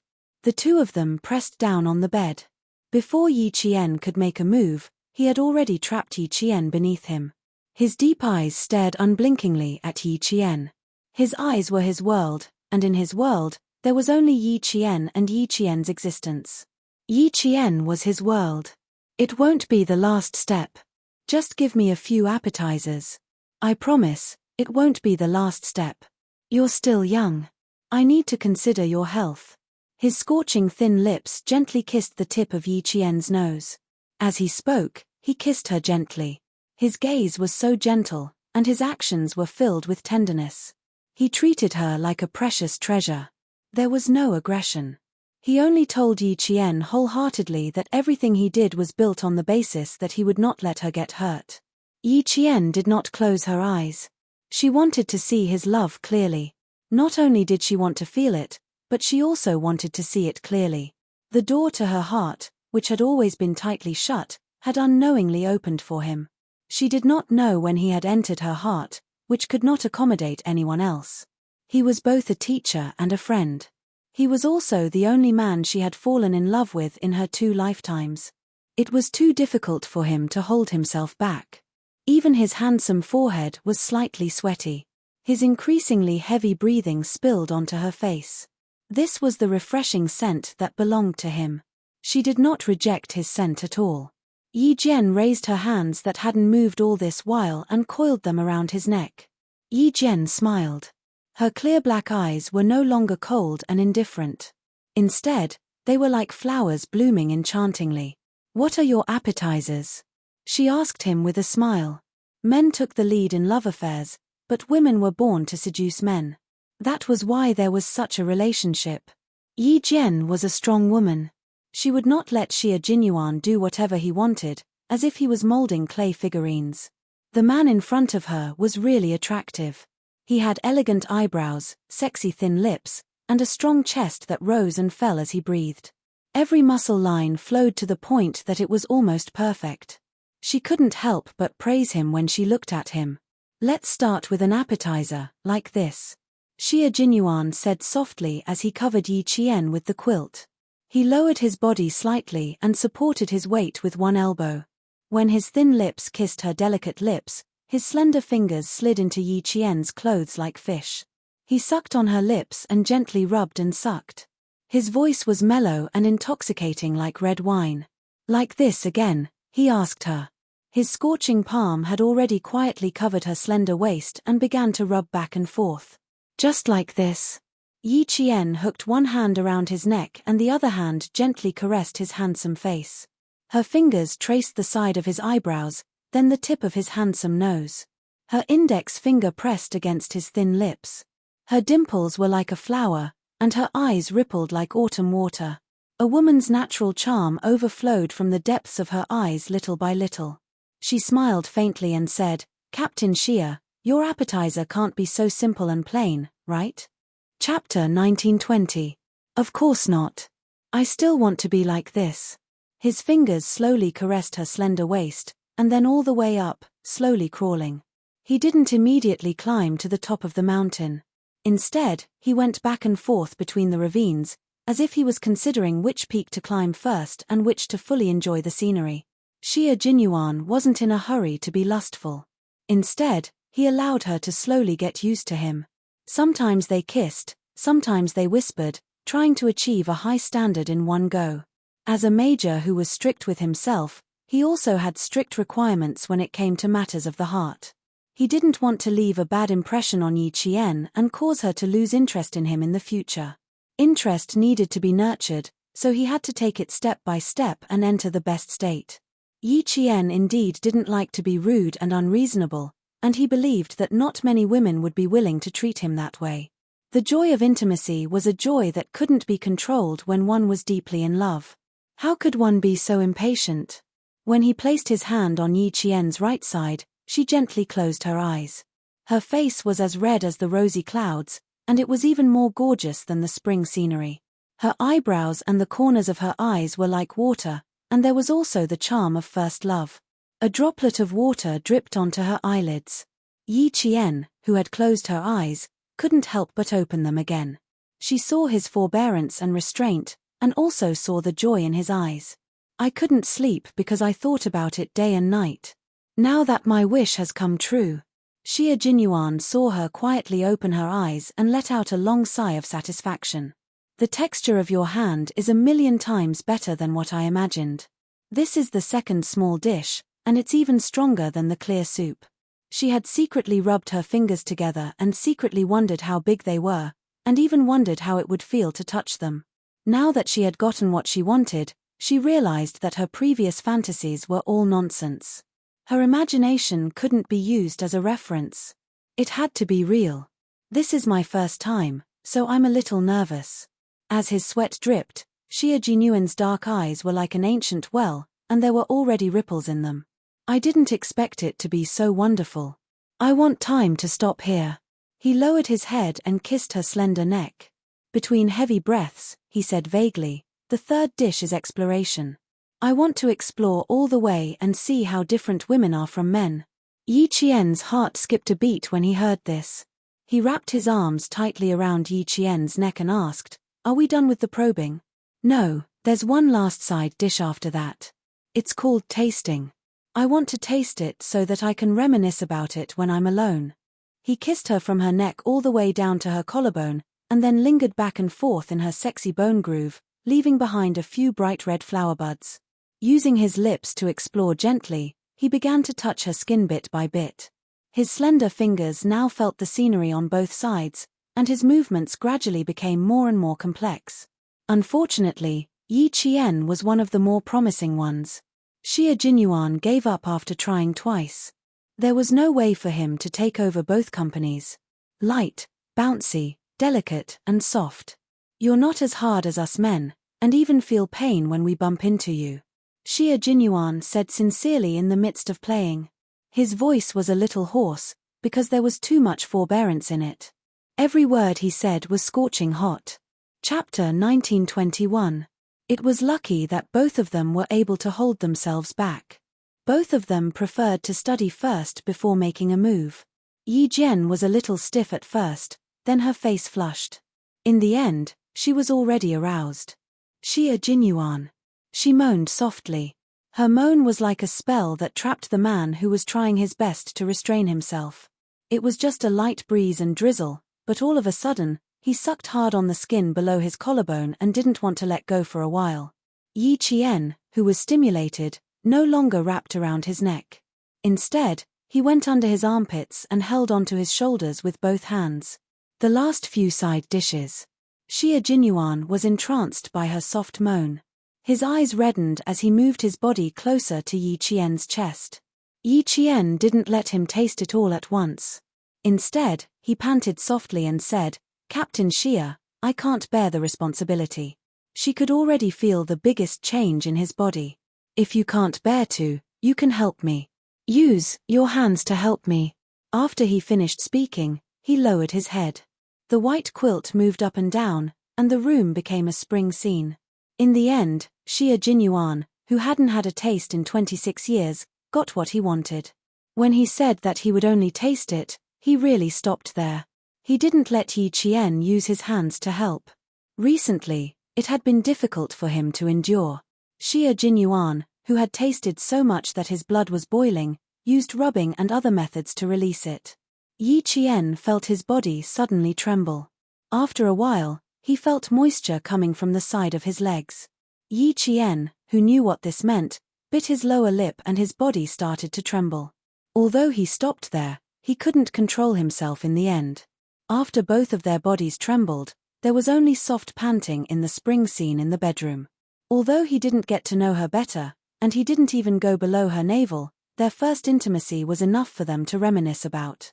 Her face was so hot that she felt like she was steaming. She closed her eyes and adjusted her breathing. It was too exciting, and she couldn't calm down for a while. Xia Jinyuan did not move either. He still had one last appetizer that he had not tasted yet. He had failed to live up to his expectations. The little fox had only bitten the side of his Adam's apple, and it was over in a flash. Was he that sensitive? Or could it not last long enough? Thinking of this, Major Xia, whose forehead was still sweating, couldn't help but narrow his black eyes. Wasn't it too fast? Was there an hour? An hour was just right. After all, it was his first time being intimate with Little Fox, and his first time being intimate with a woman. He had read relevant books before. For a man like him who had never had his first time, it would usually end very quickly. It was normal for him to last around 10 minutes. Then, it would be even more normal for him to last an hour. Like all men, Xia Jinyuan was no exception when it came to power. What he wanted was to last, and he didn't want his lover to think that it was too short. After a full 5 minutes, Yi Qian, who was sweating profusely, gently poked the man lying motionless on his stomach and said softly, "Aren't you going to get up and change your pants?" Xia Jinyuan, whose handsome face had yet to dissipate, did not move. He just lay there, looking particularly languid. After waiting for a while, he still did not move. Yi Qian poked his shoulder again. "I'm sweaty all over. I want to go and wash up. Even if you don't want to move, you should let me." Chapter 1922. Yi Qian didn't expect the man lying motionless on the bed to be thinking about two things. First, how long did he last? Not bad. Second, he was annoyed at himself for failing to live up to expectations. His last appetizer was to get Yi Qian's 5-fingered lady to come out of seclusion, but in the end he solved it himself, and it became the regret of the night. When Yi Qian poked his shoulder for the third time, he felt that the area around his leg was getting more and more sensitive, so he had to remind him again, "If you don't get up, the blanket we're using right now will be wet." "You." He bit his lower lip, and his voice got softer and softer. "Don't you feel uncomfortable? I'm wearing a pair of wet pants. I'm going to change first. I don't want to move, and I don't feel uncomfortable." Major Xia continued to lie on the bed, and his voice was low and hoarse. "I want to continue. I want to continue until dawn, I want to." Yi Qian, who was still in the midst of his passion, was shocked by his repeated "I want to continue." "Don't even think about it. Get up, Xia Jinyuan." Captain Xia stopped shouting and directly called out his name. Even if he raised his voice, it would still make Xia Jinyuan's ears go soft. He wanted to kiss Yi Qian again, but Yi Qian's long legs were already moving. Xia Jinyuan quickly turned over and rolled to the side. He laughed and said, "Little fox, you are turning your back on me. I almost succeeded in my sneak attack." She seemed to realize that something was wrong, so before Yi Qian noticed, she quickly picked up the towel that she had dropped to the side and wrapped it around the wet part of the pants. "I'll go outside to see if there's any water. You can go inside and change." From the side, he could see that her face was blushing at a speed that was visible to the naked eye. They had already met each other frankly, but his little fox was still shy. He was also a little uncomfortable at this moment. The wet part of his body made him uncomfortable. After the incident, Yi Qian was indeed a little unnatural. She was quite proactive in the process.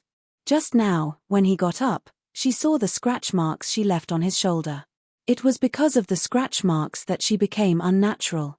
Hearing that he was going outside, Yi Qian heaved a sigh of relief. When Yi Jian arrived at the washroom, she looked at herself in the mirror. She was so shocked by her reflection that her body trembled. Was the person in the mirror her? Was it her? Not only was her face flushed, but there was also a hint of charm in the corners of her eyes. The ripples in her eyes were even more charming, as if there were ripples flowing out from her eyes. His lips were bright red, so fresh that they looked like they were about to drip blood. Together with his face full of spring, Yi Qian almost didn't dare to look at himself in the mirror. She had actually acted like this when she was in love. Where was her usual indifference? Yi Jian took a few deep breaths before she put aside the shyness that she didn't dare to face herself.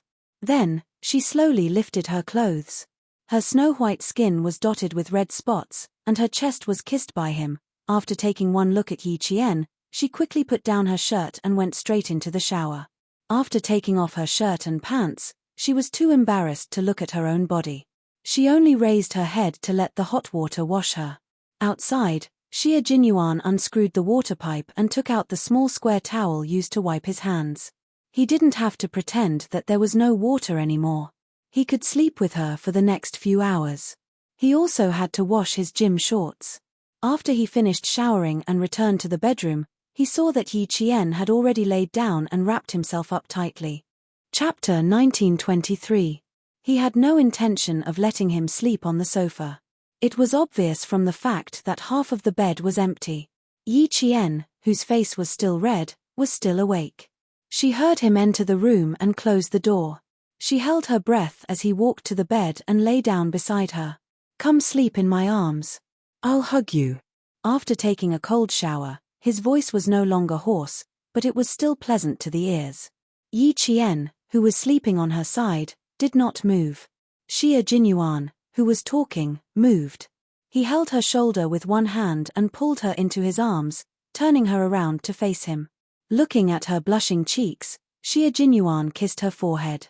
"Practice makes perfect. Next time, I'll last longer.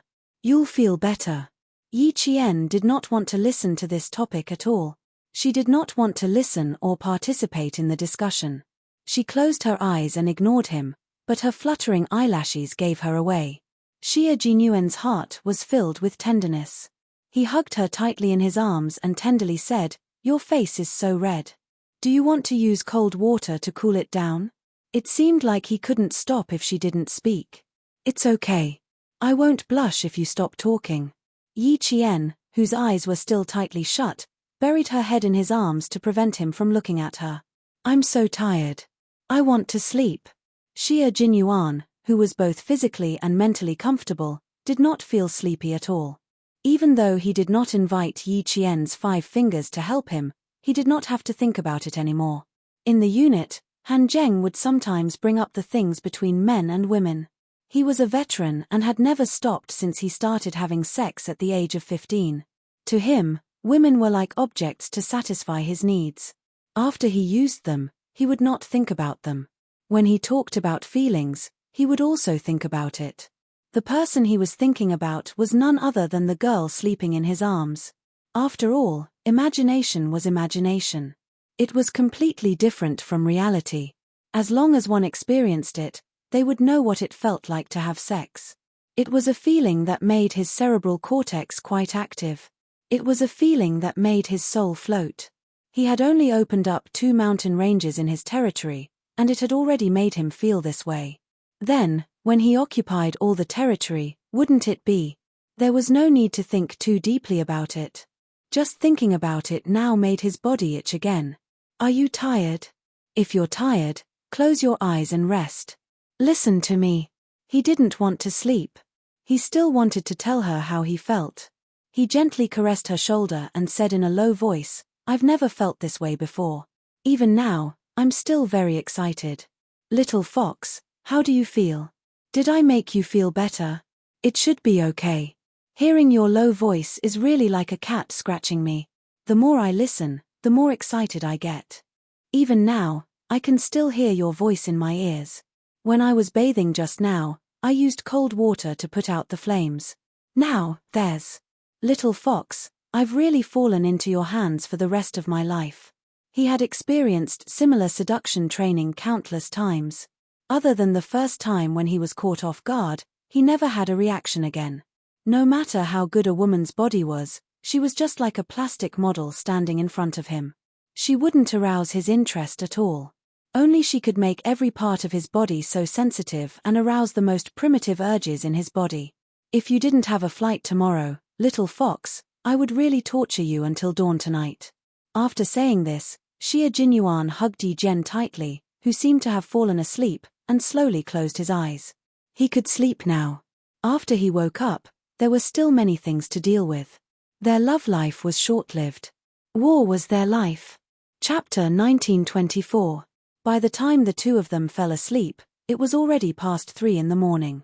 Xia Jinyuan was exhausted from leading the troops. When he finally fell asleep, he woke up to find that Yi Qian, who was supposed to be in his arms, was not there. The emptiness in his arms startled him for a moment.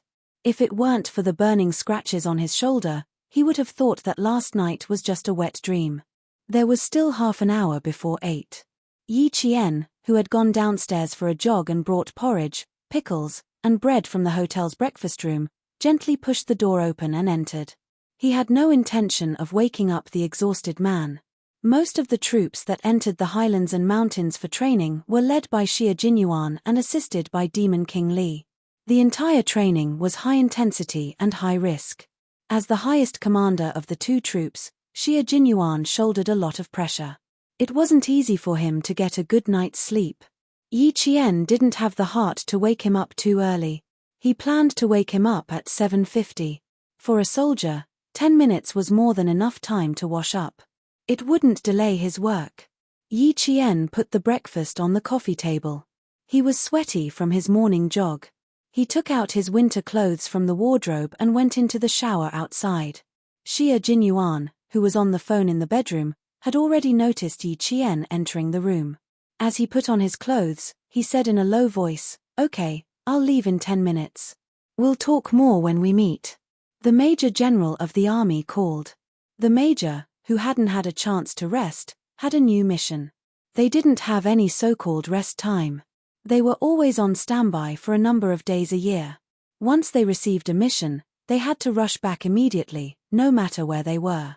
After ending the call with the Major General, Xia Jinyuan opened the bedroom door and walked out. As he listened to the sound of running water in the shower, the coldness on his handsome face disappeared and was replaced by a gentle smile. "Little fox, I'm coming in." Knocking on the glass bathroom door, the major in military uniform smiled and said, "Draw the curtain inside, so I can't see." Yi Jian turned off the shower when she heard the knock on the door. After she heard what he said, she immediately raised her hand and pulled the shower curtain tight. "Go to the bathroom inside. I need 2 more minutes. All my toiletries are here. Also, I just received a call from the military. I need to leave in 10 minutes. It's a little urgent." Xia Jinyuan really didn't dare to barge in case she splashed water on him. Yi Jian knew that he needed to carry out a mission. She did not waste any time and let him in immediately. Half of the plain waterproof shower curtain was covered by the sound of running water. The major's slender, straight, and muscular legs moved from time to time. His Adam's apple moved slightly, and he let out a light sigh before quickly washing up. After he finished washing up, the sound of running water stopped. His gaze fell on the military uniform and bath towel on the hanger outside. The major's eyes darkened. He took off the bath towel and walked to the shower curtain that was less than 3 steps away from him. He said in a low voice, "Let me help you put on your clothes, okay? I can wear whatever I want you to wear. I can wear it myself. If I let you do it for me, I won't be able to get dressed for the rest of the day." Yi Qian's face burned when he heard that. He was so frightened that he even stuttered. After saying that, he felt a little weak and short of breath. He put on a straight face and said in a deep voice, "Captain Xia, You can go out and have breakfast first. I'll take care of my own business. Chapter 1925. It was not easy to dress someone else, but it was embarrassing to have someone else dress her. Yi Qian would not find another embarrassing thing for herself. Her face was still burning from what happened last night. If she let him dress her again, she would burn until her entire body turned red in broad daylight. Xie Jinyuan, who was holding a bath towel outside, seemed to understand something. He raised his eyebrows and looked at the dark green winter coat, the shirt, underwear, and so on. His little fox seemed to have misunderstood him. He smiled and pulled the curtain open a little. Yi Qian, who was behind the curtain, was shocked again. She thought he was going to lift the curtain and come in. She couldn't help but shout, "Xie Jinyuan, stand still. You're not allowed to." Before she could say come in, a bath towel was handed to her through the curtain. His voice was soft and seductive as he coaxed her softly, "Wrap the towel properly before coming out. I'll take the clothes out and put them on in the room. Last time, you helped me put on the military uniform. This time, I'll help you put it on." Yi Qian, who was silently wrapping the towel tightly around her, finally understood. So when he said put on the clothes, he didn't mean help me put on the clothes one by one. Yi Qian knew she had misunderstood. She wanted to stick herself to the wall covered in water droplets. What nonsense did she say just now? Shameful, too shameful. Dressing your lover was an interesting thing to do. Xie Jinyuan draped one arm over Yi Qian's winter coat. His handsome features contained a gentle smile. He said softly to the person who walked out, "Come here, little fox." Yi Qian, who was only missing the coat, walked up to him and stared at him. "You said something that made me misunderstand again." "You're the one who misunderstood. Don't you know that I'm leaving soon? How can I help you put on the clothes one by one? Just as you said, if I were to dress you one by one, you wouldn't be able to wear any clothes for the rest of the day." Xie Jinyuan laughed. When he went into the bathroom earlier, he did have some thoughts, but he still had a task to do, so he didn't have time to indulge in love. Hugging her gently, he kissed her forehead and said softly, "Sometimes I don't pay attention to what I say. I didn't mean to tease you. It's also my fault for leaving a bad impression on you. I have to change." His embrace was very warm, so warm that she sank into it and did not want to leave. She rubbed her cheek against his. "There's not enough time. When do you plan to dress me up?" He needed to leave, and she also needed to leave. It was time for them to leave, so even if she was reluctant, she had to accept it. This was their choice, and it was a choice that they would never regret. "Very soon, but I'll need your cooperation." He let go of her arm and gestured for her to turn her back to him. He put on the coat as smoothly as he put on his own clothes. He then walked to the front and carefully adjusted his collar. He lowered his eyes slightly to look at the girl who had come for him. His chest suddenly felt warm, and he couldn't help but lower his head again. A gentle kiss landed in front of her eyes. Her long, fluttering eyelashes swept across his lips and also brushed across his heart. "There are still 5 minutes left. I can't accompany you to the hospital to say goodbye to Uncle Chen, and I can't accompany you back to school. Southern province is not as good as the north.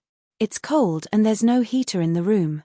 If the military doesn't have any arrangements for you after you go back, you can go to Beijing to accompany Uncle Chen, or you can go back to the villa complex." Chapter 1926.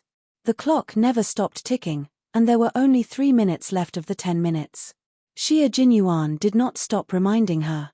"Uncle Chen will be discharged in 6 days. After he is discharged, the military will arrange for him to go to the sniper base in the southern province.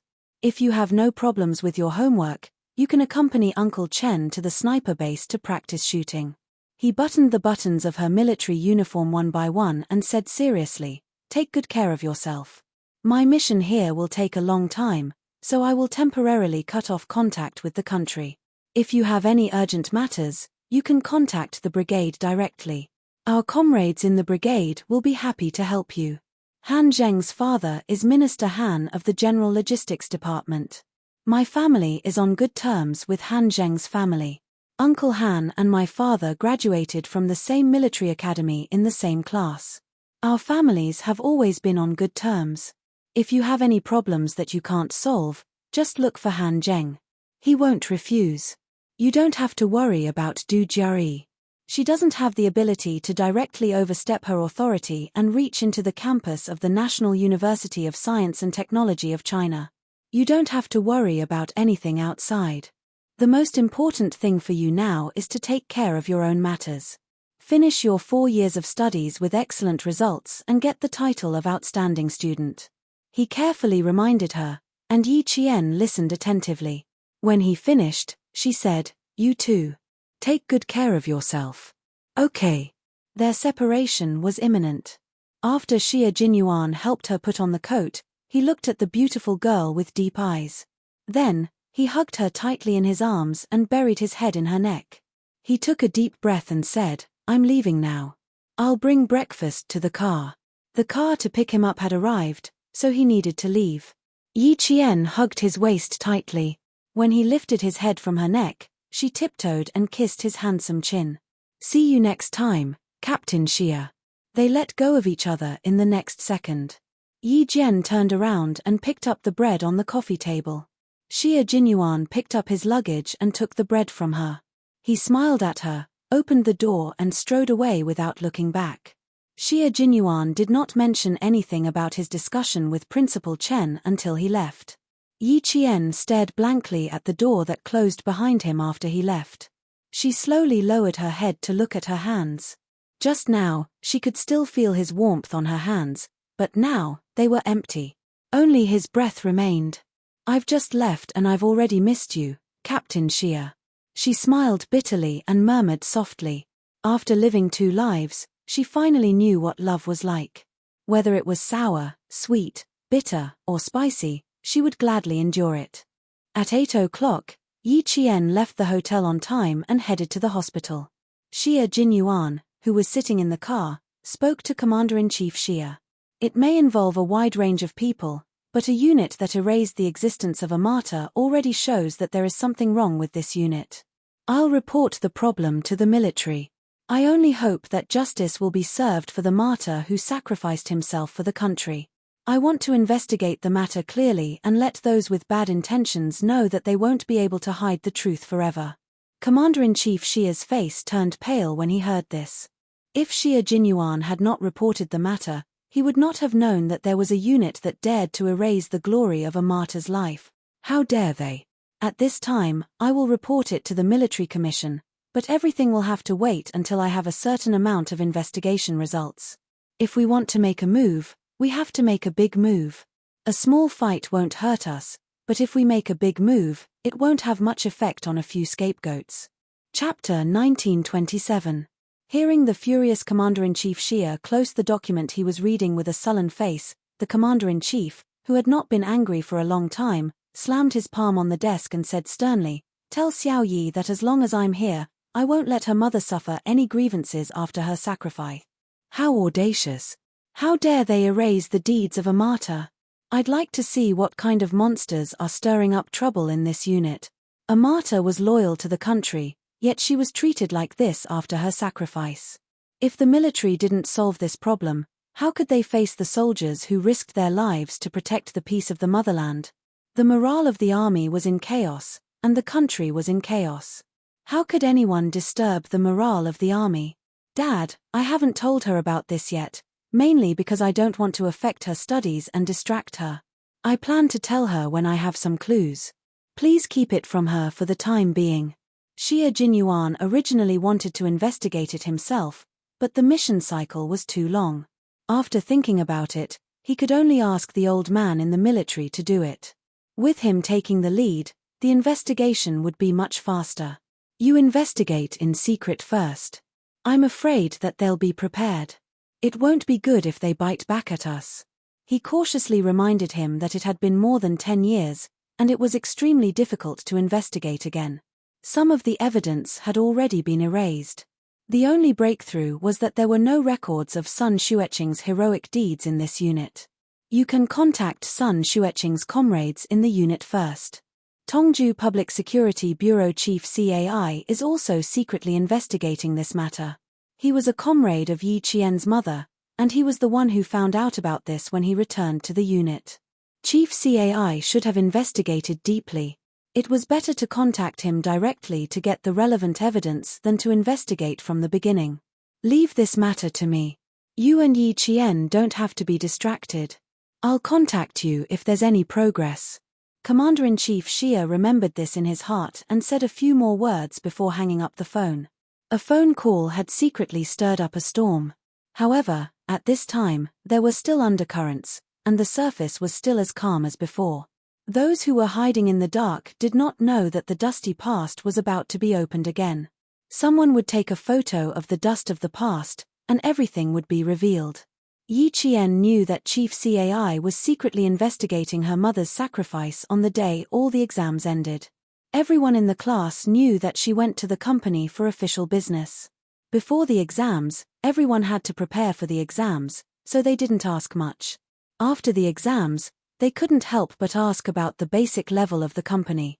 As long as they didn't say the unit number and only talked about the company's life, it was normal communication and didn't leak any secrets. After the exam, Yi Jian answered with a smile that she had gone to the company. The training was several times harder than the training in school. Xu Wen ran over. Before she came close, her voice was heard first. Yi Jian, someone is looking for you outside. He said he is your mother's comrade. The guard has checked his ID and is taking him to the reception room. Then you go quickly, we'll come find you later. Seeing this, the students who were sitting around Yi Jian stood up and stopped bothering her. There was still a class meeting after the exam. It would not be too late to ask her then. Yi Qian was the only one in the class who went to the basic level of the company, so the students were quite curious. Yi Jian vaguely guessed that it might be Director CAI whom she met during the mission last time.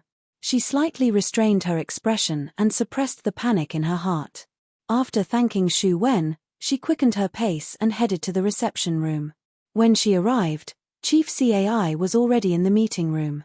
Yi Qian pushed the door open and said with a smile, "Not bad, you look more like a soldier than last time." Chapter 1928. Knowing that Chief CAI was his mother's comrade, Yi Qian only felt a sense of closeness when he saw him again. He couldn't help but smile as he walked over. "How did you find the time to come over? Are you here on a business trip? I've wanted to come and see you for a long time, but I was afraid I'd disturb your studies, so I decided to wait until your exams were over." Chief CAI scrutinized the girl he hadn't seen for a few months. The more he looked, the happier he became. She was really a good child. She stood tall and straight with the valiant and heroic bearing of a soldier. She wore a tailor-made student uniform and looked like a thriving pine tree. Although the branches and leaves hadn't fully extended, one could already see her future glory. Yi Qian first asked him to sit down, then hurriedly poured him some hot water.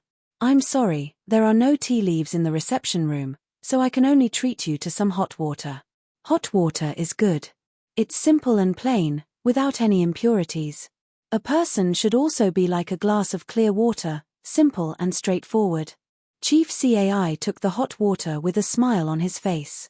He gestured for Yi Qian to sit down and said kindly, "Although your complexion is a bit poor, you're full of energy.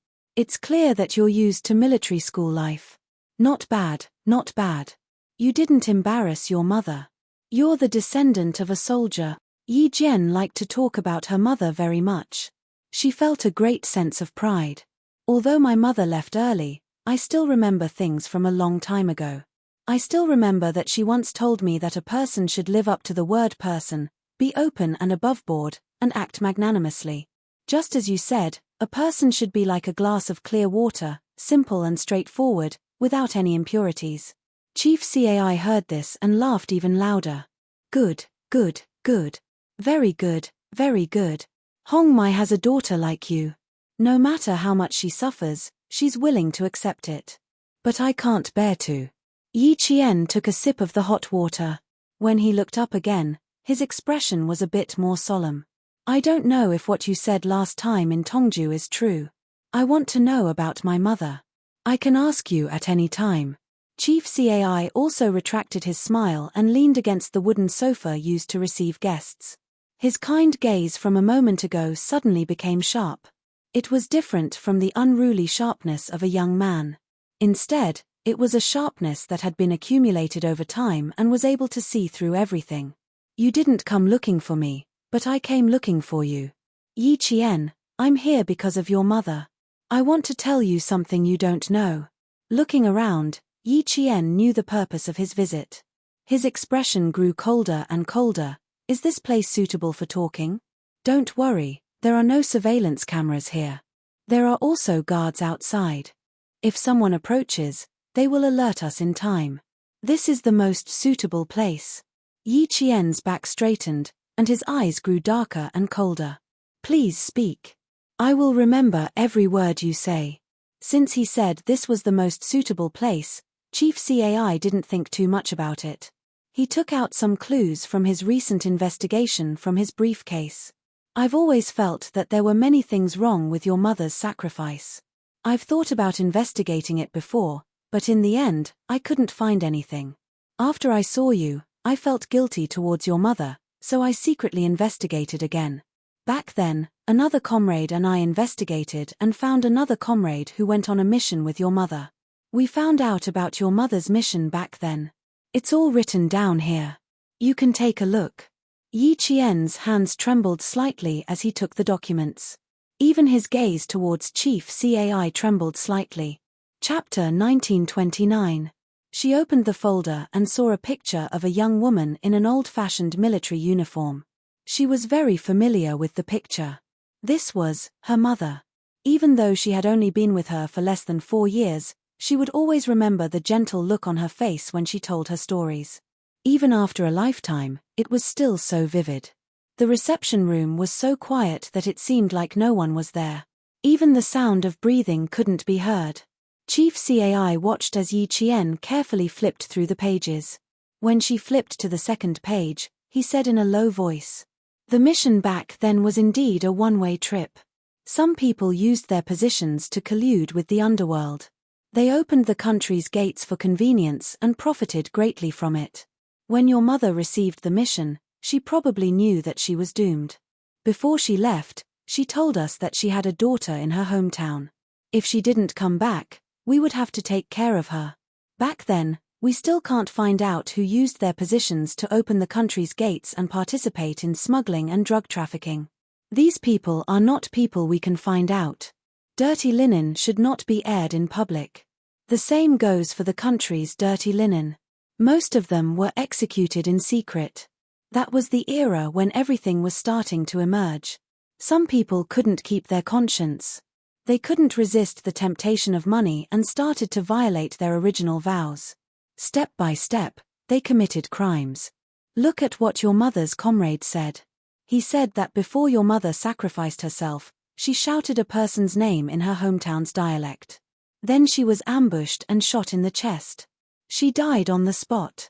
This is what she sacrificed." Chief Cai suddenly stopped talking. He quietly took out a brown envelope from another pocket of his briefcase. He gently placed it on the coffee table and slowly pushed it in front of Yi Qian. "Yi Qian, take a look." Yi Qian's outstretched hand seemed to realize what was inside. She suddenly retracted her hand. She glanced at Chief Cai, whose expression was dark. Yi Qian's outstretched hand clenched into a fist. When she released it, she seemed to have made a decision. She quickly picked up the envelope. There was a picture inside. Even after more than 10 years, the colors were still so bright. It was a bright red national flag with some blue leaves. Under the national flag lay. Yi Qian's eyes were already glistening with tears. Her lips moved. "This is the picture of my mother when she sacrificed herself, right? She's the one lying under the flag, right?" "Yes, child. The one lying under the flag is Marta's son Xueqing. This is a photo of her after she sacrificed herself." Chief Cai's voice was filled with sorrow. After more than 10 years, when he mentioned his comrade who had once saved his life, the mention of her sacrifice still made him sad from the bottom of his heart. Tears slowly rolled out of her eyes, drop by drop. Yi Jian stared at the photo and sobbed in a low voice. The entire flag covered her mother from head to toe. She could only vaguely see the outline of her mother's body. She couldn't see her mother's face or body, but she could see, the red flag was stained with blood. Before Marta's son Xueqing was sacrificed, one of her comrades said that she once shouted something in her hometown dialect. It was very short, and it felt like she was shouting someone's name. Unfortunately, there was a lot of gunfire at the time, so he wasn't able to tell what your mother said. Look at the second photo. The second photo is a little gory. It's a combat dagger stained with blood. Later, when the fabric on the dagger was extracted, it was found to be tissue from a human eye. In other words, before your mother sacrificed herself, she used this combat dagger to stab a criminal in the eye. Chapter 1930. For some reason, Yi Qian's heart trembled violently. She looked up at Chief Cai abruptly. A criminal's eye? Did you catch the criminal? Her voice had a sharpness and urgency that she didn't even notice. Don't be anxious, child. Drink some water to calm yourself down. Chief Cai quickly got up and handed a warm cup to Yi Qian. You need to listen to me slowly. Then we can find a breakthrough together. Yi Qian clenched the photo in her hands. Her hands trembled as she took the cup. She took 2 small sips and suppressed the immense pain in her heart. She asked in a hoarse voice, I want to know if this criminal was caught. No. Other than killing a few criminals at the scene, we didn't catch the criminal whose eye was injured. Later, I heard your mother call out to her comrade in the dialect of her hometown. She mentioned this several times. When I found this comrade, he told me that no one cared even though he mentioned it. Someone even ran to the dorm window and warned him not to mention it again. He didn't mention it again until he left the army. He didn't mention it again until I found him some time ago. Yi Qian gently closed her eyes. A fierce and ferocious face flashed through her mind. Sun Yaozu. His eye was injured when her mother sacrificed herself. Old Madam Yi even said that it was an accident when she was working in a factory outside. The boss even paid a large sum of compensation because of it. The villagers said that it was at least 100 to 200,000 yuan. At that time, 100 to 200,000 yuan was an astronomical figure to the villagers. In the dialect of her hometown, Sun Yaozu. Then she remembered the fierce gaze he used to stare at her after his eye injury, and the year he kicked her unconscious. So that's why. She finally understood. She finally understood why Sun Yaozu hated her so much. She finally understood why old Madam Yi pretended to be kind even though she clearly hated her. She finally understood why she came to school to cause trouble in her 3rd year of high school. When she brought her parents' photo over, she looked so scared. She finally knew the reason. She put the photo of the dagger back on the table. Yi Qian, who was still quite emotional, now spoke in a terrifyingly cold voice. Can you do me a favor? I want to get the results of the tissue on the dagger. She had changed so much that Chief Cai could not keep up with her. He could not help but ask her, what do you want this result for? I want to compare it to see if it's the same person. It was a very calm voice, but it was filled with an extremely strong aura of hostility. Using a calm tone to speak in an extremely ruthless tone, even Chief Cai, a veteran who had seen many scenes, couldn't help but feel shocked. However, his attention quickly turned away. He lowered his voice and said, what did you think of? I thought about how it coincided with the time of my mother's sacrifice, and how she also happened to hurt her eyes. She used to wear an eye patch all day long, but now she wears a pair of black glasses all day long. I plan to meet him tomorrow and take some tissue back to see if I can close it. Chief Cai objected sternly, nonsense. Yi Qian, if anyone finds out what you're doing, your future will be ruined. Give me the suspects, and I'll take care of it. She was the only descendant of Red Plum Blossom left in the world. He had to protect her. You can't stop me. I have to take care of this matter myself. Yi Qian shook her head. Her calm expression was filled with unwavering determination. I can only rest assured if I do it myself. Chapter 1931. Yi Qian's stubbornness made Chief Cai understand why Principal Chen had stopped him from explaining these things to her for the time being. This time, Chief Cai wanted to slap himself twice. Child, I came to tell you that your mother was indeed killed by someone. I want you to know that I do not want you to put yourself in danger, Chief Cai said in a serious tone. Chief Cai tried to persuade her very seriously. You're the only bloodline your mother left behind, and we were once entrusted by your mother to take good care of you. Now, you actually want to put yourself in danger. Yi Qian, I do not agree with this, and I do not approve of it. Even if there is an investigation, you should let us investigate first. Now, you only need to study hard and complete your studies. That is the most important thing for you. Uncle came this time because I was afraid that if something unexpected happened during the investigation, you would not know anything.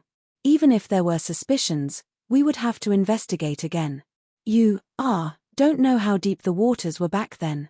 Even after more than 10 years, the waters are still very deep. I have been very careful during the investigation, afraid that something big will happen again. As for you, you are just a military school student now. What do you have to investigate? If he had known that this child was so stubborn, he would have discussed this with Principal Chen first. But Principal Chen was nowhere to be found now. Old Chen, I wanted to discuss this with you, but in the end, I could not even find you. Even the villagers of Shuiku village did not know where he went. Right, he almost forgot about this. Yi Qian, do you know where Principal Chen, who has been taking care of you, is? I went to Shuiku village this time, but I did not find him. Even the villagers said that they had not seen him for a long time. He was afraid that something would happen. After all, he had already investigated the death of Hong Mai and handed some of Hong Mai's belongings to old Chen, which was equivalent to bringing him into danger. Yi Qian could hear the worry in his voice, but it was true that he couldn't reveal too much about Uncle Chen, so he said, Uncle Chen went on a vacation. I'm afraid he won't be back for a while. Yi Qian could tell that he was worried, and that there was something wrong with his tone. He asked directly, you said that the situation was already very complicated 10 years ago, and it's still the same 10 years later. You also mentioned that you were afraid that there might be an accident during the investigation. Are you implying that if someone finds out that you're investigating my mother's death, they will kill you to silence you? That's right. That's why I stopped you. Faced with an extremely intelligent cadet, Chief CAI knew that it would be better for him to explain things more thoroughly. Yi Qian's expression was as cold as ice. Since it's so dangerous, I can't just watch you and my mother's comrades take the risk. As her daughter, I must do what I should do. Don't worry about me. I won't be so stupid as to joke about my future. I have a way to get his eyes, and I also have a way to not let myself fall into his trap. Sun Yaozu, let's settle our old grudges together. Yi Qian, who had finished reading all the documents, did not put them away properly. After memorizing each and every one of them, he destroyed them one by one in front of Chief CAI. I've kept the 2 photos. I've already memorized the rest of the information. I can't keep them, lest they implicate you. At this point, Chief CAI knew that he had no way of stopping Yi Qian. He sighed and said, I'll see if I can get my hands on the test report. If I do, I'll let you know immediately.